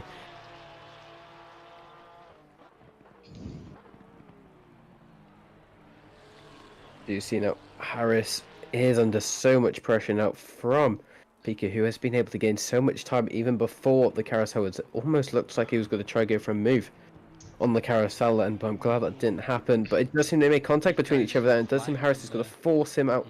Oh no, it's actually going to seem that Pika's going to force him out wide. They're going to go side by side here before the end of sector 4. Oh, so now we do see going into the inside line. There's going to be more contact between both of them. It's going to force Harris into the grass. There's going to be a bit of contact with the wall there for Harris, and that is going to be him probably with... He was able to make minimal damage there with the wall, but there's still going to be a bit of damage there for Harris's Funtech Racing team for R296. But carrying on, we do see another R2E car going further down the grid here. Now this time it is going to be... What is that? It's not actually for... Yes, it is for position, but it does seem Mackenberg was able to just get by Chimont for position number 21 here. So he is starting to climb up the order here. So Mo, are the servers back up? R2E. Can you load the server? Calf Sven Mackenberg. Try it again. One moment. And Chimont going down into P22. Just bullshit it. That Say, is oh the yeah, it's car that we working did for see me. at the start of this race. You unfortunately had that little incident with, I believe it was the Mercedes number 34, which caused them to spin, Say that in the chat. losing a lot of positions onto turn 2, the first ever time going through turn 2 of the race, and I think he lost probably closer to 20 or 30 positions, go all the way to dead last, I believe it was. Starting to fight back in the order though. He should be, well, theoretically at about P13. Should get all the front runners. That is where the P34 car is. That it's fine for them. So he definitely has the pace compared to the rest of the field he's currently battling with. So we will potentially see him trying to get closer now with the Mode 11 BMW M4, though we have seen who has been battling with Blues for quite a while, as we did see previously as well. It says disconnected on the bottom. Exactly. Right? Yeah, exactly. It's me! Slip me off! Thank you, Bonus. Thank you. Now,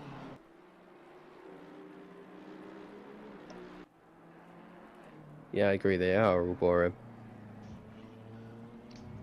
I reckon they all slow down and make more content for us. But while we say this, is there anything you want to promote? As there's still quite a few people watching, 47 people watching to be precise. Anything you want to... Nothing to promote? Never mind. That's for an entire segment out the window. Make more leagues. Two more laps.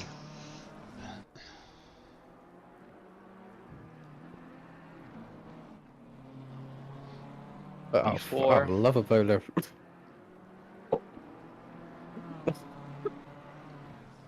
Yum. But why would they not just the results? Oh, what's happened now? Right, I totally did go on the phone, but we do see the BMW M4. Right? Yeah, exactly. Let's freeze. He's actually flying for a second. But let's see, well, Christina, was it Christian? Oh, Christian. Why did I say Christina for? Christian Potenza, currently the one who just spun earlier, doesn't seem to have any damage to the front of his car, but I did just see the replay on stream. And it does seem he just spun on his own there. It doesn't seem... Oh, he went in, well, completely into the blind space there. He did seem to have a bit of a ping issue as well, and he went into the grass for a second, so I'm assuming he might have got some damage from that. But he is now going with it, and he's back on to GC now. That is Oliver going slow. Is he going slow again? Oh, going off at Foxhole, I believe it was. He has damage there. That isn't desync this time, I believe, because it does seem he is. Or is it desync? That looks like desync damage. I think it actually is.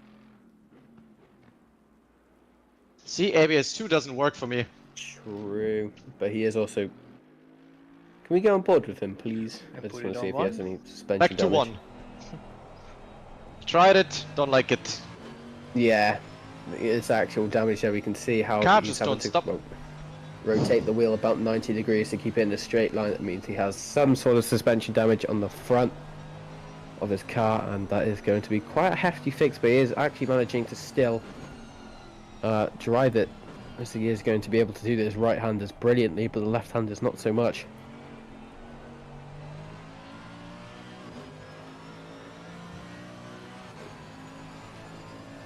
Yeah, everybody's getting quicker, I'm not.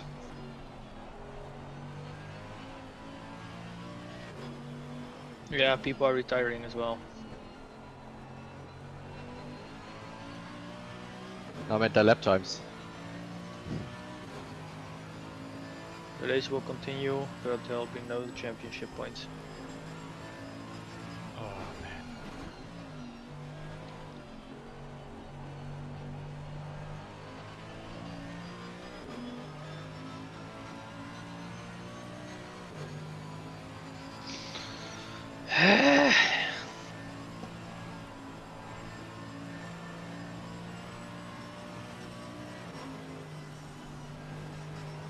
We have just had news that it has now been officially, I believe, 2 hours since the servers haven't been able to reconnect. But the race will still continue, but there will be no championship points added from this race. But it is fair, thinking of it. I'll leave that chat to you, Chris. I'm not going to look at that. But we keep going with it all up, but now going into what seems to be the carousel. Still carrying that damage, but he's actually doing quite a good job to keep going with it. But going through the carousel, I reckon he might struggle trying to turn, but hopefully he can use the banking to his advantage. He is actually able to turn quite nicely there, going through it, but he needs to let the car behind him pass, which I believe is the Mode 11 car actually, as I did see a red BMW in.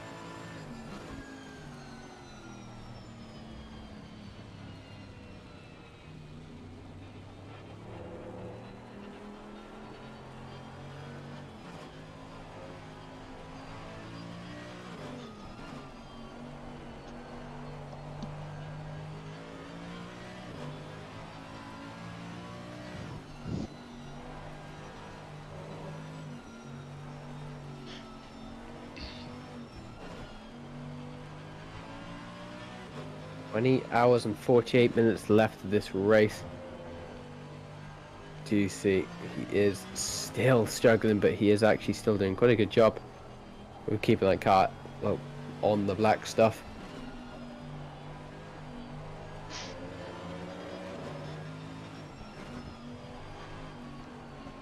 I will say though, it does seem Amaral, is that Amaral? I'm not sure what's happened there, but for whenever you get time, Chris, could you switch us to Tony Chopper in 141 McLaren?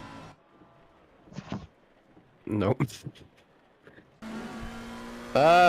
You're really close to be fair. You have one car off. Hello. I was just confused because it said he was 9/10 off someone on the timing board, but it does seem that might have been because Amaral went into the pits. But we do see now Tony is able to go up 2 positions because 2 cars, I assume, has gone into the pits. The race won't count for points. Yeah, I see that. Yeah. Servers are still offline, Imra. So, Vincent. Hey Vincent, what are you doing? I don't know. Vincent and Milan are in the server and they keep on just going as long as possible. And I hope that at some point the servers come up online and then, yeah, then we can do something as well. But until then, I'm afraid it's just yeah, I'll wait it is and what see. it is.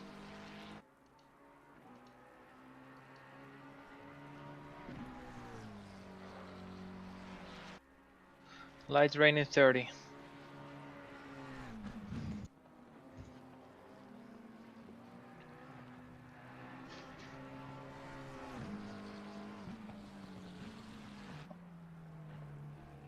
So there's a backup apparently. What's happening here? We will adapt the stint. Are they back up, Chris, or is the people just chatting? Obviously. Yeah. Oh, actually, you can't say. Oh, I can actually. That is a good point. To see Making me do work. the parts where you can and cannot. Actually, I probably need to update ACC, so it's probably worth me opening it anyway. Actually, no, CBSR. We just... Yep. Whatever I just said, don't believe CBSR, blame them. Oh, I love this section now. In the wet. Where are you? Oh A yeah. twisty bit after carousel. Yeah, I see. The setup is amazing here, yeah.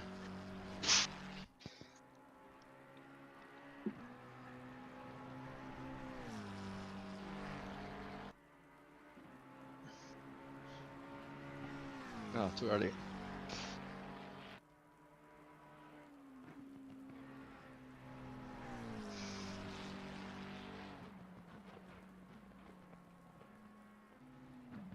Oh, P2 is going into the pits.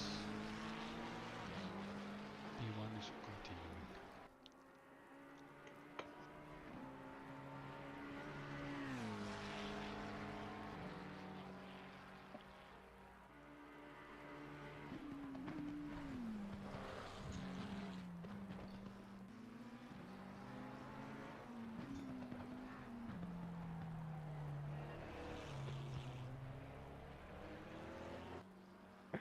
Kind of entertained by the endurance chat at the moment, I'll be honest. Should probably get back to this though, but Tony Chopper now under quite a bit of pressure, what seems to be from the Ferrari behind him of Liebenstein. Oh, never mind. I got my hopes up too late. Is there a back? Oh yeah, there's a back marker. Boo. I think that's 943. Pressure's good, feeling good. Is it not? Nah, it's a shame. One more lap. Rain thereafter lighter. Also just wet again. And I need the pressures next time. And pit stop to you. That's fine. That does seem, yeah, as you just said, that's Mark Redford in the Big Brain Racing car. I think Yeah, they had next issues at Oettinger, the we start need of to the do race everything. because they had the RTG. Yep. Because their car was absolutely demolished, but they are trying to make back ground on other cars as he tries to get past what is going to be Tony Chopper in the 141. Start getting the pressures ready. McLaren 720S ahead of him. Is he going to let him go, or is he just going to have to try battle with him? I would suggest maybe 3 lower. I think Tony is not going to make this for the easy upcoming for him. rain.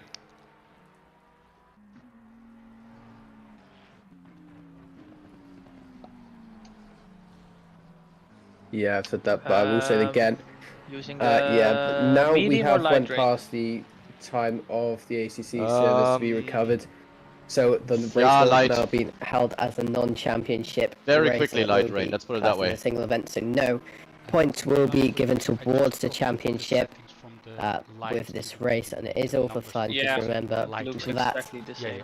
So don't bully people in the endurance chat. It has, it's all not down to obviously SSRI admins. They Say can't do whatever and anything then about it. 3 clicks up. It's all down Or to down. obviously unfortunate timing with whatever we had. the service. They have been quite unreliable in the past, and it happened last week as well during another 24-hour race, and it was just something that becomes more and more stressful for people. But looking at, as I finally loaded up, but yeah, these servers are still disconnected, and they will probably be for some time now, as it has been about 2 hours. We're not sure what's happening with them, but just please on behalf, I'm not even an admin, but behalf of the admins, just respect them. They've done nothing wrong. They also don't bite, but Chris is good at insulting people, so just be careful.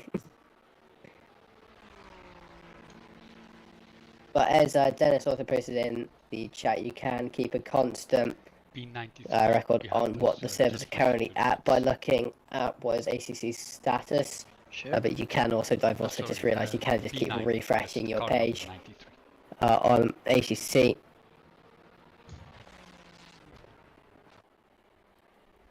Obviously, because of this, I believe a few people have retired from the race, but just remember, racing is supposed to be fun. It's, you usually see 24-hour races aren't part of championships, so it's not really like it makes any sort of difference, and it is just still a 24-hour race, and even if you've done so much prep towards it, you may as well just continue racing, because all of that prep would have went for nothing. You could think of it as like, because I think the next race, it's Zandvoort's the last race, but the next race is going to be the penultimate race at Indianapolis, 8 hours, I believe. I think you're just here. That's fair. Oh. I'm surprised. I think that's an amount of time, isn't it?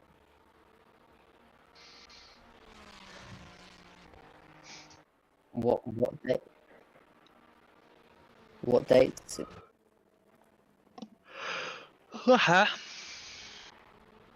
Oh, I'm gonna be in Donington Park. You guys are safe. You don't have to deal with me. Actually, I'm not. No, I think yeah, that is the 18th. Never mind.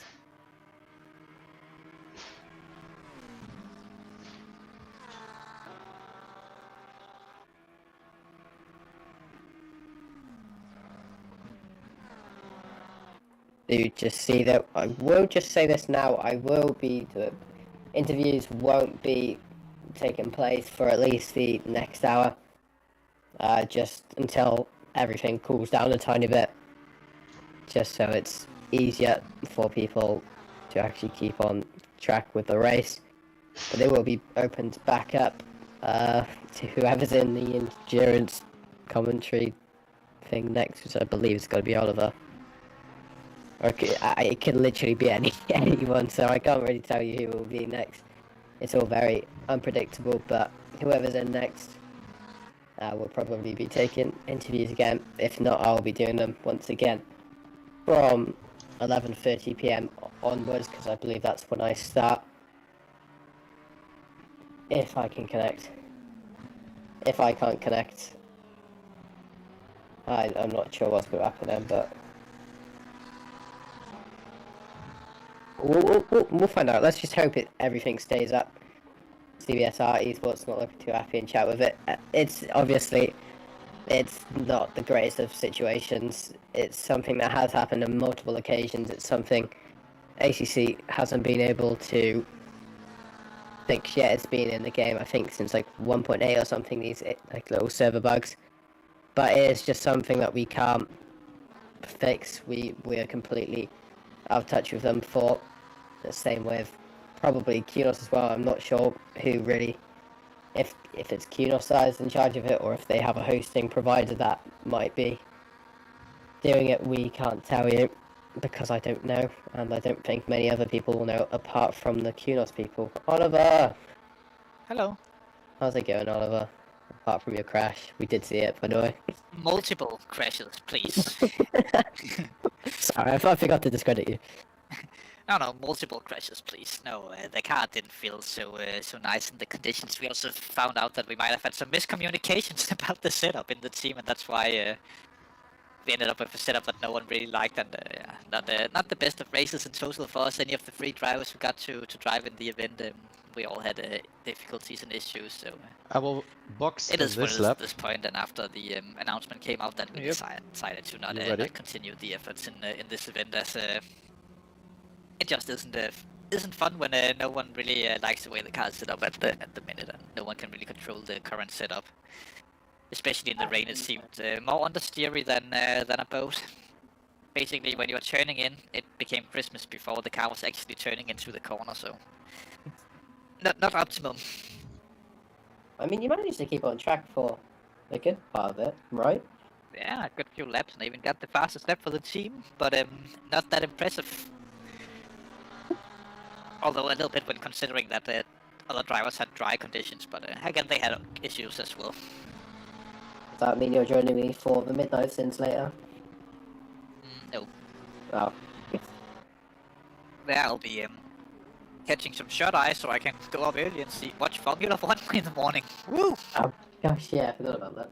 It's not even that early for you. No. What is it, like 9 PM? No, not 9 PM, 9 AM. Yeah, I'll probably just have it in the background while doing comps. Yeah. You haven't missed too much. Tell me when you're ready for the pressure. I don't think you've missed. Check. You missed that. I'm trying to think of what's happened here. There have been a few overtakes, but Pika did have a bit of a spin and an incident, but he is back up in his original position. But I think that's all that really has happened. Yeah, I'll just have to try and read through the endurance chat messages. I've only been relayed information from my teammate who gave me jack of proper information and was bullshitting most of the time. So, as good teammates are supposed to do, obviously. Yo. Exactly. All right, I got 26-4. Yeah. 26-8. Yeah. 26-6. I think that soon we'll have a live feed of Alex scissoring himself. 4868 26 I don't think that's the most up-to-date 7 thing liters to do again. Live on stream. Yeah. To be perfectly You are honest with you. selected. No brake change yet. That's Damage. Chris is being funny in the background as well. No, I'm fixing my mouse. From the Porsche overtaking me. How dare you? How dare him? Ooh, leg The spike. top little button thing came Bad off, so spot. I just need to put some sticky tape on it until I get my new mouse. Yeah, Box, Vincent box, has box, been box. havocing all race. Yes. You didn't need to know anything. You could have just said okay and went with it, but What you was that? decided to take the dark Good. route with it. Well, I also learned how to pronounce Timo Sidek's name. I have German. 5.9 liters left. It is Shall I Timo give you a Sidek. little less? Just keep it as is. I'm not, 97. I'm not kidding. This Suck is Timo I don't Sidek. see shit. Oh. Oh, fuck me. Yeah. Yes. I think we're doing that as well. Couldn't see the fucking pit box. Damn cars. 25 Sim seconds. Spenkeling who still haven't been The out car of still the car records, right? at all, so he must be very that warmed is up to driving the fully track. correct. I'm still just trying to figure out the misuse and the endurance. Make sure there, that but, if yeah, you I now think, go Sim into is first, very, that the pit warmed up limiter at this stays on. point. 10 Even though it's seconds. cool temperatures and 8, the rain could cool 7, him off. 6, Been in the car 5, for so long, so he is 4, definitely 3, in the groove 2, and ready to do engines 24 on, hours 1. of solo racing. Oh, Good, yeah. good. Hopefully. Good luck. Oh, hopefully We're it is, P6? No, P4? What? Wait. What are we? Yeah. Be, I'm just hoping the service will come Yeah, back that up is soon. Go. But at the moment, Green, board is all gone. clear. It can take several hours still for Kunos to sort Yeah. stuff out, you know. I think there We was have still Unfortunate, but- TC6 yeah, on it ABS is, 1. and there's nothing really we can do We are as a P4, community damn! to fix it, you know.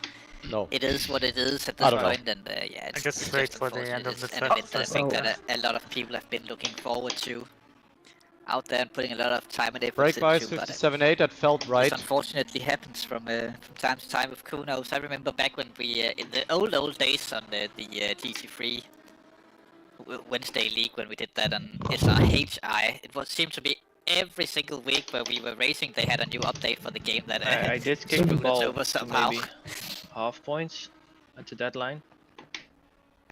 And that, Let's see what others say. can people hear you now, Chris? No, yes, and then there was the first 24-hour race we had, the charity event for way back when we raced on Spa, when they came out with the, what was it, 1.8 update or 1.6 or something like that, where they completely overhauled Rain is all getting the consistently tires lighter, but very after half of the slowly. field So had just done find your qualifying, as groove, that and was then split qualifying on you two should be able separate to days, scrape and, off literally 1 a few second days each before lap. the actual race was supposed to go Alright. go racing, so 8.8 Kunos seconds, just P3 seems ahead. not like the SSRI community for some unknown reasons. That is a net P3. No, it's all coincidence, of course, but yeah, we just haven't had the best of luck in the last couple of years in terms of that. I see we still have a good following on the It's only P1 that is broadcast. insanely far away. yeah. The rest is in enjoying Hudson. the racing. I think that a lot of teams will still be Alright. trying to finish the race, at least go as deep as they possibly can with the amount of drivers they've run, and then hope that it will fix It was itself. behind us. And that At is what a point? good spirit to have, Huh? to be honest. So At what point? That was the Porsche that was behind I'm us. just not sure what's happening at the moment, I'll be honest, I don't but think he ever was. we're just gonna go with it and hopefully enjoy it. After a Yeah. pit stop or something. Let me see. 169 has retired. Milan, I'll leave you alone for a second. that is the Yeah, it was county shops Okala in and the- the other yeah, top yeah, contenders you're in right. there. 416. I hate the Porsche. Ah, so now you're we're right. P5 probably. There's Yes, some kind of bug with because I the... think we'll see a fluctuation of drivers There short always of is. the Oh, so Either way, I think the teams are currently P2 discussing within is only with their like members what to do. 30 seconds Might ahead. be some teams where the driver's not online Da- and they want man, to we're involve doing them in the insane, so decision keep it as on the well, road, so, eh? Yeah, I get the point with the drivers. They've been driving for quite long. What's the point? But obviously there are a few TC5 people is who say, quicker, what's the but point? 6 Because doesn't there's cost too no much, and championship tire on, wear but to take into what it is consideration. here once Did again. you when just you lift don't see through, many training 24-hour class? races that are Yeah, included 50 in and lift. an endurance championship. It will 50 and a very quick lift. we just don't No think break, about them as just being 50 competitive hammer in, championships, but a very quick the lift thing is, at the most crest, of the people who and are then back on the a lot of throttle people to are stabilize. complaining are teams that are anyways not in any kinds of championship fights, so who honestly, That's also the funny part, yeah. as long as you have fun in the race, you know, and if you have fun in the race and keep racing, then that's the main part about it. If not, then it's perfectly valid to retire if your race have just been completely shit on everything and you just don't have the motivation, then it's completely fine as well. We understand you and understand why you might not feel the... Yeah, here I didn't break, I hammered in 4th or 3rd. The situation and stuff like that. Yeah, I always break there. It is I don't trust what the it is, corner. and my wheel Check. also broke for a good mesh. Your wheel broke. Yeah, the button just fell off it. Because it will give you over 30 seconds of damage. Yeah, can I borrow your scissors, Alex? Yeah, come This fly one over I to don't Wales, trust. even though I don't think anyone wants to come near this country, which is really fair. It's a very early turn So, Yeah, also just hammer into gears here. So it might take you a few days. It's literally the most point. I'm not gonna actually say any further. This one I trust, I just know I'm shit at. I don't really care about it either.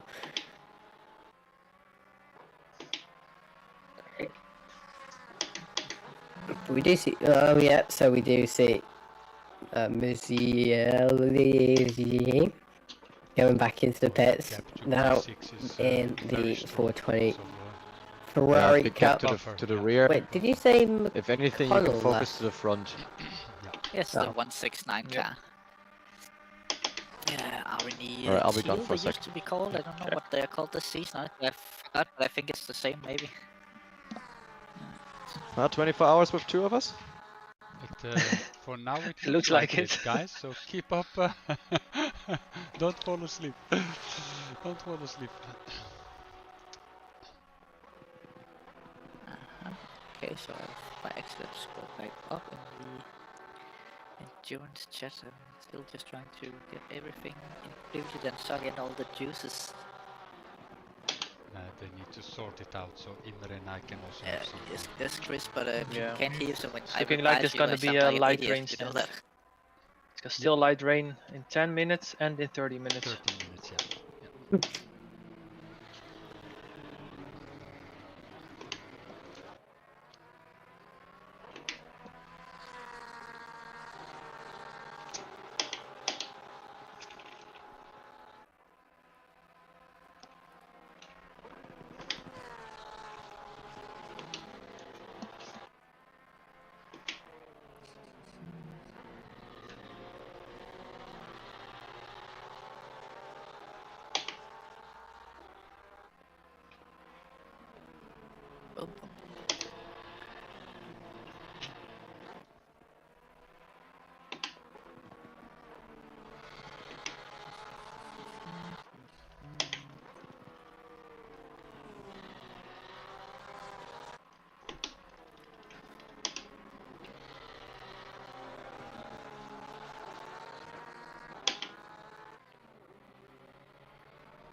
Ay.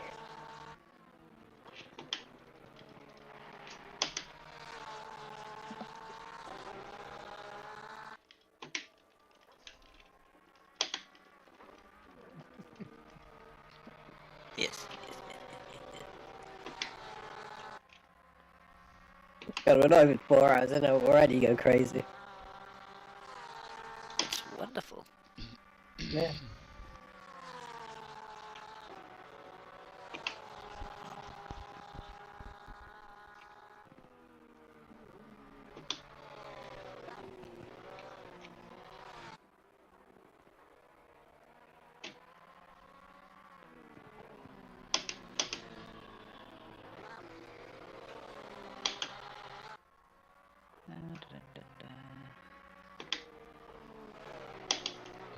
Ja, Pika was de leider, Milan. Je hebt gelijk. Ze zijn nu P2, maar echt wel op een flinke afstand van P1. It is what it is at the minute, but the racing is still going on at least. For those, the 911 can't change drivers at all in this race either. Ja, die gasten hebben af en toe van die strategieën dat je denkt het is gewoon oh yeah, that's niet right. letten op het weer. Pika was in that car. Oh ja, they are slicks. still Ja, two drivers weer op slicks. eligible Ja. for Nee, maar hoe krijgen ze dat nou voor voor elkaar? The 69 car in the pits as well now. And the 420.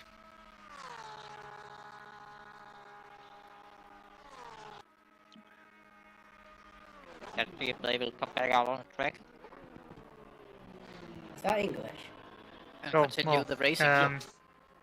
If well, I'm eating servers come back up, do you want to do a double? And Take over then. You enjoy your what you eat actually before you. Yeah, sure. Back into it. Sure. Well, last time was homemade pizza. I'll check with you at that it's moment. not that interesting. Like this. Never mind. Yeah, that's good. Yeah. Do you see now what is Casaninga, I think is how you say it. 164 seconds off Sam Spanking, so he has quite a lead for himself so far. 164 seconds being a minute and 2 minutes and 40 seconds there. So he is also nearly done about a quarter of a lap. You in terms of gapping P2 here, but it does seem now Gene does have that fastest lap of the session in that 911 Porsche 922. Yeah, well, that's a lot of numbers in one sentence. Yeah, but haven't he had that the entirety of the race? Who failed? At least from when I left the commentary earlier to my stint there, then the 911 was hold of the fastest lap as well. And I think he had been since the original dry spell in the opening parts of the race. Yep. I thought, that is Pika's car. Yeah.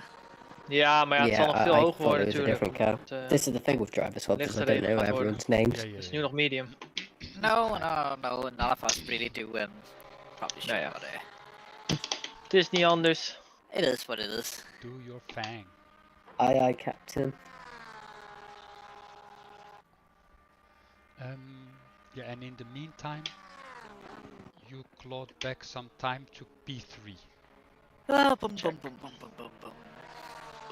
Give me 2 minutes. P4 is doable, I think. I'll be clawing back. Yes, well, I can we'll give you 2 minutes as we can see both of the Mode 11 cars are technically still in the race and in reasonable positions as well. Here is the Triple 11 15th position and the main Mode 11 cars in 10th. Keep on doing what you're doing. Due to some of the retirees in the race, but they are doing a stellar job. Continuing to plow on as we almost see Patrick Barnes there with a little bit of a moment. You would probably say, some would say a moment there. Going on there. Vincent comes back, maybe he can down the track as the 6 car once again seems to be in difficulties further up the road, and we saw that earlier in the race as well. So maybe get the pressure loss. We saw them have a few issues earlier in the race with touching some walls, same with the 101 team, including myself, touching a lot of walls, and then they had the disconnect early on as well. Seems like the 24 car have either or the 14 cars have either had a disconnect also, or they have also retired at this point. Hard to say really. But the racing is still going on, and there are still quite a few positions in the race, and within the 15 seconds that we would call a reasonable endurance battle at this point in the race. Where it's all about pacing yourself and trying to get better pace than your opposing drivers. Everyone out there on track is obviously trying to do their best still, and it's good to see that a lot of teams have decided to plow on, continue the race. This is something that there might be talks about in the teams, because all of the teams that have spent weeks and weeks and weeks of preparing, they obviously are still racing, as they don't want to let their time go to waste. But I feel like many of the teams that have retired might be those who maybe came in a little bit too unprepared and wasn't in the positions they wanted to be. As you know, the fun in racing, it doesn't come from, well, to have fun in the races, you just need to be there. You need to have the confidence in the track, in the car, and you need to put the hours of practice in. I know there are some people who can just jump into a race and be quick, but for the rest of us, the last 80% of all the sim racers, we need that practice to get up to speed with stuff, and It's good to see that so many Slow have car chosen to ahead. stay. It's also just What does that general even good mean? practice to keep going in a race like this. Getting the feel for the I'm track and too the much conditions and the too car and what other cars are doing in behind. in these conditions. Especially on track like the Nordschleife, which is I think it's a 2 cars well, ahead. it's obviously new to the game and Oh yeah. Dennis not has everyone fallen have back. driven it before in sim racing. There's a lot of young guys in the community as well that Official might not sim even know is the stories about the quite track. far behind them. They just see it as a behemoth of a crazy track that should now never going have been through the built, but X-Mule. obviously it's a true landmark of motorsports. Just like the old rooftop high-speed semi-oval on the Fiat factories, or the old Fiat factory down in Torino. One thing about that factory, it wasn't open for that long before it was sold off because the factory quickly outgrew the property it was built on. A crazy idea to have an active racetrack on the roof of a building, and it is still used to this day for testing of electric vehicles. Even though it is part of an art installation, they are still test driving cars up there. This is so entertaining, I'll be honest, just listening to you to say random facts.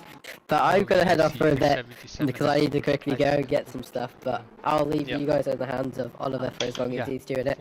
Chris is also behind as well, so I'll see you guys in a bit. They were fighting. God damn it, I was hoping that I could go for a piss. I haven't done that since I got in the car. Go for one then, and I'll stay on for. I think we will have a vote in the YouTube chat whether or not that I have time for a piss. I think that is what we are doing now. Right one for yes, right two for absolutely not in the YouTube chat, and we'll do a little bit of a count on that. And people are already going through. Yes, good to know. Good to know. Wait, that wasn't me, trust me. That is equal on votes. Which I'll take as clearly, yes, I have time for that. I might be P2 actually. And as the time is running down, then I will actually be leaving you as well for maybe like 5 minutes, 2 minutes, 3 minutes, something like that. Look, yeah, he's probably gonna get a yellow flag. Guys, no worries. Oh yeah. Maybe you can fall asleep to this later on. It's true AMSR or whatever.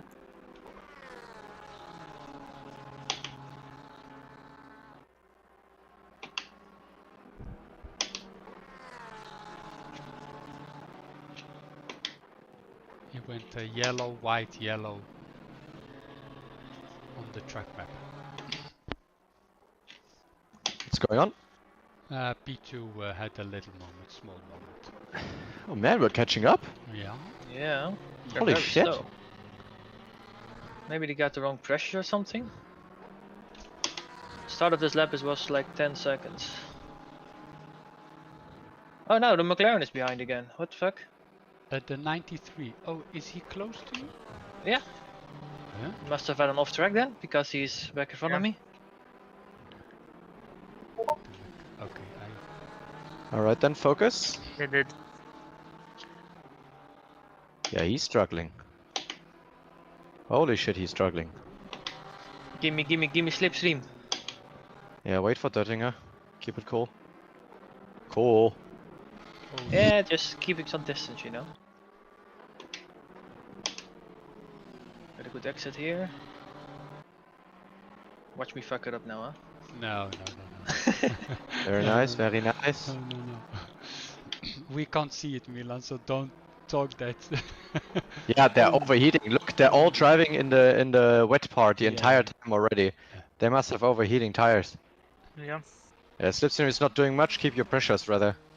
Just saying that the 30 minutes forecast doesn't have an icon anymore, so rain is going to stop getting lighter. Yep.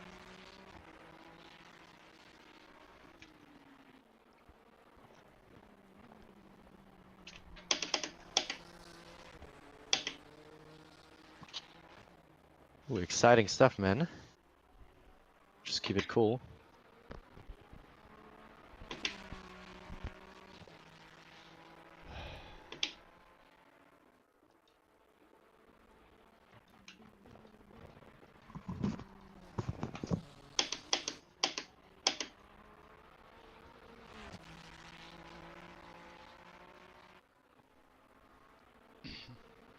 You will catch them both this lap. If you want, you can send it into entry Nordschleife. Yeah, I'll see what happens.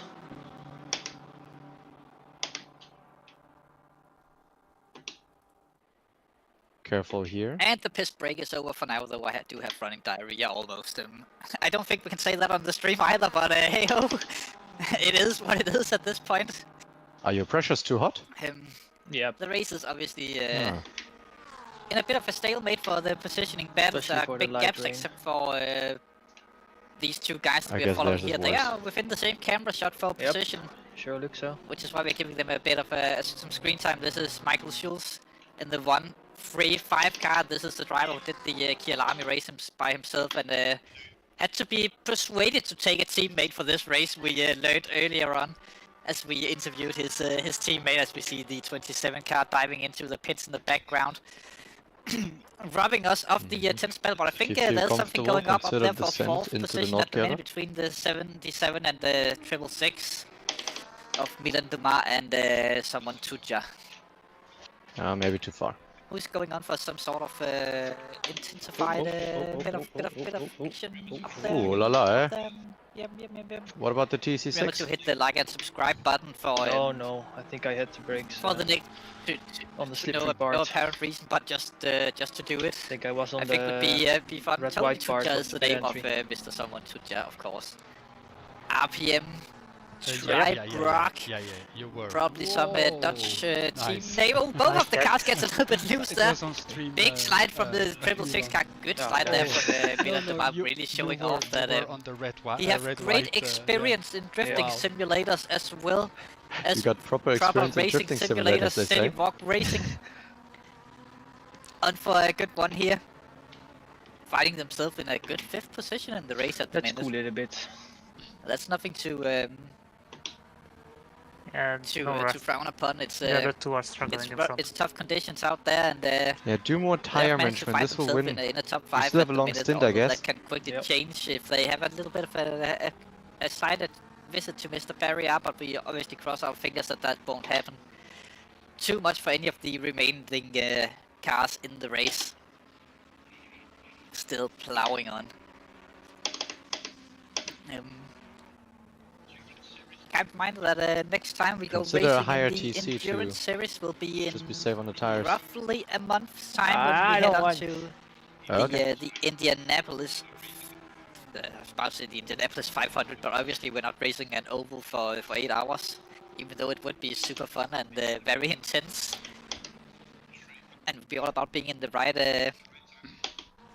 bump train, draft train in the right times in such an event. But we'll be heading to the Indianapolis road circuit road course for 8 hours of racing on the 18th of May, and hopefully Kunas won't be bitches to us there and screw the servers. But on the 18th of May we'll go racing on Indy. I think we're all looking forward to that as well. It's a bit of an interesting track. Leonardo Garcia onto the grass, goes for a full 360 donut before coming to a stop, having to wait for traffic. I think that was the Astro Racing car there that went by them, so they're down to 11th position now, the Mode 11 Racing team. People are getting tired. Yeah. Like this guy. I'm pretty sure that's just mental fatigue at this point. Just doing some donuts for the crowd out there, especially the Americans watching. They love it. Milan drifting like there's no tomorrow. I don't have the premium for Pit Wars, but you know what? Just let the man do the drifting. Like that. It's like they say in the Fast and the Furious Tokyo Drift, and someone can insert the right sentence now because I lost my drift. Let's see what the next straight does. Pun not intentional. Careful. But yes, he's doing a phenomenal job on that, and that car control he had through that power slide. That good is line, good line. That's a once in a race you do that. I wouldn't say once in a lifetime, because that could definitely happen again. Especially for a skilled driver like Milan, who I don't think is that used to being in the top 5 of endurance racing but doing a good job in this one at least. Maybe the track and the conditions suits him quite well. We know the Ferrari is pretty strong in the rain usually, though a wet Nurburgring is not the same as red. Alright, he's letting us go. Silverstone, for example. Didn't even Just want putting to a send track out there for reference, but yeah.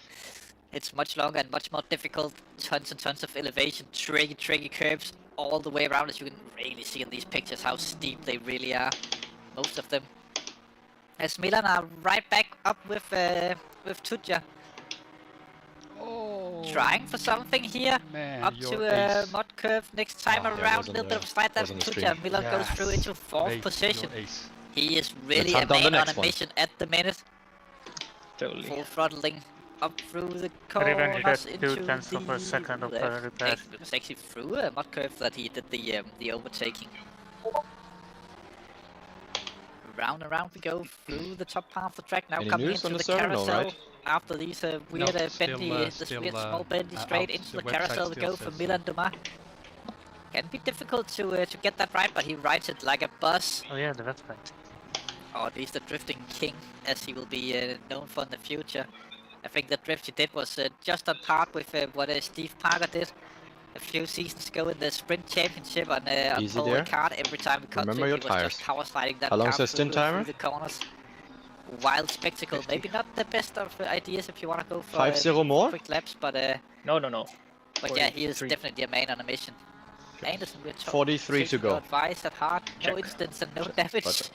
Go Milan, go! Yes, someone listens to me for once. Doesn't happen that often. Normally I don't give good advice, but it seems like I got this one right. I have some other advice for you. Do not lift from the throttle until you see the checkered flag or guard himself. Try and do that from this point on, and let's see some proper drifting from Milan. I love that everybody is quoting now this NASCAR guy. See if we can mount an e-brake to the car in the next pit stop. I was at the race listening to the actual radio frequency of the guy when he said it. I know it will not be one of those electronic ones where you just move a button. It will be a proper like stick handbrake, e-brake, whatever you call it. At Daytona, I think would love the quote. Don't worry, I'll put my foot down on the throttle and I'll only lift if I see the checkered flag or guard himself. I tell you what, he's actually getting quite close to a P3 at the minute. He is catching up to Scopes. It's the car that you can see just up there in the foreground or background, depending on how you want to look at it. Very nice. The You're gonna get him. Of the camera shots at the minute. So this is quite interesting, and Milan looks to be one of the quicker cars on track right now as we are speaking. Keep on doing, keep on... and he is definitely maybe we didn't fuck up pulling it in on Scopes. No, keep on doing what you do, man. It's, onto I the told Anderson that we're actually listen to his advice. The tourist farm straight where you can where you start your tourist laps on the track. Incidents. If you just go down here. Funny, he is the one giving that advice. Yeah, he was. One who usually. He was. He's on stream. He's commenting. So keep on going, man. Brilliant. Where they are now, they would have been slowing down. Further down the field, the Bentley of Smeeds are applying the pressure on the on the McLaren of Bentley. P2 was mighty quick. Oh wait, it's a bug right now. There's always a bug when you drive around here. The job and living up to the name of being a boat in these conditions. Quick yellow there, that was the 79 car of the Wild Fix Racing. Alright, get him. Garage after the stay out, and in we go, yes. A little bit of an off there from the McLaren, which could leave an opportunity for the Bentley. Oh, that was sugar. The McLaren would be washing wide there, but no, he managed to keep it on track. It's your corner. Bentley tries on the inside, outside, depending on what way the next corner goes. Inside, good move there from Smeeds. Gets the job done before the big straight. Whether or not that was the smartest move, it does look like it, as he is breaking a little bit of a gap at this point, so he might be far enough away that the McLaren behind can slipstream himself into a position to challenge for 6th in the race once again. Darn it. Wow.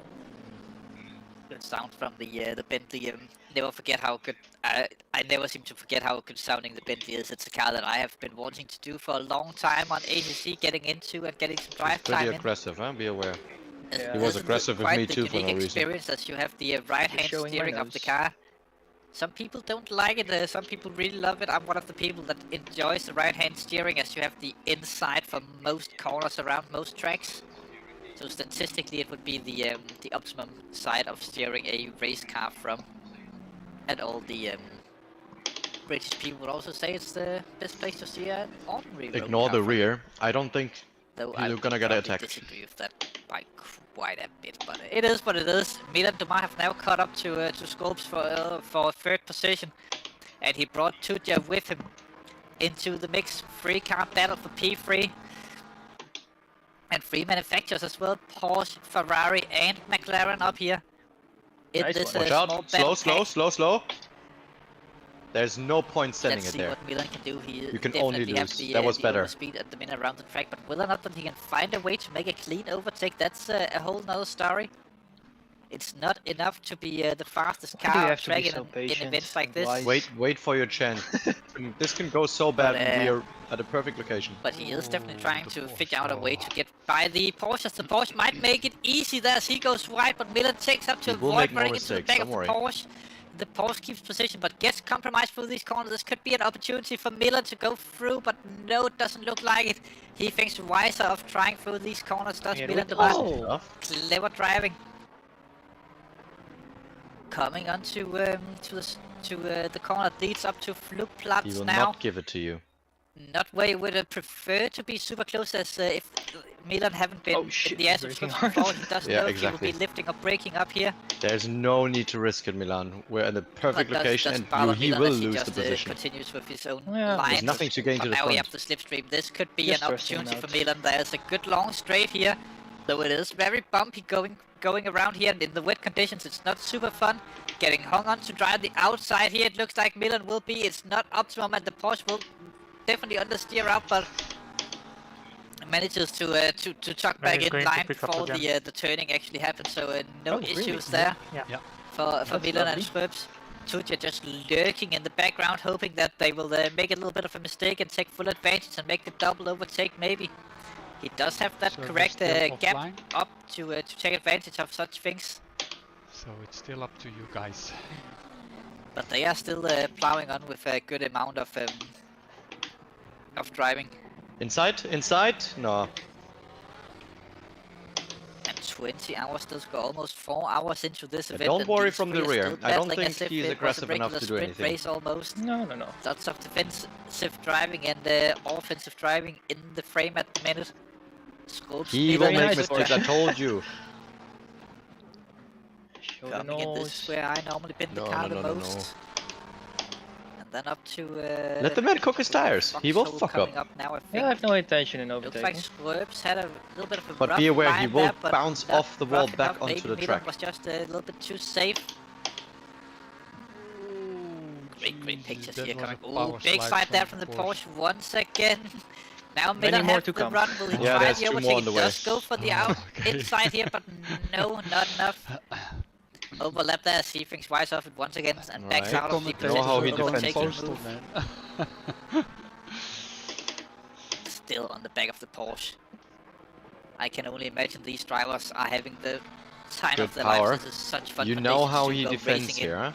Full he will touch your sides. When you are behind the wheel of the cars. And he goes to the left. Full focus on what you're doing. And only the greatest of actions. And with 20 hours still to go in the race, they know that none of them want to fully risk anything at this point in the race. But it doesn't look like they're thinking that much about the time left in the race as they're driving. With the way that Milan is definitely trying everything he possibly can to get by Schweppes. As Milan might actually have the pace to catch up to the 911 car, at least gain a few seconds back on him. If the conditions stay like this, it does look like that Ferrari is super quick here in the damp conditions around the Nurburgring Nordschleife. He's very close this time up to Mud Curve. This is where he made the overtake on Tudja before. But doesn't seem like he have the overspeed this time around to go by the Porsche. Now it's a braking zone to the corner before the carousel. He could potentially try and stay as close to the Porsche as possible. Maybe he'll make a mistake into the carousel and he can take advantage of that. But if the Porsche driver of Schweppes is super smart, he'll just be a little bit extra safe and brake earlier and take it slow through the corner. Let's try the straight again. To just avoid giving Milan the chance, as it's not an overtaking corner. Being on the outside line, that is definitely not quicker. Now the upper line, some I'm just might thinking, say even. strategically speaking, are still on the stay big run. behind him longer and let him crash the car. Through the car, it goes onto Because the curb. he obviously is pressured by you. He does not handle the pressure well. On it wrong. Well, most If we overtake him, that doesn't help us at all in 20 hours. A lot of drivers have a tendency to go out and actually use. If he crashes, that helps us a shit being ton. one of the few curbs that are super usable in almost all what's cars. If you hit it happening right, now but is hitting it is wrong losing will a lot of time to basically send you off into Narnia. Yeah, not Both that cars much. nice, but looked like the Porsche a little bit of a slide there, but seconds and now again, it's not 40 enough seconds. to get Milan up on the side of him and through the 36. challenge for the position. it Through was Brunchen they 27. go. They are gapping Tuja at the minute. Tuja is falling back from this battle. Doesn't look like Let the Tuja man has the cook over pace here. to keep up with these guys when they are not side by side. Fuck, man. But this point, Milan might just be trying to stay behind until we go through the Donninger corner, so he can try the slipstream assisted overtake down the big back straight on the track, or side straight on the track, or whatever straight you want to call it. This long ass straight. The Porsche goes wide there onto the grass over the bump. A little more distance. That gets the cars airborne, but that was air. not the place that Milan wanted the Porsche to make a small mistake, as it's really difficult to get by there. Fuck. If you're not led by. Yes. But we can Yes. see how Now that eat him. Porsche Eat him is up. getting a little bit more doing four-wheel drifting in most of the Aye, corners. car behind as well. I think Trackmania players would call it a I don't think car behind is gonna do stuff. maybe. Some people could probably tell me that in the chat if you're into Trackmania. Or is Car behind was something the different? smart Wait, watch this. Khan. Milan is still on the full offense. The Tuja is actually coming a little bit back into this battle. Now the Porsche is going a little bit wide through the Donninger corner. It looks like the McLaren actually have the overspeed on both these cars, but the Ferrari will be first to strike on the Porsche. The McLaren could pull out and try to box the Ferrari in. Ferrari of Milan pulls out. Will the McLaren make it a free wide down the straight, or is he just pushing the Ferrari? It looks like that he's just basically pushing the Ferrari along, trying to make this a double overtake. How much longer on the Porsche. timer? Tuja goes through as well. Milan Dumas up into third position. Tuja into fourth, and the Porsche of Dennis Scrubs falls down into fifth. In just one straight 2 And that's contact, perfect. But that is not important at the minute. Go, go, go, go, go! Milan Perfect, makes they it are up fighting, into, they have to the contact, both have podium damage. position. Such a good drive from Milan so far in this race. You are clear and you're all Will alone. change third on the left-hand scoring board when this cross the start-finish line. There we go, officially Milan Dumas, third position in the race. Tuja now under pressure from Dennis Scrubs. As we saw Tuja have a little bit of a pace struggle earlier. Scrubs goes up the inside of Tuja, pushes Tuja wide. Tuja on a super narrow line, can avoid the contact on the coming out of the whole thing. Doesn't look like it. The Porsche give the position back to Tuja. Very nice of you have two more laps, confirmed? Of Scrubs to do so. Very sportsman-like conduct. I've got good to see 3 laps of fuel left. The drivers are still into to the sportsman. Only 2 more laps time, no? 31 minutes. Having sportsmanship, I can't speak at the minute. Yeah. But Scrubs is doing well. That he'll apply as much pressure as possible to retake fourth and try to stay with Milan Dumas. He knows the longer he stays behind Tuja, the longer Milan will have to pull away further up the field. Dennis Scrubs, the Swedish driver of the R2E team. Don't get them confused with the RNE team. There are a lot of RE teams out here. There's also the old R2E, which was oh no, what I'm saying? What was it? Rene and the Rarish team? Doesn't matter, but there was a lot of the teams with R's and E's in the names. Only damp. But Scrubs at these teams will apply as much pressure as humanly possible to the McLaren up ahead.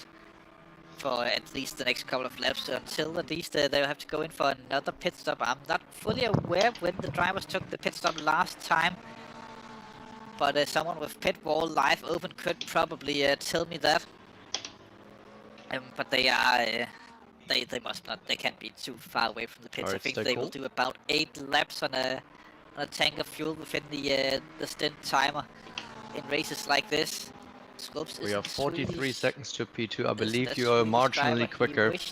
but 42 seconds we're not gonna get Well, the name also in the sounds next a bit couple of German, stints. and We you know, have to wait don't for like them to do Swedes stuff. here on the channel, so if he is Swedish, then it's Oh yeah, but that's he why is he's very not quick. performing He's well a in the hop lapper. race. Why is he not Swedish? He can't do race pace. He keeps crashing. That would be nice to know. Awesome. Before. I'm really Well then, keep sorry, doing what Justin. you're I doing. don't think that we're I think this is his taking first time interviews with at SSRI. the minute at least. Are we, Chris? No, not at the moment. I'm being told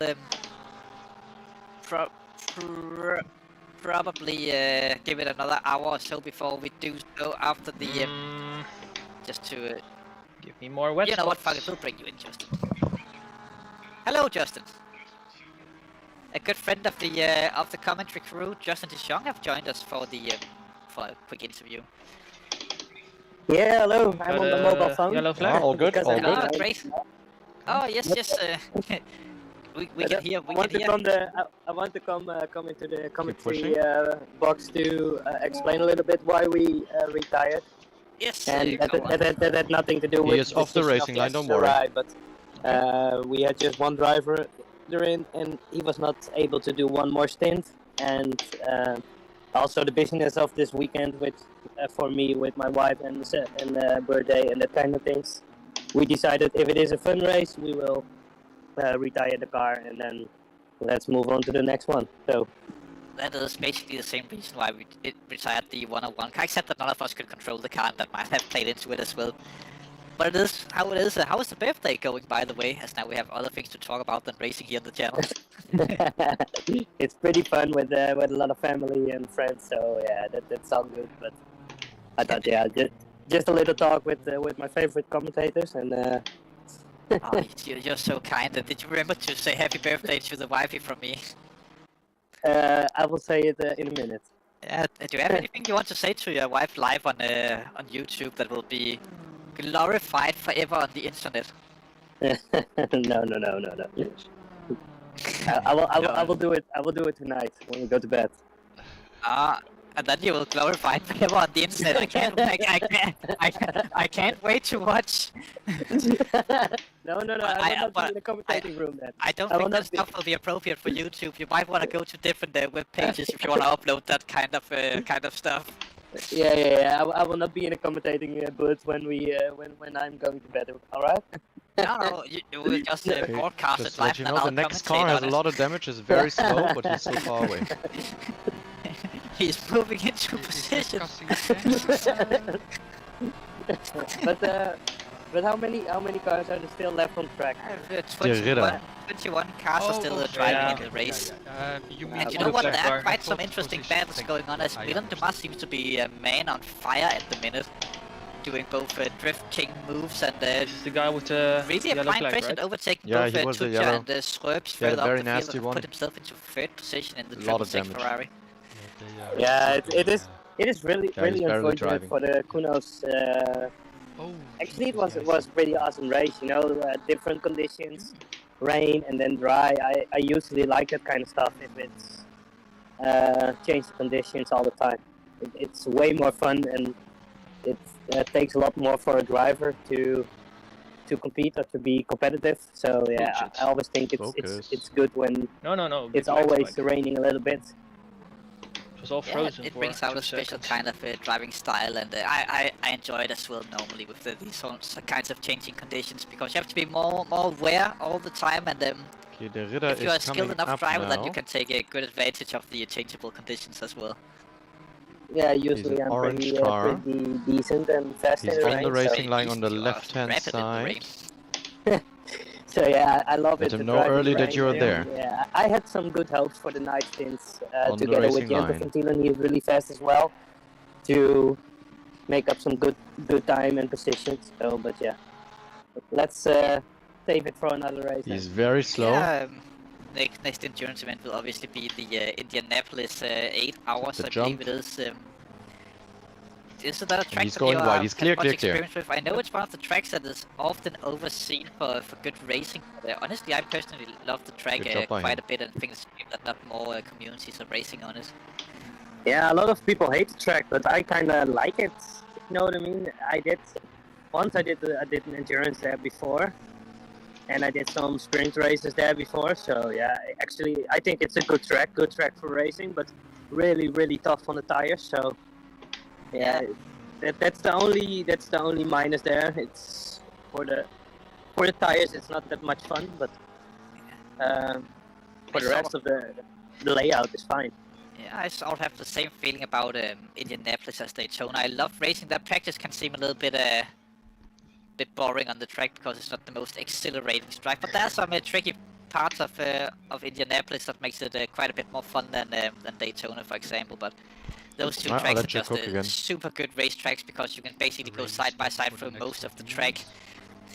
And even the place where you can't go side by side, then it leaves onto a good overtaking opportunity if you can pressure the car ahead to make a small mistake or just tug into the non-stop. Not in a row, yeah, right? Yeah, non-stop. Oh, yeah, what the fuck? Those tracks. That's why he's. Don't you get a teammate? It's pretty rough track, you know. There is not much room for making a mistake there because you will end up in the grass or the gravel, or there is a wall pretty close. So yeah, it has everything if you look at it that way. But yeah. A lot of people don't like the track, but I like it. It's pretty fun to drive. Yeah, it's somebody coming out of the pits. Quite the experience. Also, it's a track where a good amount of cars are actually quite a close pace-wise. Both the more powerful cars are good on that track, but certainly the downforce cars are also surprisingly the quick around there. Yeah, I think overall it's a fun track and a good track to race. And yeah, I'm looking forward to Indianapolis. Grab something to eat. For sure.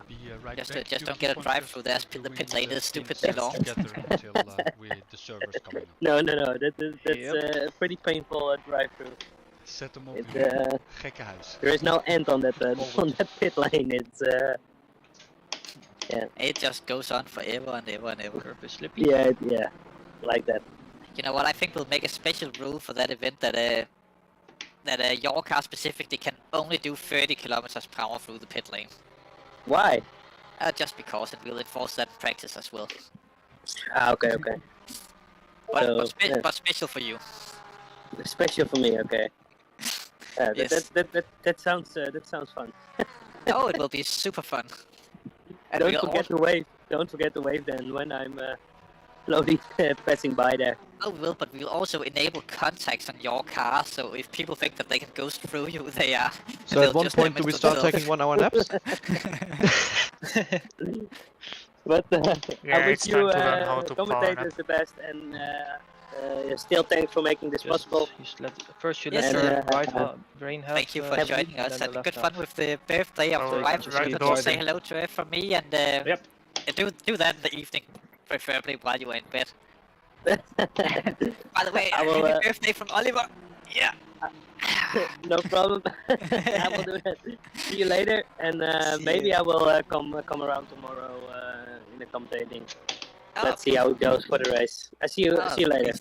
See you. Bye. Bye. That was Justin Deschamps who joined us for a brief moment here in the commentary booth from a cell phone of all the modern things that you can join from. It looks like that he has no clue on how to hang up on a cell phone, but it is what it is. 24?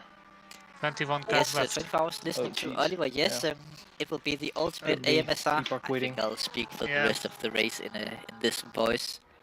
There's a few of them saying they are for you, CBSR team. It will be very satisfying for everyone. They do say on YouTube it's good for the algorithm to make YouTube videos that people can fall asleep to. So this will be my sleepy voice. Although I think that people would quickly just turn away from the channel if we did that, but it is what it is. Sim doing 4 hours alone so far. Poor man needs a break. No, he doesn't. He is Mr. Sim Spankeling. He can do the entirety of the race alone. Even though he's not a young man anymore either, but that the man drive 24 hours straight, no problem for Mr. Sim. He is taking his opportunities. Yes, that 911 is beautiful. Yes, it is the Garello 911. I assume that's what we're talking about when saying that. Here we have Sim Spankeling pictures of him. Mr. Solo Driver in P1. Also qualified P1, I believe he did. Or maybe not. 2 more laps. It's so long ago, and I was only 4 hours and 15 minutes ago, but and yet I still can't remember. nevertheless, he is still running in P1. He might have some of his teammates in the years helping him through these tough times of driving. He will definitely be feeling it in his arms and legs at this point, but this is nothing in comparison to how it will feel in 19 hours and 46 minutes, Mr. Sims Spenkelink. Or until Kunos fixes their issues. Whichever comes first, basically. Martin van der Gaan and Torben in the pits. Astro Racing Team and Lorg driving, racing, the 33 and the 18. Yes, I'm starting to learn some of the names. R2E Shrubs have parked the car in the wall, in the grass. I wonder what happened there. Return to garage if he spun it or got into issues or something. Very unfortunate for Shrubs there. As yeah, they're still in silver, so they might still be trying to come out for to reclaim some positions. The 114 of Rocco. Do you remember your tire pressures? BTL Racing. It went in? 141. I wrote them in the sheet. At this, or 10th, after the 9th, even after the pit stops. They're on a separate line. The cars ahead of him. That is also quite the performance of these guys. Which means that he'll be if you look at the light rain, behind the number 11 racing team with their number 11 car that must have promoted themselves up into 8th position at the minute. The beautiful red BMWs. DMA liveries, of course. Not that many livery cars left in the race, to be perfectly honest, are custom livery cars. But there are still quite a few, and those who are left, they are proper decent ones, I must say. Having done well, the rain will decrease in about 30 minutes, though it will still be raining ever so slightly when that happens. Track is currently just damp, not fully wet, so it is sort of, you could take dry tires if you truly wish to chance it, although it is not recommended. But hey-oh, if you're up for it, then do it. But in YouTube, if you have a specific car that you want to see, please put it in now. Just a random number even would do. Any car will do. The first number that we see pop up in YouTube will be a car that we'll be having a good close look at. From multiple positions, if it's still racing, by the way. We obviously can't show cars that are not racing anymore because they're not on the server. But please do pick a car and we will show it. For quite a while, maybe even as we're following the Sim Racing Holland team, the car 6 around for a little bit here in the back of the field. Down to 20 drivers. I think that was the Swerves and the Porsche team that unfortunately became victims of retirements. But it is what it is at this point. 20 cars left. That's still basically an entire Formula 1 grid still racing on the track. So that is pretty nice still, and normally it doesn't take more than 20 cars in Formula 1 to have cracking races. Well, we have also seen shockers in Formula 1, but it can go either way, is what I'm trying to say. But good to see that the number 6 car is still racing. They had the disconnect earlier on in the race. And they managed to get themselves back on the server, so that must have been one of the small gaps where it was possible to go online, and they are still going. I know that they have the plan on the strategy of completing the entirety of the 24-hour race. You mean on the Google Docs, right? Yep. Having that as an achievement on its own, completing a 24-hour race, and on the Nordschleife especially. That's a good achievement. Yes. Line and a solid goal to set yourself just completing a race with 19 hours, 42 minutes to go. And I think they had to disconnect within the first hour. That was a big blow to the team and their possibilities of top positions. Yeah, if you could just give me his last pressures you see under race data. We wrote the stints. driving around, and I think that's ooh, there, funny Anthony or Aaron or Wagenmarkers or whoever on the CBSR team is putting the 69 in the I don't know how in the to YouTube say chat. it You can in just log back onto the server and park it in the pits, and I promise you we will show the car if you do that. Me neither. If you log onto the server of the 69 car, we'll take a very good look on the livery of the car. And maybe if you could deliver some beers as well. Maybe 69 is actually the amount of crates of beers that they have already been drinking at this point in the race. It's hard to say, really. But it says here, Milan, that you went higher with the pressures than I was. Is that correct? I have already down the 69 I crates took whatever of beer. was in the sheet for the current Not unusual for the guys. And then I lowered it all by 3 clicks. Yeah, okay, then I'm gonna go from my setting instead of from yours. We jump onto it. I'm now at Samuel gets 30.5 in the front. Race, the Eagle Racing. And 31 15 Ferrari. in the beer. Also still having a good drive around there. Good few laps down to it did drop off a bit but, when the rain got lighter. Keeping on going, and that's one of the things that we like to see. That the pressure drops. 9-3-4 into the pits they went this time around, but Diaz coming around the GP track and driving onto the Nurburgring Nordschleife through, not this corner. Next time he goes left, he will drive onto the Nurburgring Nordschleife. And everything is all around about the same? Yellow, but continues to drive. No, still yellow, but I think he will continue to move as Sim is getting close to that area. Just that the fronts are a bit lower than the he came out of that quite nicely, and Milan Dumar gapping Tuja by 8 seconds at this point. But Samuel Dietz onto the Nordschleife here is very close to getting loose there. You can see the car just having that little bit of a moment, but not enough to truly upset the car and the driver of Samuel Dietz. Around we go. Just a few more corners and he'll be onto the famous Flugplatz. A little bit wide there, taking a slither of grass, but again, not enough to get the car into any kind of unfortunate situations or positions. Up the hill he goes. Next time he'll be turning will be Flugplatz. Through the corner he goes. Oh, such a tricky corner. If you go in too slow, then you'll hit the inside curve and probably spin the car out. If you go in too fast, then you'll go onto the grass and not have the best of times afterwards. Bendel and Tepper into the pits from 6th and 7th position on the track. No big gaps between them, but damage repairs could be a thing that would maybe move them about in the standings. On the Yokohama Bridge, only 4.6 meters of clearance there, so if Chris Hill and I stood on top of each other and a third guy came as well, then we wouldn't fit underneath the bridge.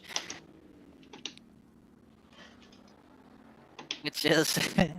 Can we get a replay of the beautiful pirouette from the... If you get us a specific lap and which corner, then we could probably find the replay of the 3-2-1, but we really do need the specific lap and corner to get that done.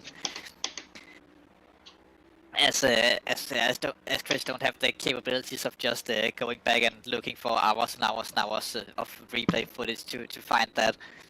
So a specific lap and corner, then we'll give it a try to try and find. Out there jumping up to Samuel von Liechtenstein in the IDC racing team. 9-4-3 car. Giving chase to the Astro racing team. They're actually quite close, and I think that's why Chris have found this car in particular, because they're battling for 10th position. Carl van Horn, not a Van Matterhorn, which is something in Disneyland. I believe it is the Van Matterhorn roller coaster, or some sort of amusement ride. Whatever it is not that, it is Carl van Horn. And he is currently leading away over Samuel von Liechtenstein. But von Liechtenstein, he will be trying to make the most out of that Ferrari and get the move done at some point. But it is difficult, as we've said previously in the race, to overtake around the Nurburgring. There are only a few places. Easy, you're cooking.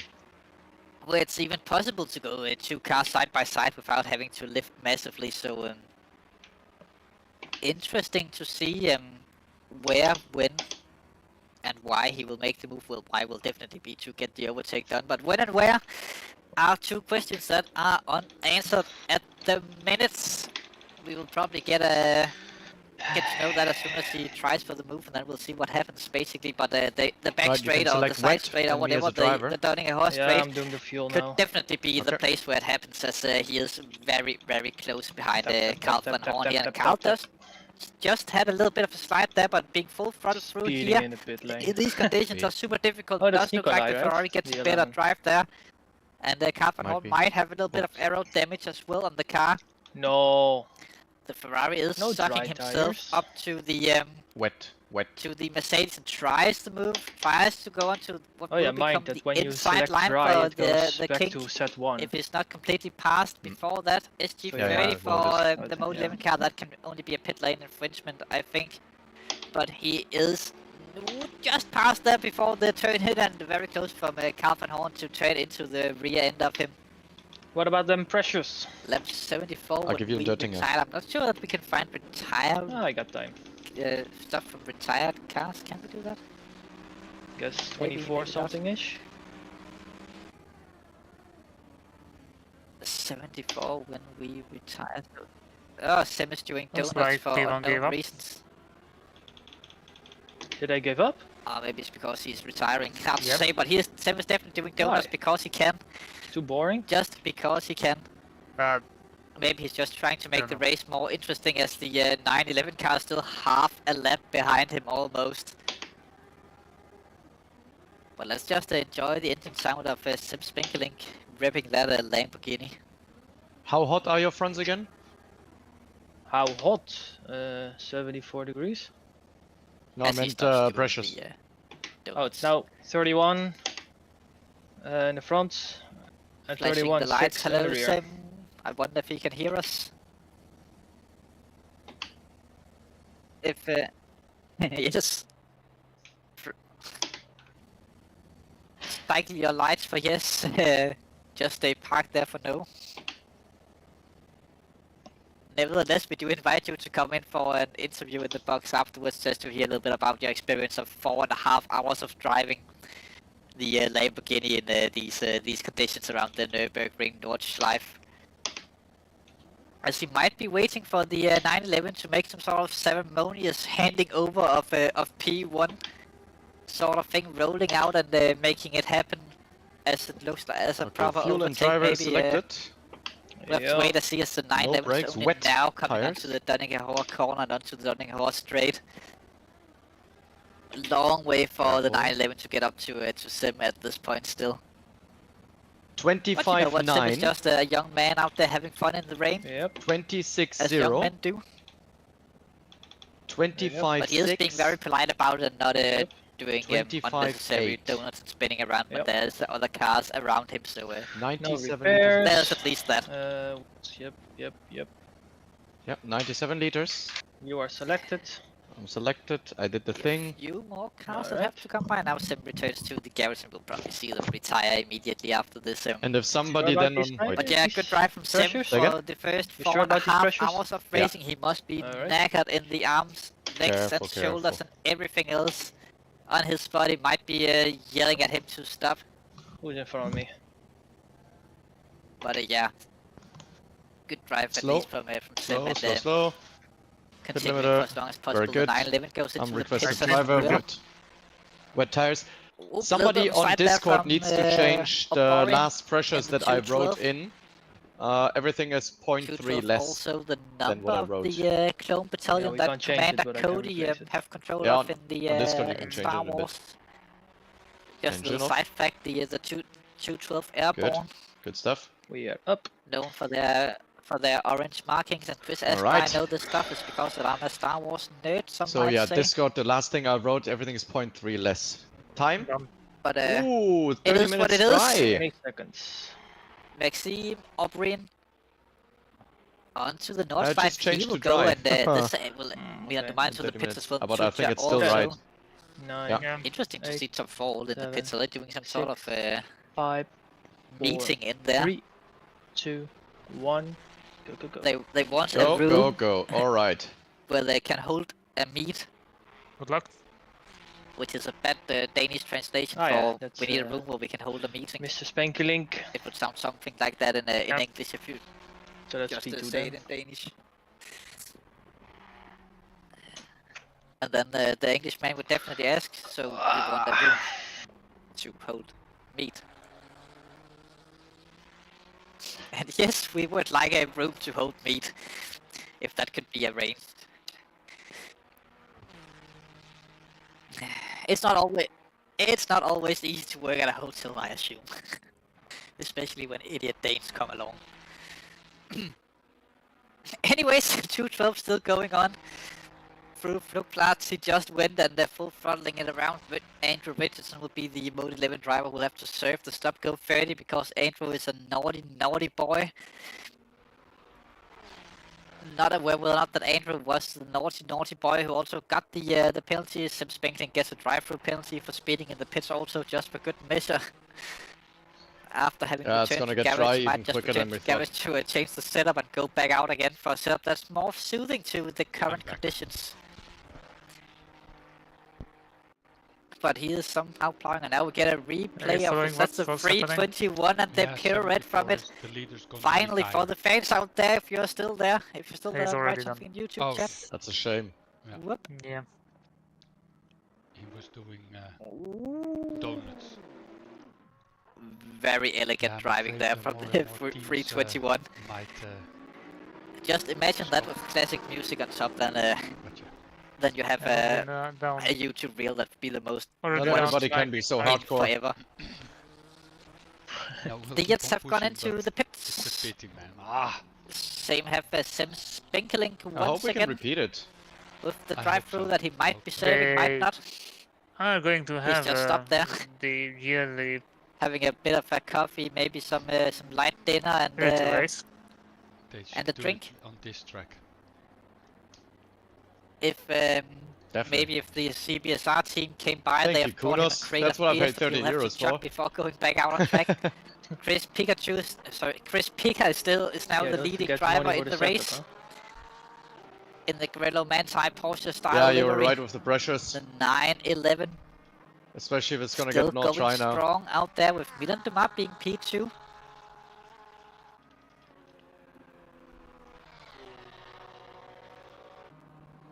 Ah, beautiful. Yes, the Bentley's pirouette there, that was a piece of art, you would say. What do you mean he has changed tires? I hope you remember to get a good shot of that for the team archives, of course. It's not dry now. Ah. Big car into the corner. Not doing any kind of showboating. Maybe we should try and get a this is gonna be our first SSRI win. Sim have officially retired from the race. Understandably, as he was the only driver in that car. So he must have had a tough one to go through. In the end, we can just park in the pits as the only car. So now it is officially Chris Pica, Milan Dumas, and what was it, Tony Tuccia, who's the current podium drivers in the race. And then at max, somebody's ripping some laps. Only 19 cars also funny that it is Porsche, Ferrari, McLaren, and then the Bentley in P4 now. And if Skeen wouldn't mind to go a little bit further down, then we could have 5 different manufacturers in top 5 if Trevor could manage to get up that overtake. That would be a story all by its own.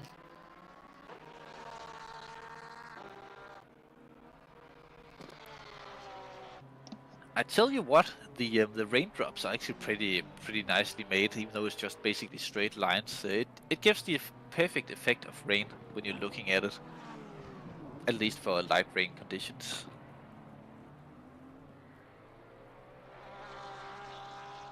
I've got to say my respect for Sim for doing all this by himself. Enjoy yourself, congrats on the great race. Yes, exactly. I think that Sim earned the respects of many people today by the drive. Obviously not as much as Schulz from the 24-hour race at Kielami, but what a drive from Sim. 4.5 hours straight in tricky conditions on a tricky track in a car that could by some measurements be considered a tricky car to drive as well. He did very well then, but the thing is, Sim was probably not prepared to do that long stint, so he might not have had anything to eat or drink while driving there at all. Yeah. And that can sometimes catch people out. Keeping racing line. How difficult it is to do these longer stints when you don't have anything to eat or drink while doing them. RTG. After mood curve. Chop there from yeah, the, no, Mr. there's but Mr. Sim's side of the Spinkeling. Don't worry about it, they're gone. The RTG'd. Check. That was at the 225. Still 19 and a half hours to go, and this race is still not over. There's a car parked there. That's a 225. But he did it by himself. Dominating someone. Wow. And another one bites the dust. Yeah. Indeed, it's probably gonna be a retirement. Oof. Brazil was thinking that they have been to 224 before, but I'm dead sure that this car has been 225 all race. Someone on YouTube could probably confirm that, but no. Well, yeah. People can do whatever they want. And I'm just talking to myself again. For a bit. People thinks. God damn it, Chris, I fall for it every time. Keep up the work. Yep. Mr. Vincent, you 25 in the pits getting repairs. 3 seconds from the leader. This is, by the way, an in-game made livery in the in-game customization. Keep eating. You can do a lot of great things with that as well. Getting some nice-looking schemes on a lot of cars. The BMW being one of them, of course.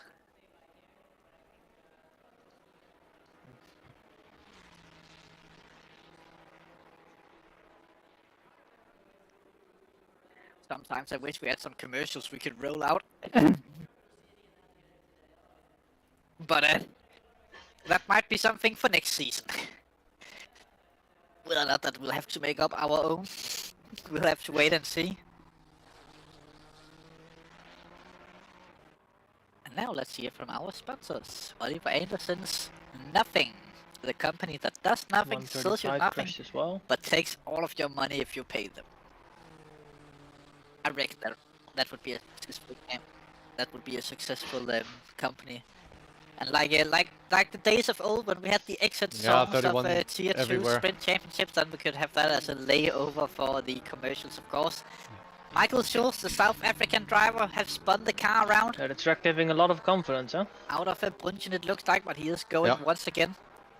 Though he did drop position that to Damien De Kaiser. Yeah, 31-0 is the highest I have. It's alright, I mean... He dropped the position to Craner. Yeah, I don't think it's only gonna get higher.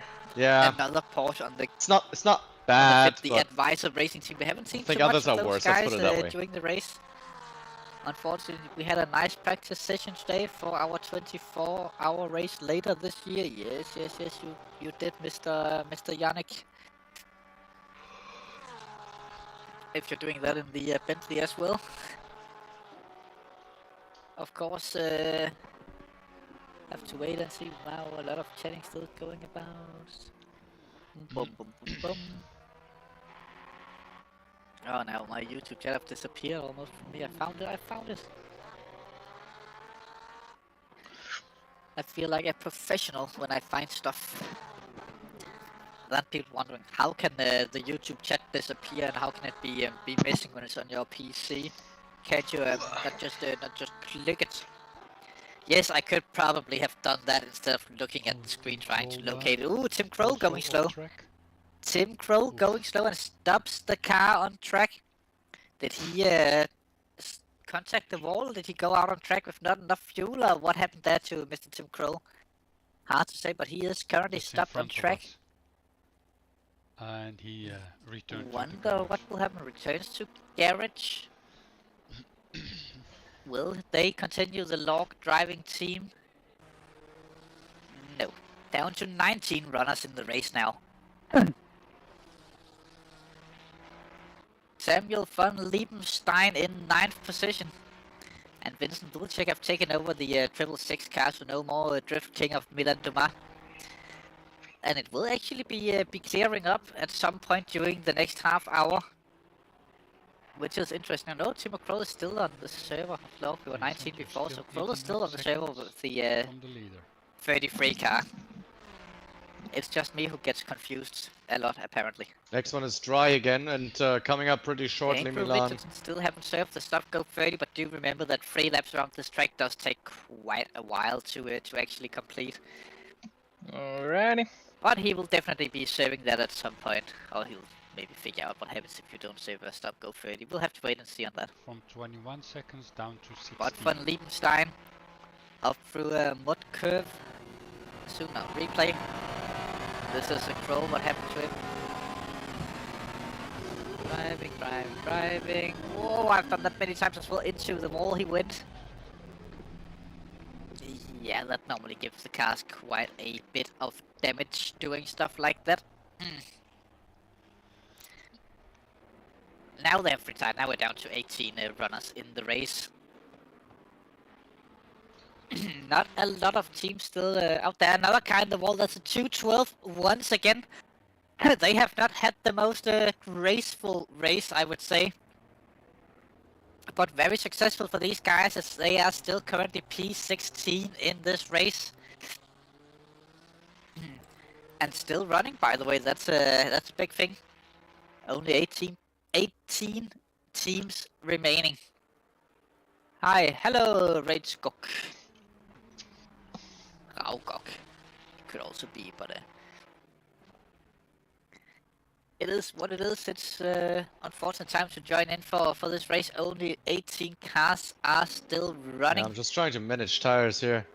There's so much more time. One of them is this wonderfully beautiful looking Bentley of Sam Smeets. Currently running in 4th position, though it is the perfect car for these kinds of conditions. Doing the Bentley or boldly proud, depending on what you want to call it. Yeah, 17 might runners now. now. The 212 is also parked on track, causing Maybe. yellow. Slicks could have But worked. the 6 team is still then you would going. have That's one grained of them my like favorite crazy. ones Yeah. out there on track. Not worth it. Yeah, Obian has a little problem, a bit of damage. I could I probably think this is imagine nice. that. Slow car ahead. Ooh, yeah, that does look like a little bit of Yeah, damage. nothing. Just a tad. Oh, that steering wheel looks perfectly away. normal. And that's how The Ferraris are 212. supposed to handle. The thieves. Yeah. No issues. Gap down to 11 seconds, Mr. Vincent. If the steering wheel's not supposed to be in those angles when you're going straight, then I have to get my private car fixed. 10 even. Okay. Hoppa. If you don't crash. Yep, nice. Yeah, watch out. You see it better. The 212 no is issues driving there. He can really easily slow. drive this car. You see it better. Yeah, The 212 car are not allowed 40 to away. repair any damage to the pits. They have to do this for the next 19 hours. Obviously, Oh, just he kidding, crashed but it would be fun. He's on the high speed bit. The only pit No crew worries, you're allowed to have are the guy who's fueling the car, but he He does is, have to smoke driving cigarettes hazard. while doing so. And there will be no protection I think for his fire fuel's anywhere fucked. near. He's all over the place. That would be Yep, it's 90 degrees. He has a huge and no dead tire spot. changes as well. No, you cannot have harder tires. So still clear, Vincent. Difficult to control No these issues, cars when he's they going get through start to get Nurburgring. the suspension damage. Then they can quite At quickly become 150. a rather large handful to keep a hold on. Just continuing to have the grasp of the car.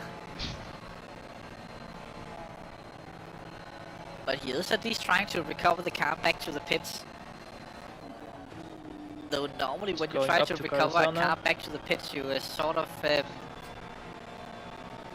what's to take this down? End this man's suffering. Shit, he's crashing Yes, Carousel. please end this man's suffering. Also my suffering. Where do I place myself? Everyone's stay high, suffering stay here. high, stay high. And Staying it all. high. Oh, He's doing I can on- drop on low. until the end. Yes, Yep. he is. we see where you are. There, yep. If you give us a car He's crashing again. Stay on the racing line, stay on the racing line. He's off track. He's I rejoining. see him, visual.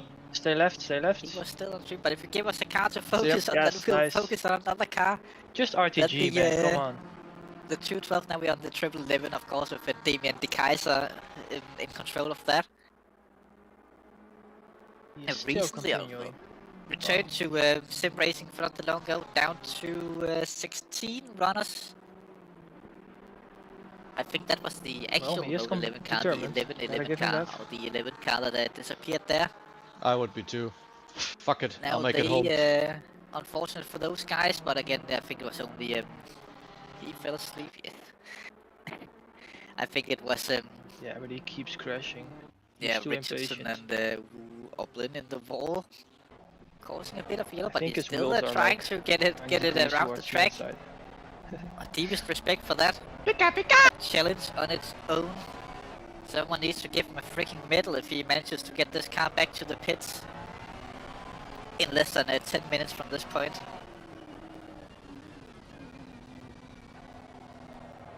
It's going to be quite the challenge to just control it.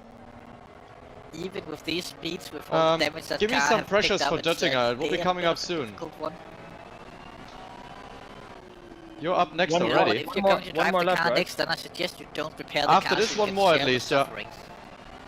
I think that would be some time. Still, you can prepare some pressures already. I'm back. Only the best and greatest ideas, of course, here on the SSRI YouTube channel. But look at that, Vincent Vilcek is actually within 9 seconds of the race lead over the last sector split. On board with Vincent Vilcek, that 666 car does look surprisingly quick since Milan Dumat took over at last stint. Yeah, 31.0 is the highest I get. That's acceptable. The 911 car is just around the corner. You can prepare yours and it will be dry. Yep. One more, maybe two more. Try throttling for Vincent Vilcek. Seems like he maybe Milan Dumat have told him a thing or two. I can do two more. Given him a trick or two to how to extract the most lap time out of this car on this track. Yeah. Doing a good job of it, does Vincent Vilcek in the City Walk Racing. 666 Ferrari.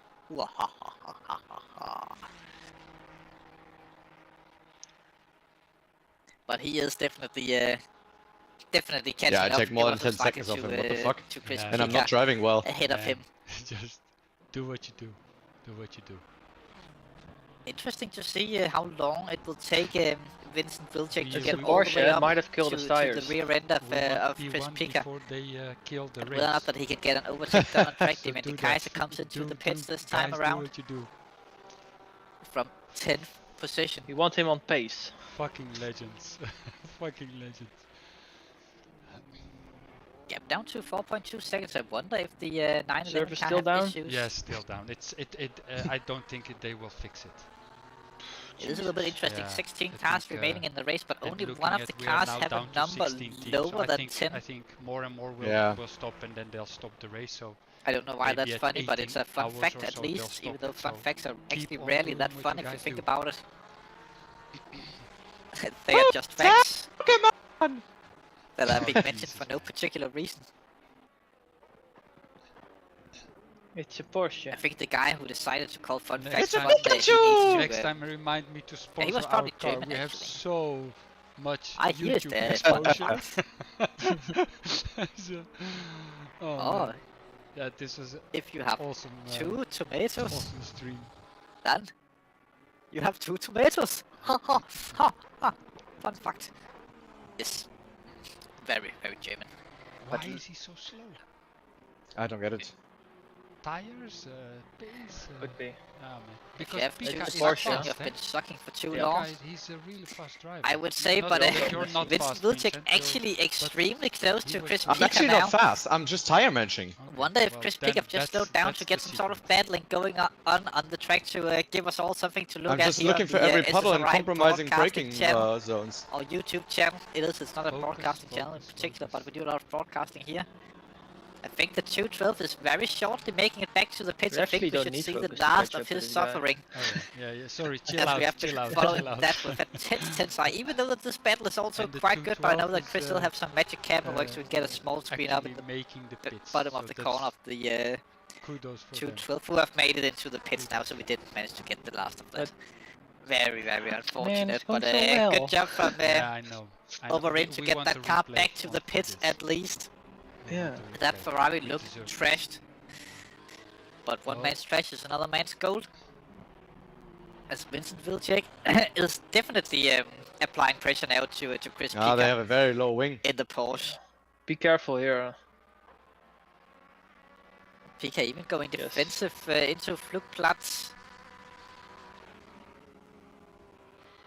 With some good trees around us. I think we'll be watching from behind the trees if we are very lucky. Oh shit, you need The pressure. helicopter will fly in such an angle. I mean, look. But look at how close just he chill is. out. It's not the best place to make the overtake this if you can't get by before the kink.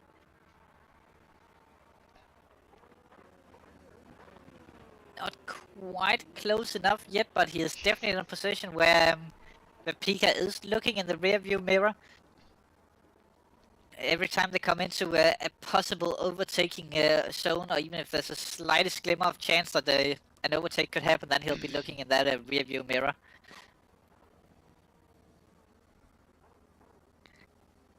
I tell you what, Damon De Kaiser have been in the pits for quite a while now.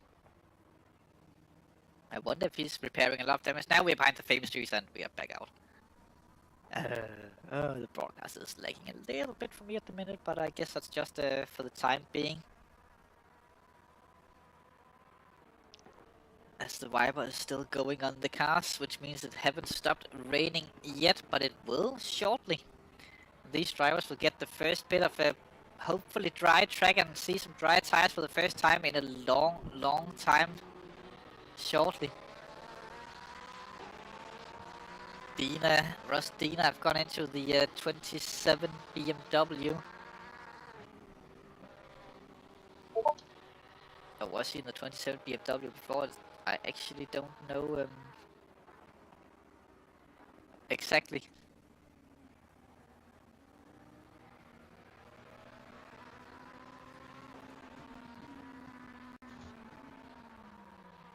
Still on stream? It is going on. Yes, man, Still of course, strong yeah, in still, the race.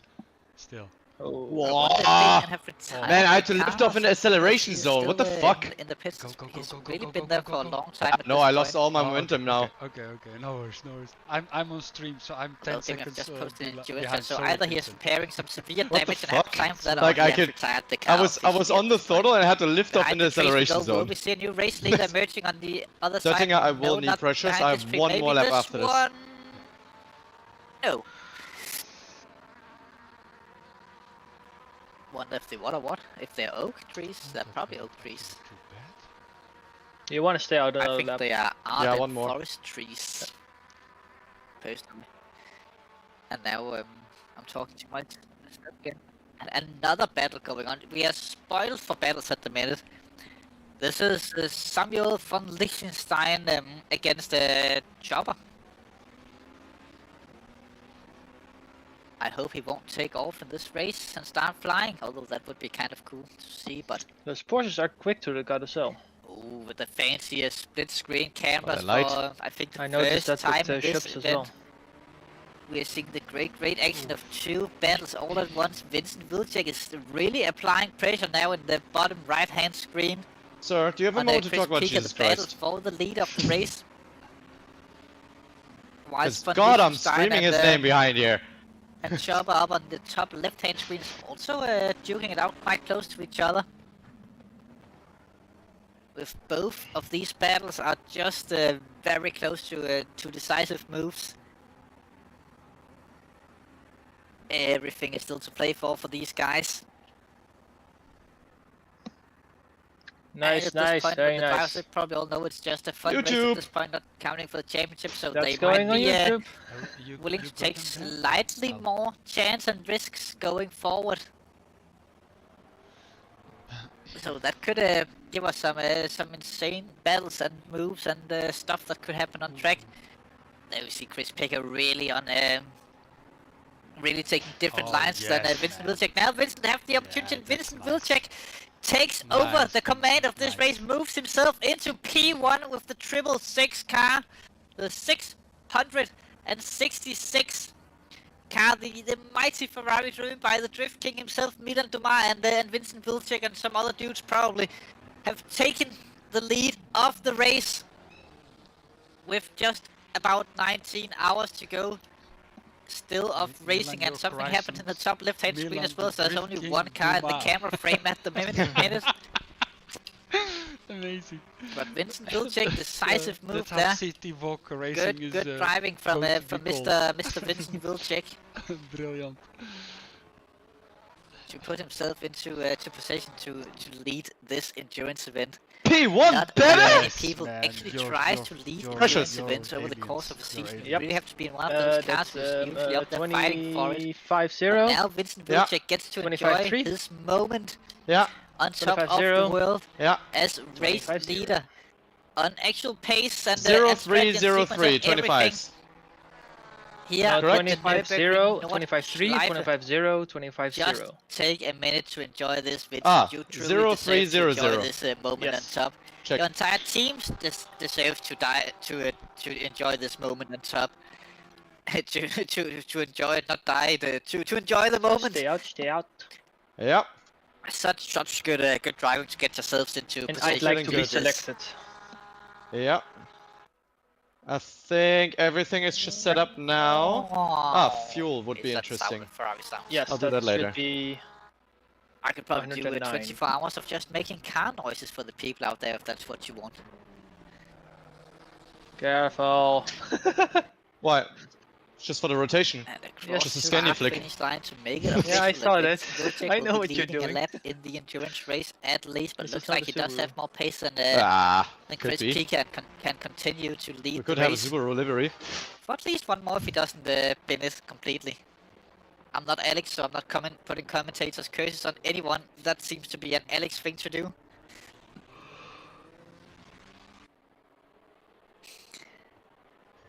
But still going strong is the 666 car. I wonder if we could get the standings back up. This seems like the perfect moment to get something to eat. Working on the car wash. Oh, P3 fucked up, no? Stop raining soon, so that was my opportunity to butcher a song. Or did they pit? I don't know. About I don't washing see cars. the track map. Either P3 fucked up or they pitted. No, they must have pitted. Those standings, Chris. God damn it, just the race standings. But anyways, now that we are looking at the championship stage, god damn it!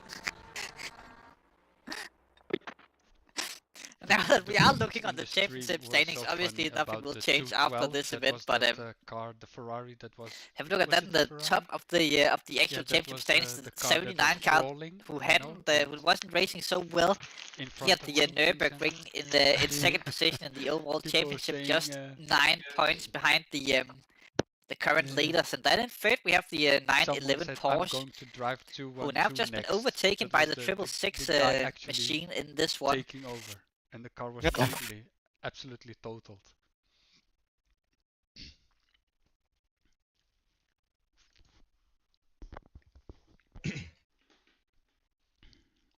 Come on, stream. I can't see. We can enjoy black screens as well. We don't judge. But yeah, good to see championship battle still going on the top there. And the bottom is also quite close, but that's mostly due to teams not scoring that many points in particular in the races. Because of low finishing, of course, but it is what it is in a season like this.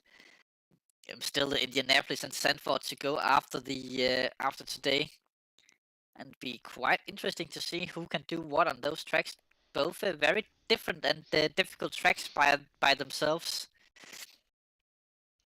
And it surely will be something to remember when we go racing there. Mode 11 have dropped a little bit in the championship after finishing 4th in the first race, and then quite a lot further down the grids in the next 2 ones, but that's how racing goes. Same goes for the Mission Spinner Eternal team, the 212 team that actually I don't think it's the same 212 team as we see in this race, or is it? I actually don't know. It actually might be, but they won the first time out, but they have been overtaken championship-wise by their the teammates in the 202 car. Even though they haven't had a race win at all in the season, they've just been more consistent driving.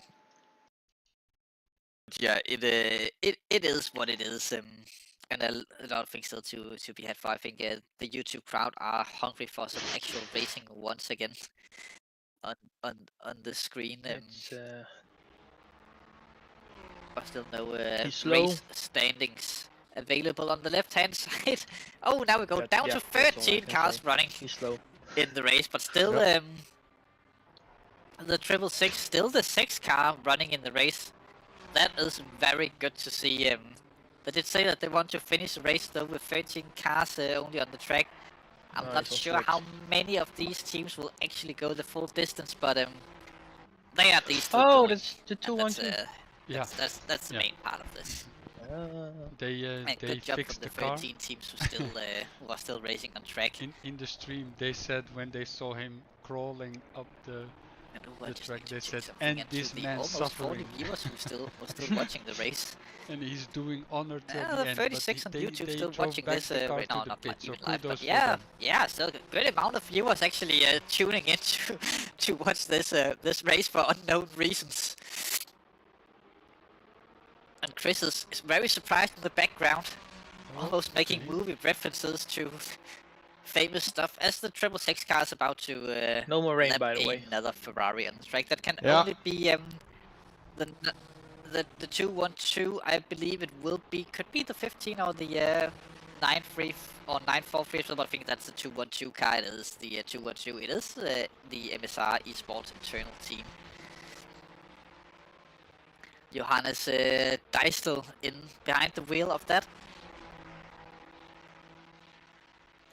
Currently 12th place in the race. Just 2 positions away from a top 10. One more. Or go. What? I think both of these drivers enjoyed that moment quite a bit. As soon as they get separated, there will be quite a while until slick tire optimum. Okay, we pit now. Box. The 6 car will be the next up the road for the although they have just caused the yellow, so it's not that far up the road anymore. Same goes for the 135, who might have been in 6 as well. Some sort of collisions with the car 6. 93. Another car dropped out of the race down to 12. What do I position myself? No worries, way ahead, way ahead. Can keep the servers up and running throughout the whole weekend. The rematch will be the 8 hours of Indianapolis. But he did fuck up the steering, so it might take a while. Please do so and take out all your vengeance on the Kuno servers and that one by racing well. That would be very kind of you. A lot of yellows on the track still with just 12 cars running. The 15 car have gone into the pits. The 6 car still racing. They did say that they thought that they could be in like now it's getting very slippery. Top 25 when we talked to them earlier in the race. We didn't have any sorts of disconnects or incidents. But currently they are in the top 12, so a lot above their expectation, at least for the race. Oh, it's good to hear you'll be back for that, and after that will be Sanford for the season finale, which will be quite interesting for endurance purposes. But I will definitely see you guys on track there as well, as we plan on bringing the 101 car back into action for that particular event. Well, of course we are. Anything else would be weird. I could call it the most beloved car by the fans, the 101, but that might not be true, even though I could make it true just by saying so as a commentator, of course.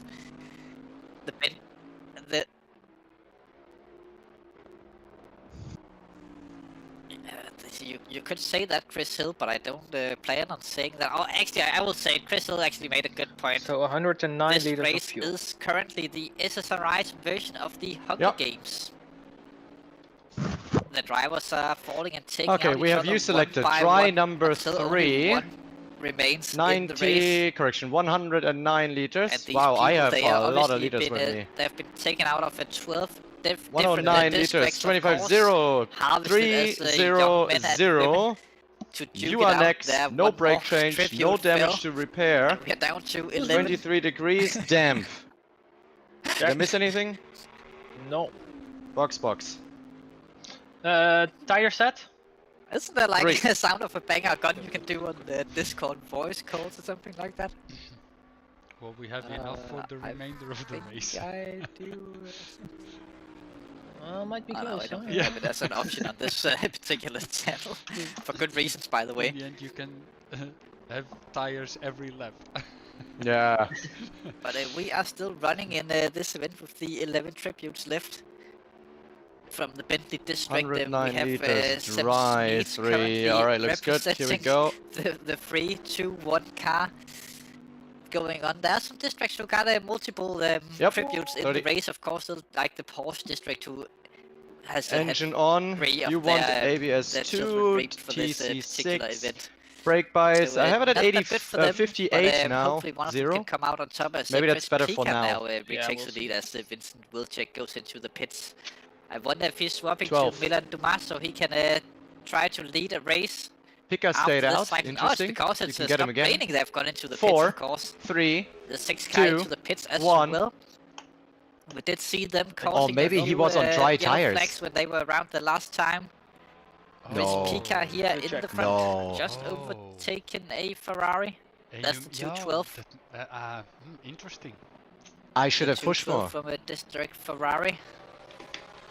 It must be 2 of those as well in the race or in this. Okay, P3 was also in the pits. Version of the Hunger But Games. his tires will have grained like crazy. Or the Hunger Races, we should say. 55 seconds ahead, the guy. And you know what? I bet you that Sim Spenkelink actually was pretty hungry when he was in. But it looks very dry now. So you could call it the Hunger Race. Yeah. Pika was indeed on dry tires. Well, there's Chris Pika taking the lead off this. And I took it careful. I should have. Just 19 Fuck. hours to go. I thought they just fucked up the pressures. Damn it. No idea actually.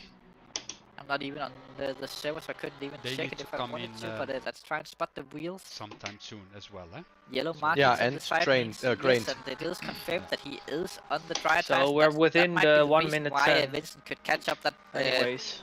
that So much if they to pit him now, during we'll his come stint. ahead anyway. Not to take anything away from I will Vincent check him. Wilczek, of course. Yeah, it does have the yellow markings on. But not to take anything away from Vincent Wilczek, he did quite well behind the wheel of that car. And he is maybe still behind the wheel of the car. If we go to the 666, we could probably get a He has already driven 37 better minutes. indication of that. Yeah. So he will have very grained tires. Yeah, he's struggling. But You will Chris be quicker than him. Puts a wheel into the grass Man, there. his Be quicker. careful, He has be the quickest careful lap of the about race that. at the moment. 14.5. Yeah, but he has that since start. From when it was still dry. Yeah, of course. Like the second lap. Yeah, I think you'll be quicker than him. Huizinga out of the pits once again. Retaking his Milan, 11th you are position driving in the now, or race. Yeah. Okay, yeah. Good race for those Because guys. showing They us are lucky Vincent? they Yeah, can sneak careful, in it's still a damp, top it's 10 still in this, damp. in this race. Don't push it yet. Push it? It's basically a matter of Yeah. nutrition at this point. Push, it's greasy. Who will be the Jesus. next tribute to fall? I need to Hopefully increase not, the track, not right? anyone. exactly, If these 11 drivers can. Milan took over the 666 car. That is good to know. Milan in the car. Milan in the car and giving chase that to was, Chris Pika. That was Vincent why the gap Quite a was big gap between them. I went wonder from when 21 Chris Pika is to due for a pit stop. 0.5 in 1 lap or 2 I laps, really hope for you know, Milan so that he gets to try and was lead an crazy. endurance event as well. That would be very nice at least. We are driving as long as possible, but we starting to have issues. What kind of issues are you starting to have? Oh, that's Mr. Russ. That's the 135. Yeah, just a lift. What sort of issues would that be? Maybe some sort of getting tired issues or specific South African issues, maybe, or maybe the Porsche itself, or what issues? Tell us, goddammit, what issues? It's killing us. Oliver still going strong. Shout out to Oliver. Yes, Justin, thank you. I'm going as long as people are watching. even if this means that there are no freaking cars still rotating on the track. Whoa, that looked bouncy when that Porsche dropped down. Hello. I Drivers have starting returned. to disappear and come back. Have the servers returned? Nope. Well, I think that's because of the you guys need famous to African keep on ping that you going are until experiencing the there. race gets But a red flag. it's hard to say really. I'm no That's expert in what we'll do. internet connections. If I was, then So was 911 probably on still severe, to be honest. But this Yeah, whole time? yeah. then I would have a he job was. that Yeah. could make me money off being yeah, so expert we on are now, internet connections, even though that he sounds needs pretty to pit boring sometime soon, thinking I think. about it. But In half an hour or so. you know what? I would probably do it Maybe anyways, yes. if I knew jack about it. Bro, is your notifications on? Absolutely not. Yeah, there's only 11 teams left. Car retired. Yes, Yeah, some it's Spink shame. retired after having Because even without people leaving, we're top 5 easily. Tons Oh, of man. great We were donuts top and five. showing We offs were- and everything when, like that. When there were still like 22, 23, 24 teams. Yeah, he made a bit of the show. But yeah. I think He we're told us that and he would be, P2, his 3 teammate and told us that he 4, would be we got doing a few clean on the donuts and track, stuff like so that to celebrate yeah. the I driving that think he we did, were but yes, he P3 did retire. anyways. I think we were Without P3, that, yeah. What happened? They retired. Easy there. It's still greasy off the line. No. Tim was the only driver from that team who could access Like the them server. slick, they need some grease. And then when you, it's not that difficult doing Please like make 6 them hours slicks, alone, you know. Milan. But doing like just the 4 hours that he did, 4.5 he did. Fuck, I'm getting Alone can be tired. very difficult if you don't have anything next to How like come? just a simple glass I of don't know. water or half a banana or just something like that to keep your energy up. And I'm not entirely sure that SM had anything like that planned. As he did the Greasy. 4.5 hours that he could, and was still leading at the point by quite a lot. Doesn't feel greasy though. Man, So Milan. that was good to see. God, I hope they repeat this event. Oh man. I mean, Nordschleife at night just sounds magical. I did the suggestion to do the charity. Charity. Yeah. Following They suits should do around that, track in really. the This is SSRI Season 2 I'm hoping for multi-class as well. Oh, car, Porsche. Yeah. It's From a the shame. Porsche district, of course, I'm third in the Porsche category at the minute. Yeah, but the SSRI doesn't have a Going lot of around- people around joining the in track. GT4s. Some say that you have to be It's a criminally shame. The insane GT4s to around do, here must be even more fun, I any think. kinds of motor It racing is. as it's basically If we just had a car field that of goes 20 around the circuit. GT4s, I would almost prefer Again and again, GT4. people probably Yeah. have seen We need Rush out there more and YouTube GT4s channels and from just making GT3s random to be- references to that. I Not think the you're murder. even You have to be insane struggling to do filling this, and yes, it is just these cars GT4 going sprint around races. the track. That's why And we what's don't the have them point? now. Well, to Which see is a who's shame. I fastest. like driving GT4s better. Also see And who why are is, you here? most insane and wanting to do this for the longest time. Because Well, he's because I fucking like leading. endurance. Which will be I like endurance racing, and the interesting GT4s, to the see, 2.4s, who, they just don't cut it. who can keep on, You on know, driving what for the car I longest. discovered just recently? The Porsche Cup GT3. Oh man, Oh, yeah. the cups are the when there's only one That's car left, and I will join the that's server to insane. sneak in I- second place in back, the race. back just when for we the had the sakes Cup of it. series, I was always fighting for podium together with Andrew. The That- Cups are my favorite. That car is probably just about, amazing. That car is just 20 something wow. laps. So Oh, Yeah, they man, also had them imagine a- for this race. Imagine a Cup there were, series on here. 3-2-1 is performing great. Yeah, but there were. Top There three, were yes, openings for GT3 Cups, but the Bentley Yeah, Tribute nobody there took is them. actually doing quite well in the race. Yeah. They would like a They top haven't 3 managed only, to only make 3 any cars. kills should as have, far as I'm concerned as of 80 yet. Porsche 11 Cup cars, GT3 server 24-hour browser race down, on yes. this. 80 spots, man. Absolutely, Fill them up there and was have issues fun. with people Wow, joining, so man. not Wow. that many Yeah, cars and mix still them with left in the something race, else, as no like one could the Bimmers or the basically enter the GT4s. server Oh yeah, yeah. after the race have got started. like But it is what it 20 is. Yes, but the GT2s. 3-2-1 Tribute doing well. Let's see if he will Like, try and Oh take yeah, out some yeah. of his 50 competition top later cars on and the in rest this can be race, as they might GT4s. as they find each other around this big arena that they are duking it out on today. Many good places to hide, little car obviously. at the hand. Still going on, eh? But that's yeah, the it is what it 18 is. the 18 is in the pits. Yeah, For the Bentley 58 drivers. seconds. Also big drive from them just keeping the car going. It's a difficult car in even the best of conditions, and These larger there gaps might between be cars SRP really are users who all can over the figure out place, how the to get the deltas. car going nicely, Yeah. but Yeah, they are still running at this point in the race with that beast of a machine. Delta timing system that there is. It's just up in P3 on the podium currently running. 212 in the pits again. there, Same goes for the 18. That's the Astro Racing and the something Eternal. It's confusing. Esports something Eternal Racing team into the Well, pits, and they can have a little bit of Italian a chat there, a quick cup of coffee.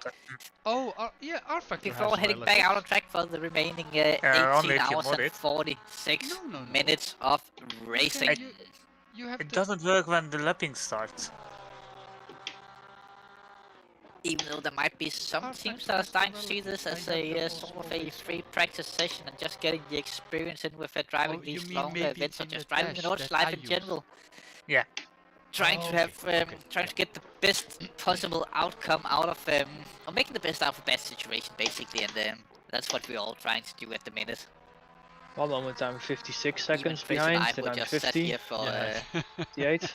For a long time, even though Tom should have been here taking over camera controls and the surface being updated from Sicily and yes, or Rome but, or Milan. yes, we're just having fun. Or trying to. It's the Italian way. Though I highly doubt that we can keep this going for 18 hours and 45 minutes more before we both get super tired. It's around the pit lane Sport, when it less gets confused. In the 93. 10 tributes remaining. Over that part, I didn't see who left there. It wasn't a Porsche, it wasn't a BMW, wasn't the Bentley. It will, nevertheless, a tribute have fallen. It would be lovely if victim to, you guys could drive as well. To circumstance in the race. To be honest, what I would love is for us to be in P1 when they might have been a BMW actually. They might not even. They might just see broadcasting. They said it's last man standing. Yeah, okay. Astro Racing. Yeah, it was the Astro tribute, the Astro Racing. So we crash out P1? Have fallen. No, he'll crash out himself. Oh, okay. And yeah. I mean, I can help him. The other driver available to race that I can't remember, but they have fallen victim. Now only 10 tributes remaining. Car comes out of the pits, crosses. And this race, and Heusinger, who mentioned earlier, top 25, if they didn't have the disconnect earlier, would have been a good result for them. And basically after disconnect, they said basically just top 28. They are currently running in the top 10 of this event. Good result for these guys. Really, really deserving the position that they're running in. Racing quite nicely as shall well. I write in the group chat that in the name of our team, we are also voting for red flag now. Because it's kind of getting pointless. Not now. No. Not now. Get in 30 minutes. Oh, come on. Twitter or Tupperware, whatever he's called. The 556 have gone into the pits. What's this? I mean, it's kind of obvious. Wait, man. Fit on P1 a and then fresh you set can of say whatever you want. Fresh set of Okay, dry tires. I'll write we vote for red flag in exactly 30 minutes when P1 pitted. Basically to choose from when it comes to a dry tire. Suggest So it then. Don't do it now because don't medium, bring hards, they people can be up, whatever you desire or call them, but they will still be the same. Oh man, you deserve it, man. I'm getting temperatures and pressure. Just 51 seconds behind the Bentley. He can probably still get up there. It's been a long time. Johannes, he's still for a little bit of a spin there on the GP track. All great promise, all top 10. Yes, it's a very big moment for all of these guys running in the top 10. Good drive from all of them. They truly deserve to be here. None of them have put a foot wrong in the race, except for when they've been off track and crashing, of course. But apart from that, they have not put a foot wrong in this entirety, in the entirety of this event. That was the... As we have done the first 5 hours and 15 minutes of racing in just 43 minutes more than we would actually have done a full 6-hour endurance race. Which is quite a... Quite interesting. Chris is saying something in the background. I didn't really hear it, but he can definitely repeat it as he's just giggling about. Oh, just hot lapping at this point.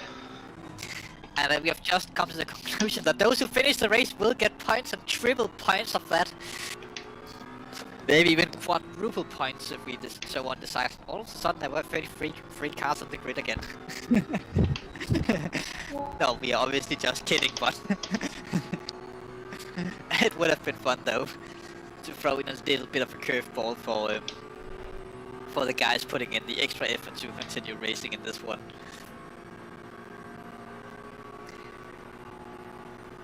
Ricardo Dina, we actually haven't seen that much of the 27 car in this race, but now we get some onboards with the Dina flashing the lights as well. He might know that he's on the stream.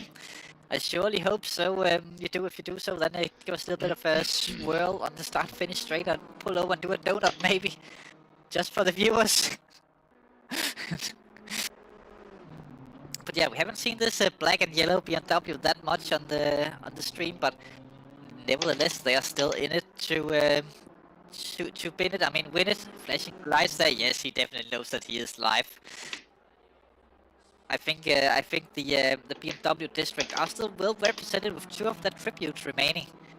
This is the Italian Ricardo Dina. They say that he was the strong one from the district, so let's see if we can outlast the 555 of Mr. Trump Sweater. Further up the field, of course, but he is still on the track doing a good job, and we're just waiting for him to make a big mistake so we can catch it on the stream. What's the stream even focusing on now? And we will be following him until he does that. Not putting any pressure, of course, on Ricardo Dina, but I love that comment. just so you know, we are watching your every Vincent, move. you said in Discord. Into the hairpin at the bottom of your post, and someone said track.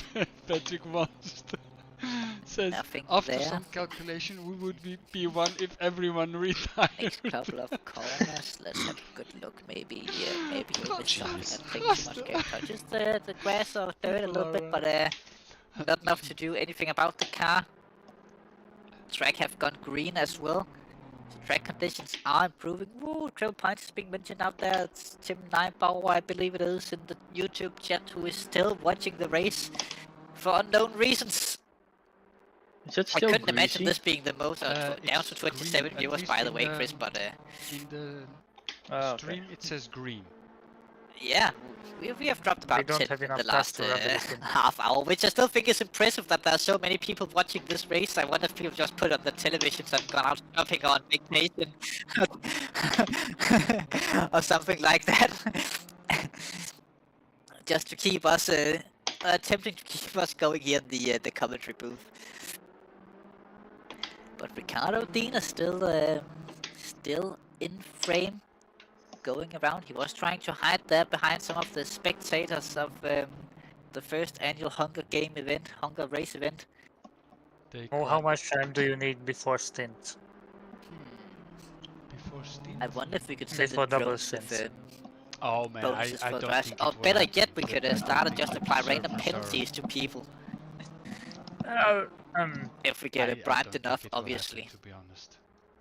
I think maybe within an hour or so, I think they. And we'll apply the penalties, and then we'll take them off as they're coming into the pits to serve them. What's the gap to the Bentley? Is it getting closer? 42 seconds on stream, so it's the Notice same. Ricardo Dina not falling for the pressure of being on the stream. Gestabiliseerd. Doing such an amazing job of just keeping I'll that give car, you an update car on the going. lap times. Last lap, before this one, they 2.5 seconds faster. Before we started this broadcast. But I don't speak This German, lap you so I will got just 4 butcher seconds all of faster them. than P1. Ooh, lovely. More than you could ever imagine. Not that I've You're ever having butchered anyone's lifetime names email. or places or anything Yeah, live on okay. streams. No. Oh, the pit wall. Pit wall, yeah. Oh yeah. You can get the link on the Simgrid website or on the Discord in the bulletin board. Yeah, I'll check.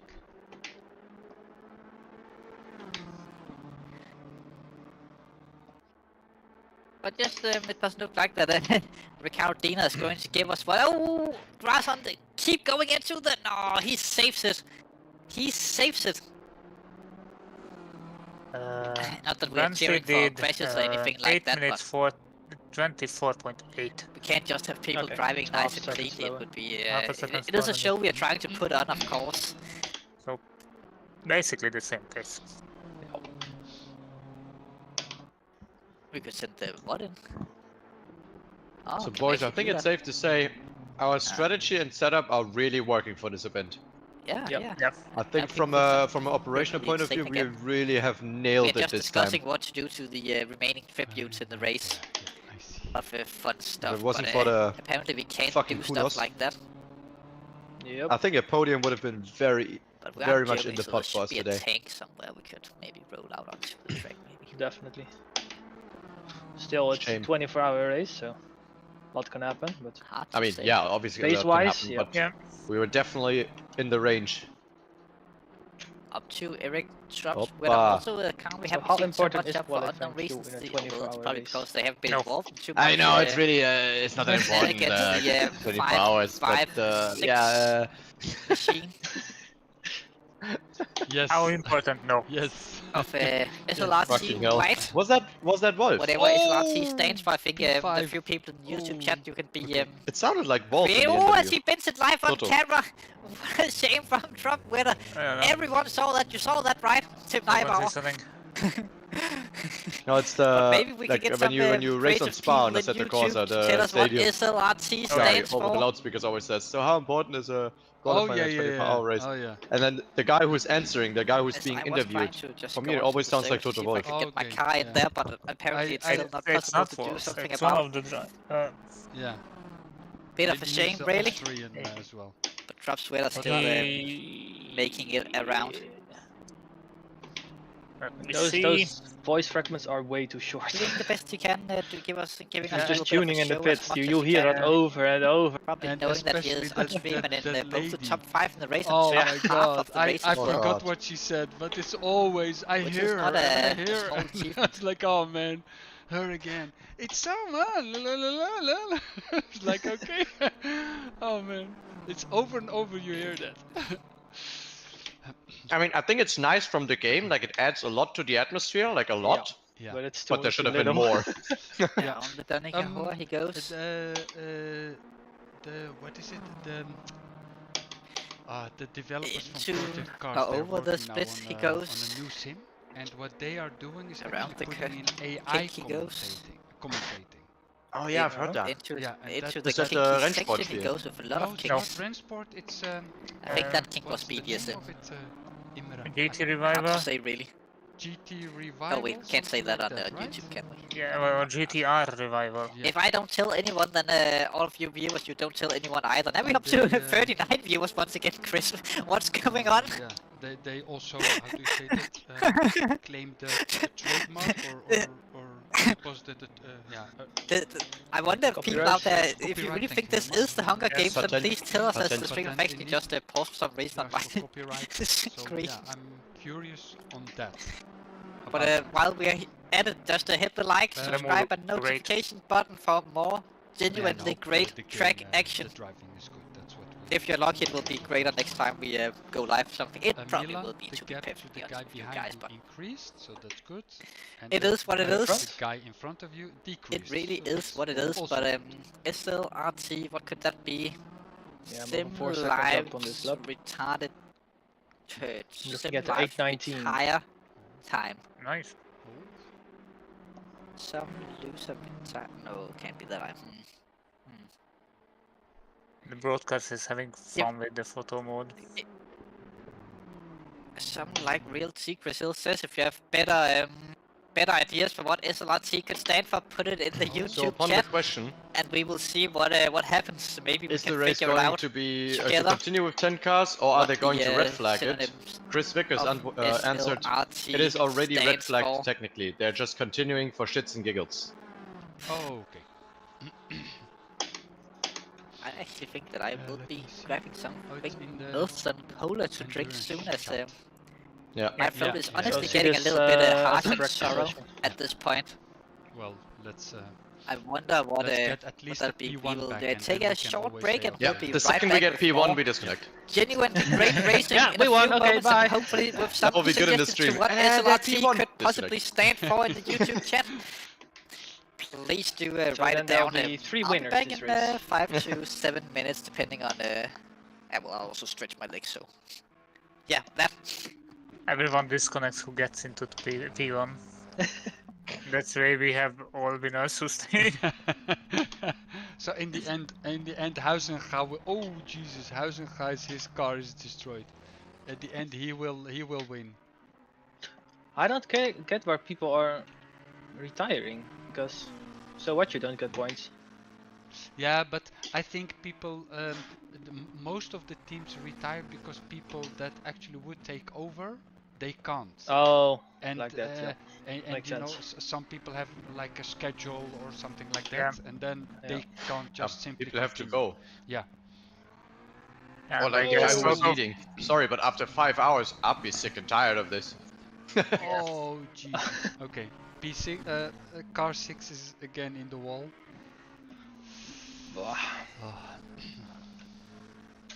And of course, he's very close to the pits, right? No. No! Oh wow! Let me see. No, he's not. It's a McLaren, you know. They are used to doing full lap with broken cars. Yeah, there's only 8 cars left now on track, so. At first time on the stream.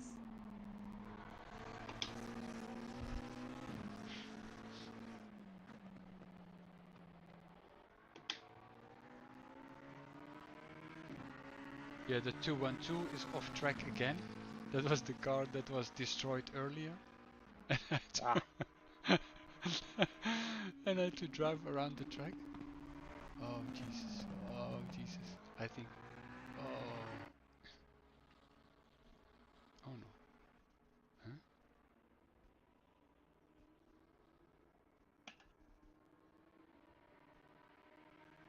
Huh? P1 pitting.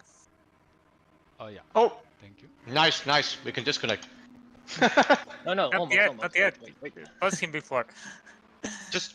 Just do some victory donuts now in turn 1. Oh yeah. Wait.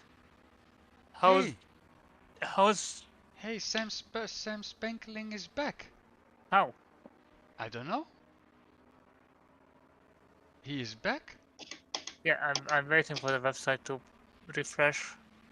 Maybe he's doing some practice laps. But the server browser needs to be working for him to rejoin, and he's gone again. Wow. Oh, hold on a second. P1 just reconnected. Yeah. That was the old the old P1. Are the servers up? I'm there are waiting 2 P1s for the website waiting the website to reload. Nice, nice. The 911 and I were both P1. Quickly do some victory donuts now before they overtake us.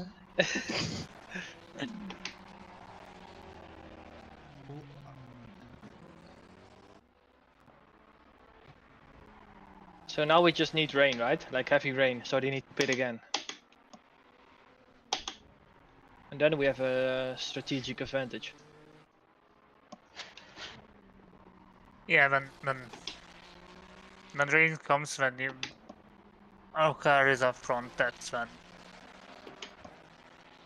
we get the advantage. Oh. Last check 6 minutes ago. Come on. Still no suggestions for what LRT might stand for on YouTube.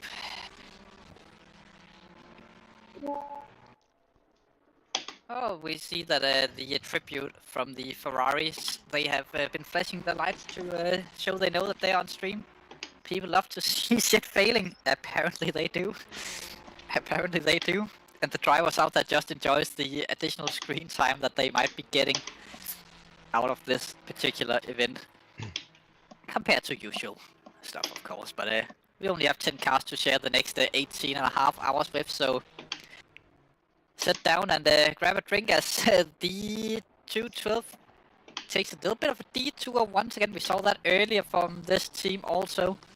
Oh, and the 212.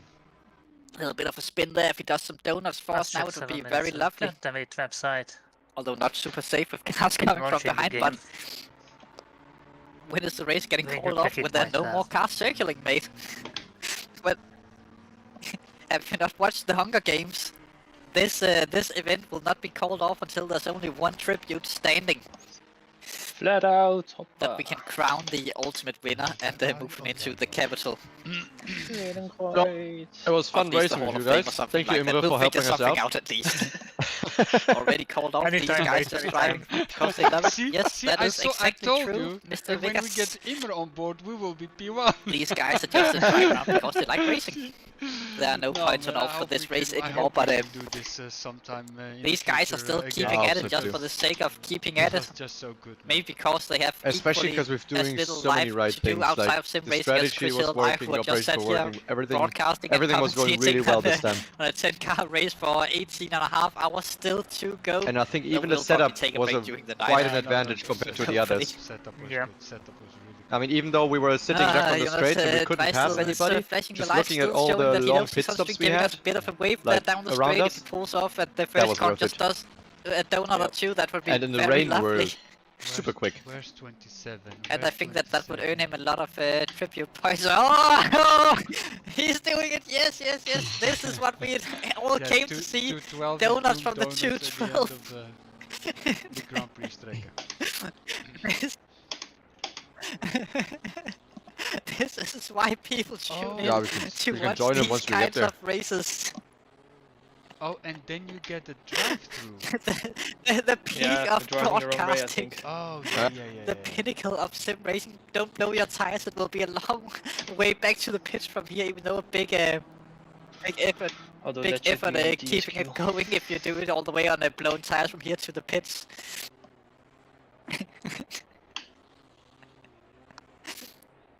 What a legend. You know what, we'll just keep showing this car until he's not doing donuts anymore. I wonder if anyone will join him doing donuts in turn 1. If the tires will be blown before anyone gets here. You know, it's, maybe that's why the 135 is in the pits are to do to get fresh tires for donuts. Yeah. Yeah, it's fun and stuff, but at this point it's a practice session. Those tires must be cooked or blown out at this point. Yep. And I really miss the GT4's X1. A new setup style that they are trying to go for the 212, really would have spiced things the blown tire setup. Or some cup cars. Doing a little bit of a drift show as well for us, coming around. God, the I would love a cup race in here. Imagine a cup race here. What a legend! Yes. What a legend! Just a sprint race, like easy 4 hours. Really doing everything he can to keep the entertainment going in this race. Did a little bit of sim sprinkling there. Sim also pulled over to big wiggle there. Man, surviving a lap of a cup car here. On his last with by all the way, the bumps, you would have to now short shift leading so the much. race also. Good to see Milan getting the opportunity to lead an endurance event. Or a Hunger Games event, as we should say. At this point, I think we should also change the stream name to the SSRI Broadcast or SSRI Hunger Games Endurance Event. Milan, you know what? When use the your admins flash, learn of this, we'll never get to broadcast again. On stream, and then they say when you're on stream, when you flash, they know but you luckily, know. none of the admins are watching this, so we can do whatever we please. Okay. So when flash am I on it. stream? Just flash. Ah, Jesus Christ! Flash, just like the time when and then,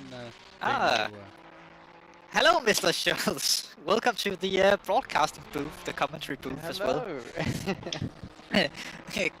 Good question is, how is the race going for you guys? And now do some victory donuts. I have Yeah, to say, exactly. Into the wall? I like this Just like the camera, 9 other teams who are still in this on stream. first annual event of the Hunger Games here on the SSRI channel. Keep flashing, good. I'm not sure if it's a YouTube call. so much a game of attrition anymore, but yeah. Oh, it is. So many of us left. It's really a game of attrition at this point, and Oh if yeah, you that's drive us very enough, nice. you will even apply Stopping penalties after to the this other lap? teams. Yeah, Continue to do the that end of until T1? you were leading. Although technically you we can't are- do that as I can't get on the You are server either visible, at so this it would point. make sense Oh, to do some no. victory donuts now. I did try to get my car back out there running, Right but now, I'm still They've ditting been ahead. down for a very long time. Yeah. yeah, it is unfortunate. But at the end of you the are a man yourself, you know Yeah, all turn about one. driving a Yeah. car Yeah, for turn a one. very Yeah, long there's it. time. So I have my comments for the people quitting. I feel like it's not time to quit yet. Hunger Games made the odds no, it's be in your definitely favor. the odds would be in your favor. Goddamn, Oh Chris.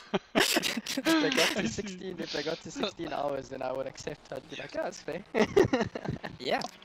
Well, I think that I know that the car 6, the McLaren, they told us earlier in the race that they would be going till the end no matter what, and they are keeping true to their word, you must say. We're looking at it. We haven't decided yet. It's still fun. It's still a fun track to drive. It's still a fun track to play pinball amongst the walls with. Enter this. I'm just glad it's no longer raining. I can finally have a car that actually turns when I want it to and stops when I press. Wait a second. You were actually driving while you were in this. They're loving this. With us. At the moment, I'm not driving. Russ no, it just changed. I just saw your name on the screen. It just came out. Yeah, but tricky conditions with the rain, but a little bit of a dry run here at the end. It's a lot nicer now that it's dry. I was struggling quite a bit in the wet. Just the car doesn't want to stop or turn, or if it's a slight downhill, it doesn't do either, and it just carries on straight, and then there's a wall. So it can be a bit nerve-wracking in the Porsche. Yeah, but I guess that's part of the fun in this race. Trying to survive as long as possible. Nice. Oh, well, there's another car. With donuts again in chain 1. Milan, pull over, do donuts. Oh my god, I love this. Double donuts. Do the donuts. I nearly did this in the cup car, and considering the amount of rain there is, I'm very glad I chose not to. That would have been a great fun to try. I think I would have spent most of my time in the pits. Then there's time for a nice cup of coffee. They are loving this. They're watching, man. Stuff like that. Overrated. Can you tell your teammate to join them for donuts in turn 1? He's so far away. Yeah, 2 cars at the minute. Milan, who's currently leading the race. No more. The 911 have passed him, but Milan and the 212 are here in the my first teammate corner. is crashing instead. Equally good. Oh dear. The guy who overtook you just crashed instead. Here we go. We didn't catch it on stream, unfortunately. Man, this is hilarious. Maybe he'll do another crash for us on purpose just to show off his amazing skills. Hope not. Crashing in the wets are one thing, but crashing in the dry, that's a whole nother skill set you need for that. Even though I actually found it to be easier crashing on this track in the dry than the wet for some reason. No, I think you just ended this race, Milan. It takes just. That's bombshell. We lost another tribute in the race. Back to the studio. That was the 27 BMW. A tribute have fallen. Only guys, one of the BMW district is remaining. I hope we can do this sometime soon again. Oh hell yeah, please. Nordschleife Nordschleife at night. I'm waiting. I'm waiting. Thank you for coming in and helping us keeping the audience entertained. I would like to say thank you to to you for commentating, because it's quite the task, and to Chris. Hunger Games made the odds be in your favor. Because it is quite an effort to put on an event like this. So, big thank you to them. Yeah, we all appreciate your appreciation of us.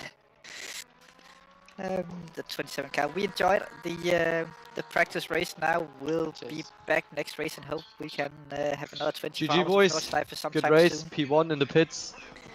You know what? If we all put peer pressure on the admins, then we can maybe have the 24-hour race in the fall season to be on the Nordschleife. If we all stick together and demand it, then we can probably make it happen.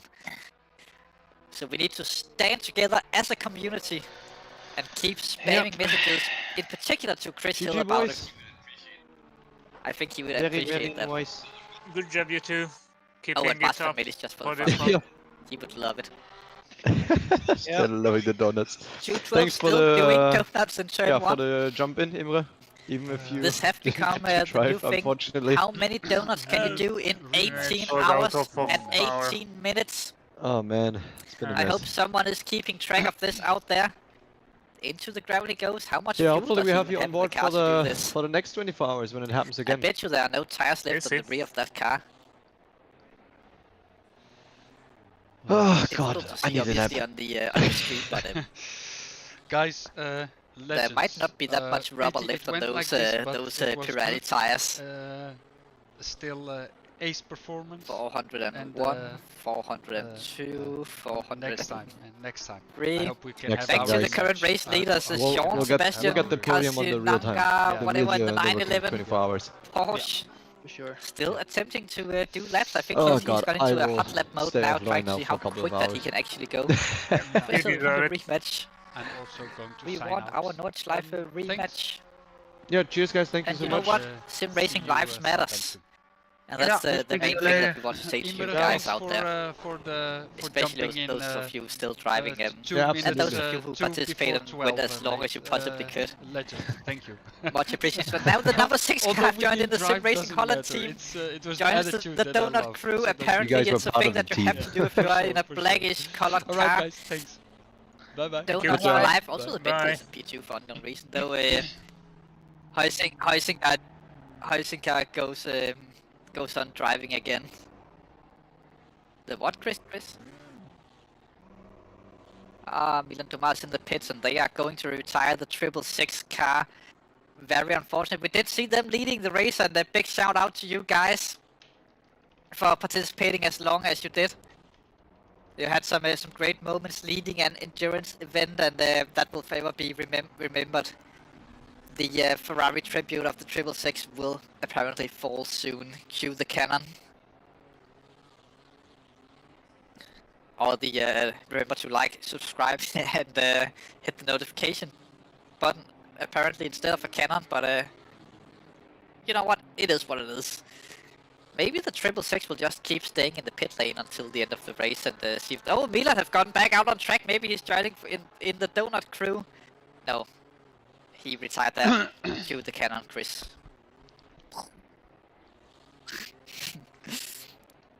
And I'll see you sometime soon on track. Hopefully we will. Hopefully we will.